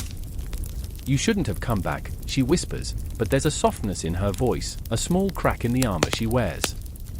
As he approaches, I feel the tension in the room swell to a breaking point, like the hush before a storm. The weight of their past looms over us, a dark cloud pregnant with unspoken words and broken promises. They stand face to face, two souls intertwined in a tragic ballet of love and regret, and I am merely an observer, caught in the fragile web they've spun. The city outside continues its relentless rhythm, unaware of the seismic shift taking place within these walls. The clock ticks louder, each moment stretching into eternity as their hearts align, teetering on the brink of confrontation and reconciliation. I hold my breath, feeling the world pulse with the weight of possibility, a raw and visceral energy crackling beneath the surface. This is the moment we all fear, the moment when art becomes real, when stories leap off the page and into the heart, and we are left exposed, vulnerable. The ghosts of our past swirl around us, blurring the lines between memory and truth, and I know that whatever happens next will echo through the corridors of our lives, twisting and turning like a ghostly waltz. With a sharp intake of breath, I realize that this moment is just the beginning, a single brushstroke on the vast canvas of our lives. And even as the darkness hovers, I can feel the flicker of hope igniting in the corners of our hearts, a flame ready to burn away the shadows, ready to remind us that we are alive, still fighting, still creating, even in the face of despair. The clock struck midnight, and the air crackled with a tension that felt almost alive. Shadows danced along the cobblestone streets of a city that had seen too much, too many invasions, too many betrayals. I stood in the heart of it, my breath hitching as I watched the figures emerging from the dark alleys. They were whispers of history, dressed in tattered remnants of time, ghosts of the past demanding to be seen. I remember the first time I heard the stories. They were woven into the fabric of my childhood, tales filled with valor and horror, the kind that makes your heart race with dread and delight. But now, as I stood surrounded by the echoes of those very tales, I felt the weight of another truth pressing down.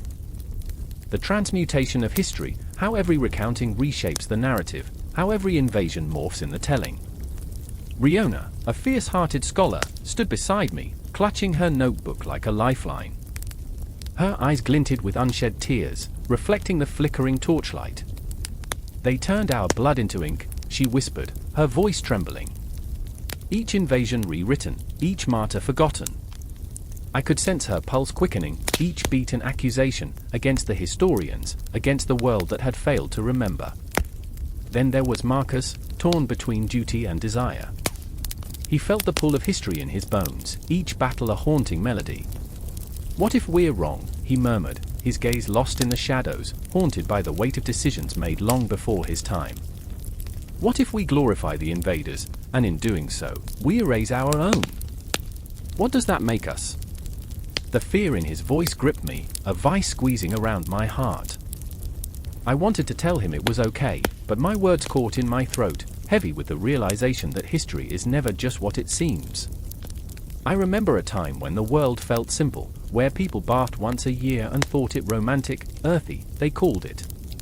How absurd! Yet here we were, tangled in the aftershocks of invasions that had cloaked cities in blood and fog.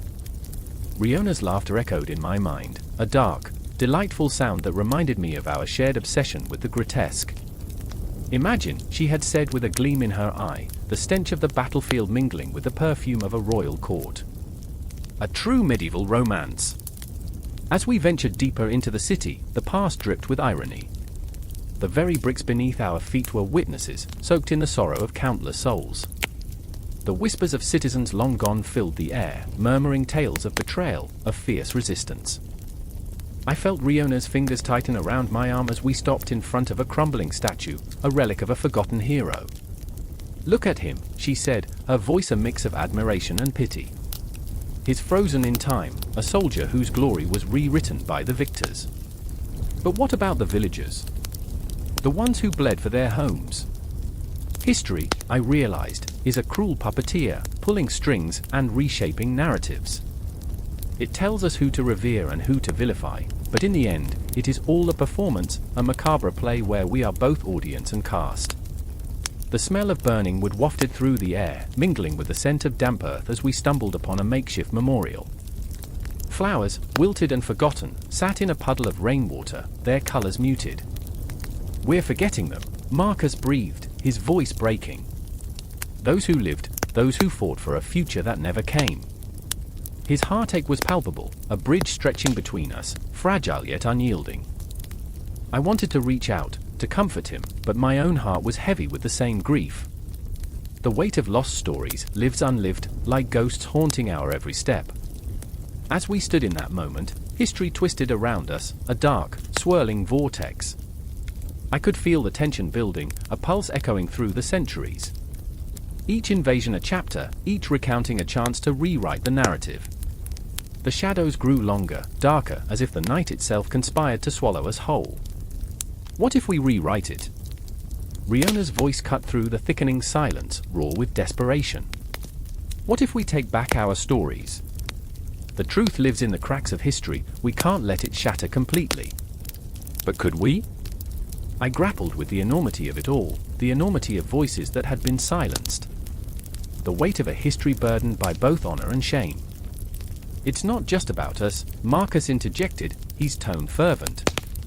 It's about those who will come after us. If we don't remember, who will? And then, like a bolt of lightning, clarity struck. Our stories were not just our own, they were threads in a vast and intricate tapestry. Each strand significant, vibrant even in its decay. The echoes of the past called to us like sirens, demanding that we listen, demanding that we feel. I shut my eyes, letting their cries wash over me. Time slipped and twisted, a serpentine dance that left us breathless. The past, present, and future collided in a cacophony of emotion. I could hear them, the forgotten. Their whispers morphed into a roar that reverberated in my chest, the ghosts breathing life into our mission. As dawn began to break, the first rays of light pierced through the veil of darkness, illuminating our path. I opened my eyes, the city vibrant and alive, yet shadowed by the weight of history. Riona's grip on my arm tightened, her resolve solidifying. "This is just the beginning," she said, a fierce determination radiating from her. The sun rose higher, painting the horizon with hues of gold and crimson, a stark reminder of the battles fought beneath its glow. The cycle continued, the invasions of memory, thought, and heart forever intertwined. We were no longer mere observers, we had become part of the narrative, each heartbeat a testament to the lives we had promised to remember. As the day broke, the city seemed to breathe anew. The ghosts lingered, but so did we, with fervor, with passion, and with a relentless commitment to rewrite the tales of the past. The shadows whispered, the clock still ticked, and our journey was far from over. The air hung thick, a suffocating shroud of tension, as the sky darkened over the city, a prelude to chaos. I stood on the edge of a crumbled wall, my heart drumming like the war drums of a tribe long forgotten, echoing through the dimming light. The horizon was a smear of smoke and blood, and I could taste the ash on my tongue, a bitter reminder of what was to come. All around me, the whispers of the forgotten danced, the ghosts of my ancestors rattled their chains, desperate to be heard. I remember the first time I saw the Mongol horsemen, a brutal ballet of fury and precision. They arrived like thunder, a dark storm on the horizon, and in their wake, they left nothing but desolation.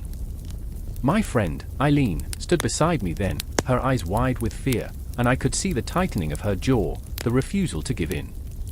She was fierce, a warrior in her own right, with a spirit that dared to clash against the darkness. But that day, even her courage faltered, we were both just children, swept up in a tide we could not comprehend. "Do you hear that?" she whispered, her voice barely cutting through the cacophony of panic. I nodded, straining to listen. The distant shouts, the clash of steel, and the horrific cries of the dying, each sound struck me like a punch to the gut. I remember how I could feel the world tilting on its axis, a bizarre dance of fate orchestrated by forces beyond our control. Then came the moment I will never forget. Eileen's older brother, Yarok, a protector, a beacon of hope, surged forward, a bull against the tide. I watched as he fought, but the Mongols were relentless. Each swing of his sword, each desperate cry, felt like a heartbeat, pulsing with life even as death loomed. In that terrifying moment, I saw the sheer ferocity of the invaders. They were shadows made flesh, their eyes glinting with a predatory light. Yarok fell, and a part of me shattered with him. I remember the silence that followed, a haunting stillness that wrapped around me, smothering the last vestiges of hope. Eileen screamed, a raw, primal sound that clawed at the darkness, but even she knew it was too late. The air was thick with the stench of blood and burnt flesh, and I felt my stomach churn as the world around us crumbled. The Mongols, they were not just warriors, they were the embodiment of fate, wielding destruction as an artist wields a brush. Each city they swept through became a canvas of despair, a testament to their unyielding wrath. I'd heard tales of their campaigns, how they carved a path through lands like a scythe through wheat, but standing there, watching it unfold, it was a visceral horror that gripped my soul.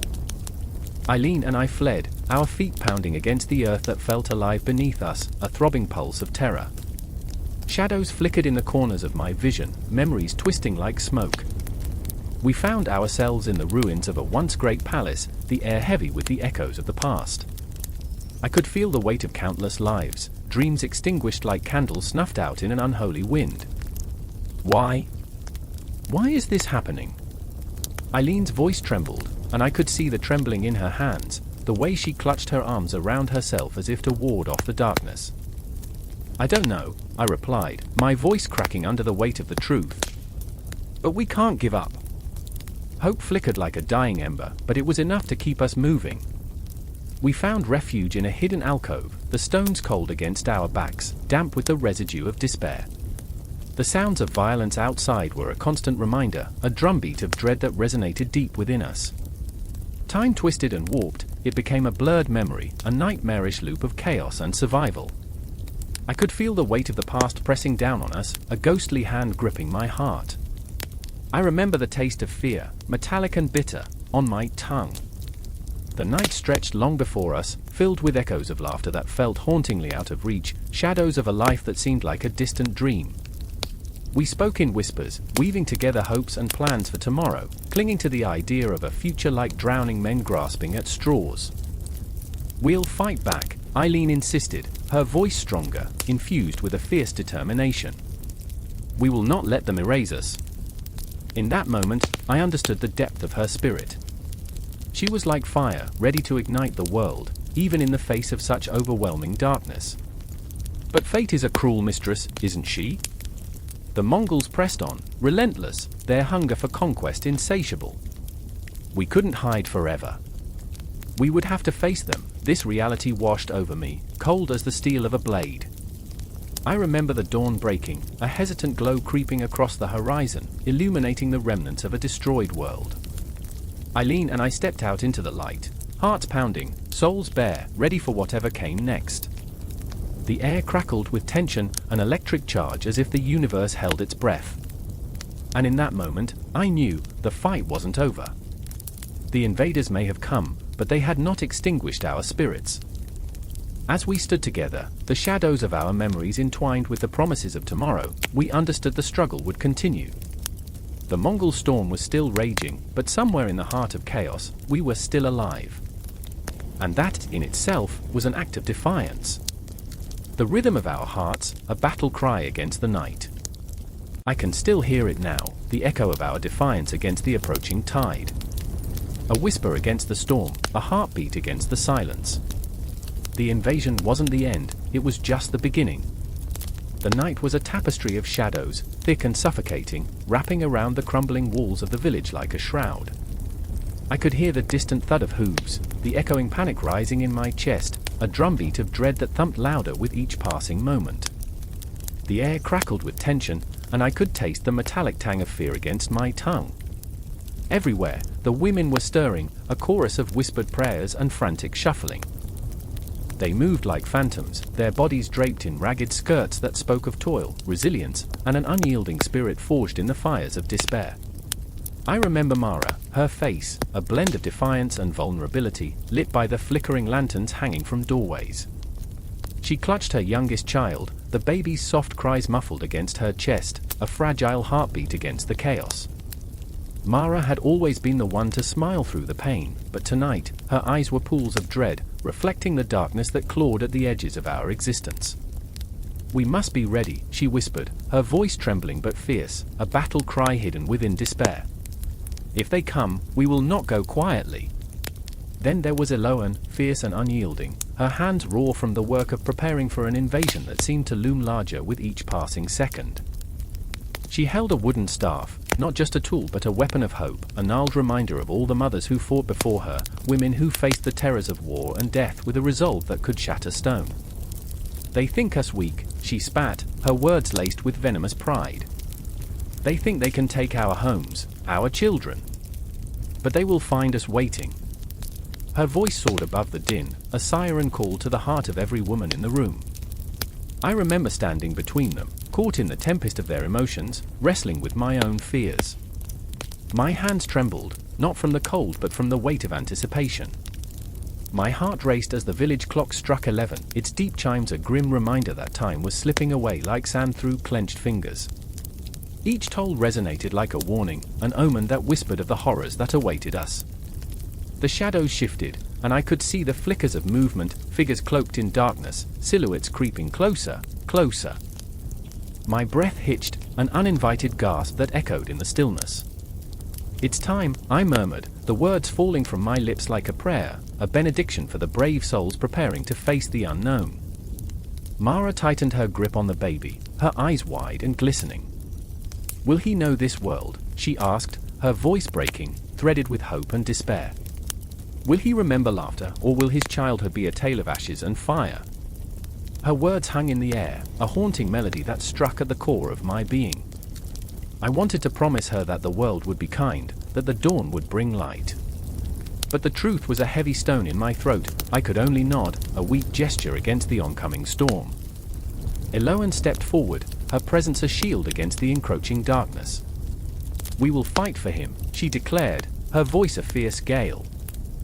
"We will carve out a place of safety, a haven even in the ruins of our lives."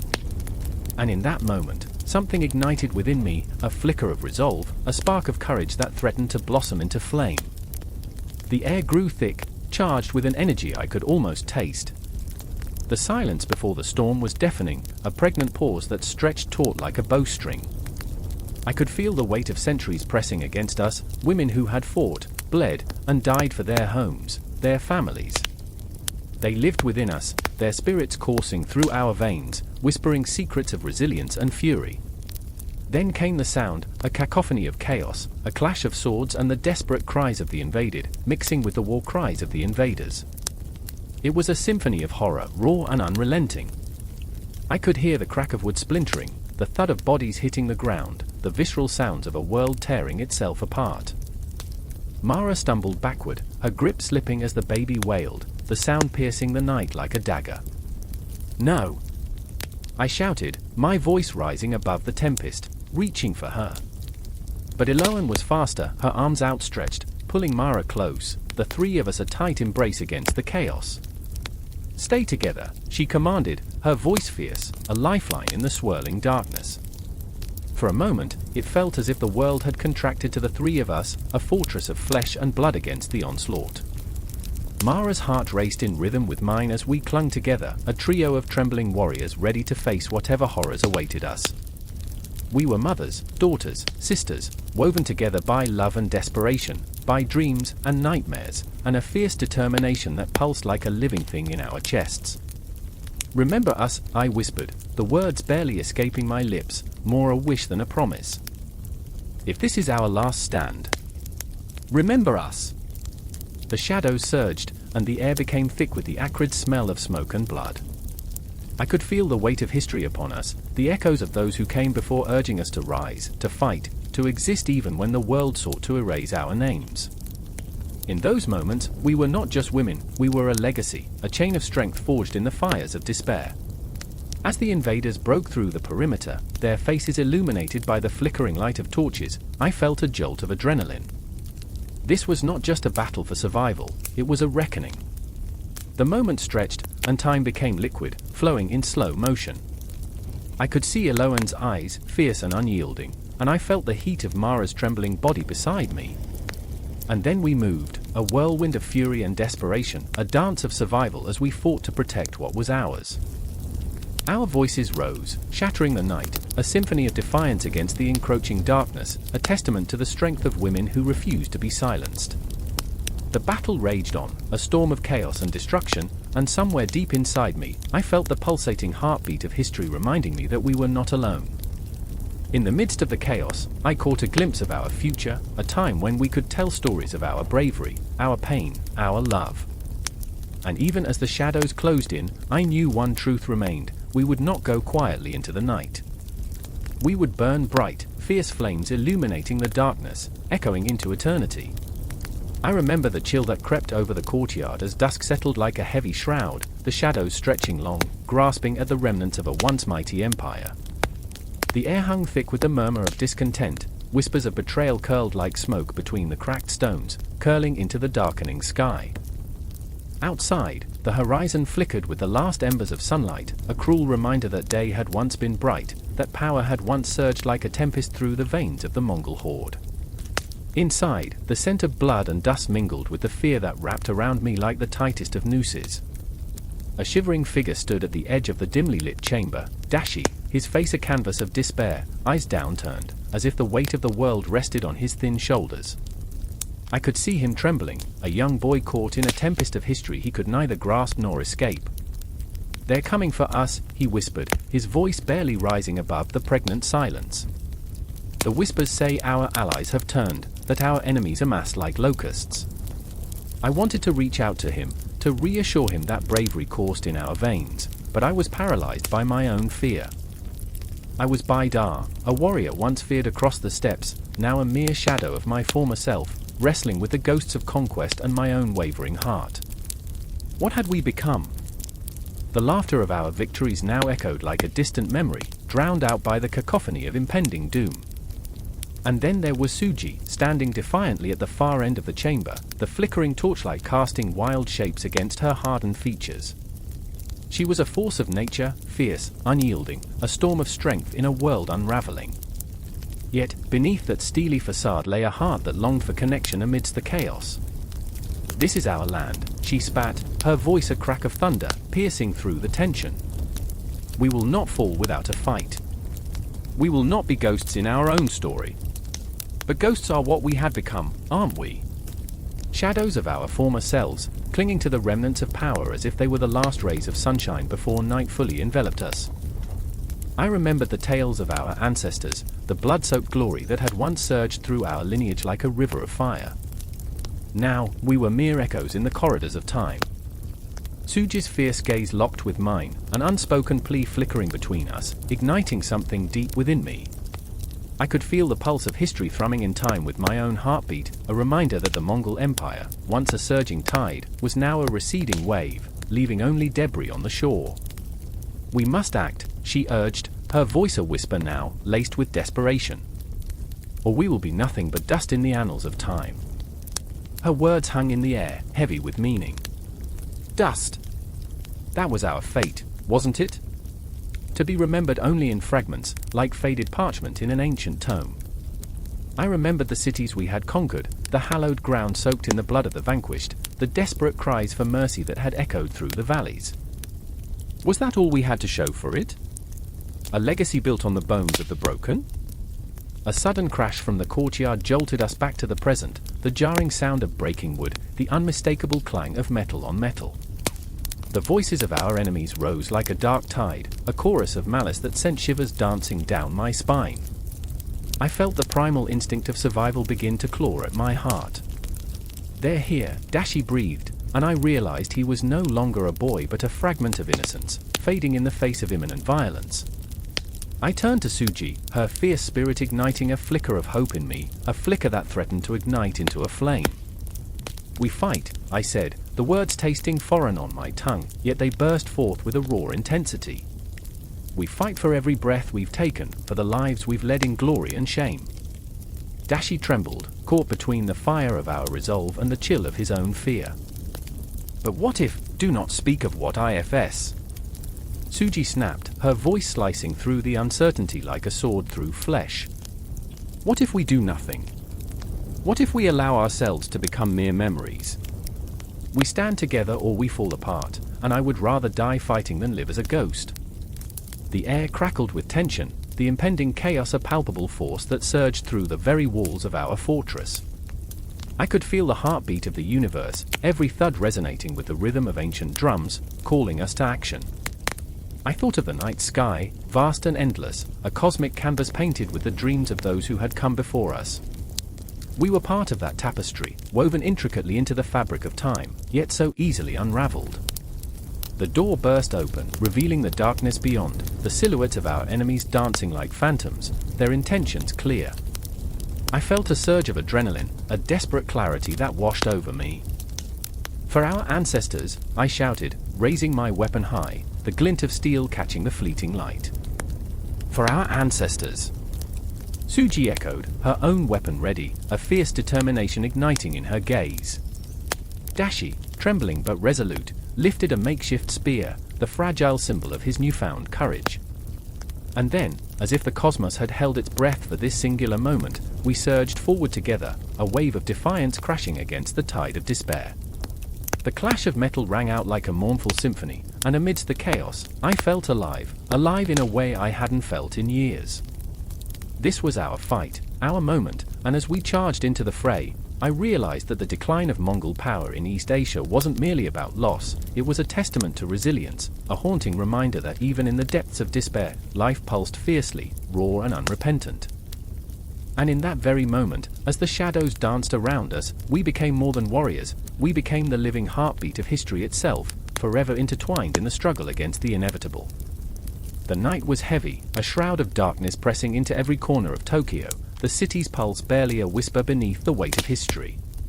The air crackled with an unspeakable tension, a reminder that shadows often carry more than just the absence of light. I stood in the heart of the city, surrounded by a cacophony of memories, echoes of distant invasions, a chorus of ghosts haunting the alleys, their faces etched in the walls. I remember the first time I felt the weight of it, the way the air thickened like fog, and time seemed to stall. I was caught in a storm of voices, both ancient and modern, swirling around me like leaves in a tempest. There was Akira, his face a mask of determination, the haunted look in his eyes betraying a past he couldn't escape. He gripped a small, handmade flag, its colors faded, a relic from the protests he'd attended, where passion met desperation. It was more than fabric, it was a lifeline to honor, a tether to those who suffered before him. In the periphery, Yumi stood, her fingers trembling as she traced the scars of history on her own skin, tattoos of reminders, of ancestors lost in the chaos of war. She had always been the dreamer, eyes burning with questions. Why did they fight? What did it cost? Every heartbeat echoed with longing. She craved connection amidst the disconnection that history had wrought. Yumi believed the past was a living creature, breathing down their necks, demanding recognition as they walked through the memorials dotting the city, each stone a testament to blood spilled and lives shattered. But tonight, under the looming skyscrapers that swallowed the stars, we were not merely three lost souls, we were a reckoning. The commemorations around us had morphed into a gathering of sorrows, a festival of ghosts. Lanterns flickered like forgotten memories, illuminating the faces of the lost, and suddenly, the air felt electric, charged with an unspoken fear that crawled up my spine. I could taste the salt of unshed tears mixed with the weight of anger. I remember, Akira murmured, his voice breaking the reverent silence. The words hung in the air, a haunting refrain that demanded to be heard. It was as if he were summoning the spirits of those who had fought, those who had bled. Each repetition drummed against my heart, igniting a fire inside me. Yumi stepped closer, her eyes shimmering with unshed tears, reflecting the lantern light, a dance of sorrow and hope. We owe it to them, Akira, she whispered, her breath hitching in her throat. If we don't remember, how can we move forward? The weight of her words pressed upon us, an anchor in a stormy sea of emotions. The clock tower nearby chimed, a sound both beautiful and foreboding, as if it were mocking us, the relentless passage of time drowning out the lessons of the past. It echoed against the walls, and I felt a shiver race through my body. Each chime felt like a countdown, a reminder of the imminent confrontation that loomed just beyond sight, lurking in the shadows of our collective consciousness. Suddenly, we were drawn toward the memorial, a massive stone structure draped in flowers and lit candles. It was a sacred ground, a gathering point for every unsung hero, every life that had been extinguished under the heel of history. The weight of grief settled around us like a thick fog, wrapping us in its cold embrace. Akira stepped forward, his jaw clenched, a fire igniting behind his eyes as he placed the flag at the base of the memorial, a signal, a tribute, a cry for recognition. The wind howled, carrying with it whispers of those who had come before us, and I felt a chill seep deep into my bones. There was a visceral intensity in the air, a flicker of something primal awakening within me. "Do you hear them?" I asked, my voice barely above a whisper, filled with a mix of dread and awe. Yumi nodded, her expression a blend of fear and reverence. "I hear them," she said, her voice trembling. "They want us to remember." Akira's face twisted in anguish. "But how do we honor them? With words that fade? With ceremonies that feel empty?" His hands clenched into fists, the anger bubbling beneath the surface, threatening to boil over. "Can we ever truly grasp the enormity of their sacrifices?" Yumi moved closer, her presence a balm to the fire raging within him. "We must try. We must live as they fought, fiercely, unapologetically." Her voice was a gentle but unyielding flame, a call to arms woven into the very fabric of their shared grief. As the lanterns flickered, casting dancing shadows into the night, the air thickened with unspoken promises. I felt a swell of emotion rising within me, a chaotic blend of sorrow, hope, and a longing to connect with something greater than myself. It was a hunger, raw and unrelenting. I could feel the beating hearts of our ancestors in the rhythm of the city, stitching their stories into the very fabric of Japan. With each passing moment, I realized this was not merely a commemoration, it was a reckoning, a swirling vortex of past and present colliding in a cacophony of sound and silence. The ghosts pressed close, their whispers growing louder, their stories demanding to be told. And we stood at the brink, teetering between honoring those who came before and carving out our own identities in the ashes of their scars. I could feel the cosmos shifting, the stars above us bearing witness to our struggle. In that moment, lost in the shadows of history, I understood the past would always haunt us, but it was our duty to face it, to carry the weight of remembrance in our hearts. And as the night deepened, wrapping us in its embrace, I knew this moment would echo through time, a testament to resilience, a vow to honor the sacrifices that shaped us. The ghosts may have faded from sight, but their stories would never be silenced. They lived on in each heartbeat, each breath, each poignant moment of remembrance that we dared to confront together. The night lay thick over Nishipu, a gut-wrenching silence wrapped around the city like a shroud. It was the kind of silence that made your bones ache, a prelude to something monstrous lurking just beyond the flickering torches. Shadows danced on the cobblestones, twisted and stretched like the desperate souls of those who had lived and loved here. I remember the air, stale with the scent of impending doom, each breath a reminder of the terror that flooded through the streets. In the center of it all stood Atash, heart racing, fists clenched so tight that his knuckles turned white. He was a soldier, but right now he felt more like a child playing dress-up with a sword far too heavy for his young heart. He could hear the distant thundering, the beating of hooves that echoed like the drums of war. The Mongols were coming. They were a tide, a storm, a nightmare crashing onto the shores of his reality. He glanced at the sky, a deep indigo that seemed to mock him, promising nothing but darkness ahead. I remember the way his sister, Zainab, stood beside him, eyes wide with a blend of fear and fierce determination. She was resolute, a flame flickering in the abyss. But even flames can be extinguished. "We have to protect the children," she whispered, her voice breaking as if speaking the truth would shatter her. Atash nodded, fighting the swell of panic inside him.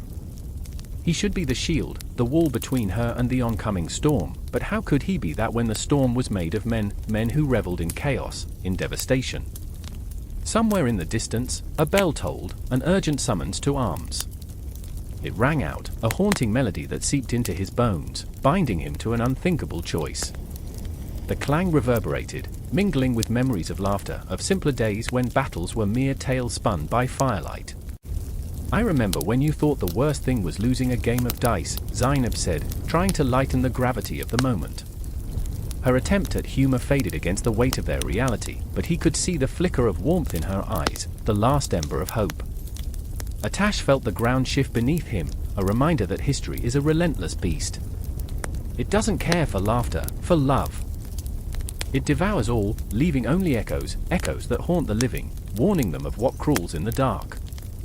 He closed his eyes for a second. It was easier to shut out the reality than face it. Memories flooded in. The sun-soaked fields where he had chased butterflies, the sound of Zainab's laughter, infectious and bright. They felt so far now, like something from a dream swiftly fading upon waking. "Keep the children close," he urged, forcing words through a throat that felt constricted. She turned to him, fear tightening her features, but the resolve remained. Zainab reached for a small dagger, her fingers trembling as she held it out to him. "You'll need this more than I will." He took it, heavy with the weight of her trust, a trust that felt like a fragile glass ornament, poised on the edge of a precipice. The sound of hooves grew louder, a thunderous crescendo rising over the city's walls, drowning out the whispers of hope. Atash could feel the vibrations in his chest, each pulse a grim reminder of the violence that was about to erupt. How absurd it was, this dance of death. He thought of the Mongol warriors, riding like phantoms against the night, their faces painted with the thrill of conquest. They had faced the world like a challenge, and here he was, a mere boy clutching a dagger, caught in the web of his own fear.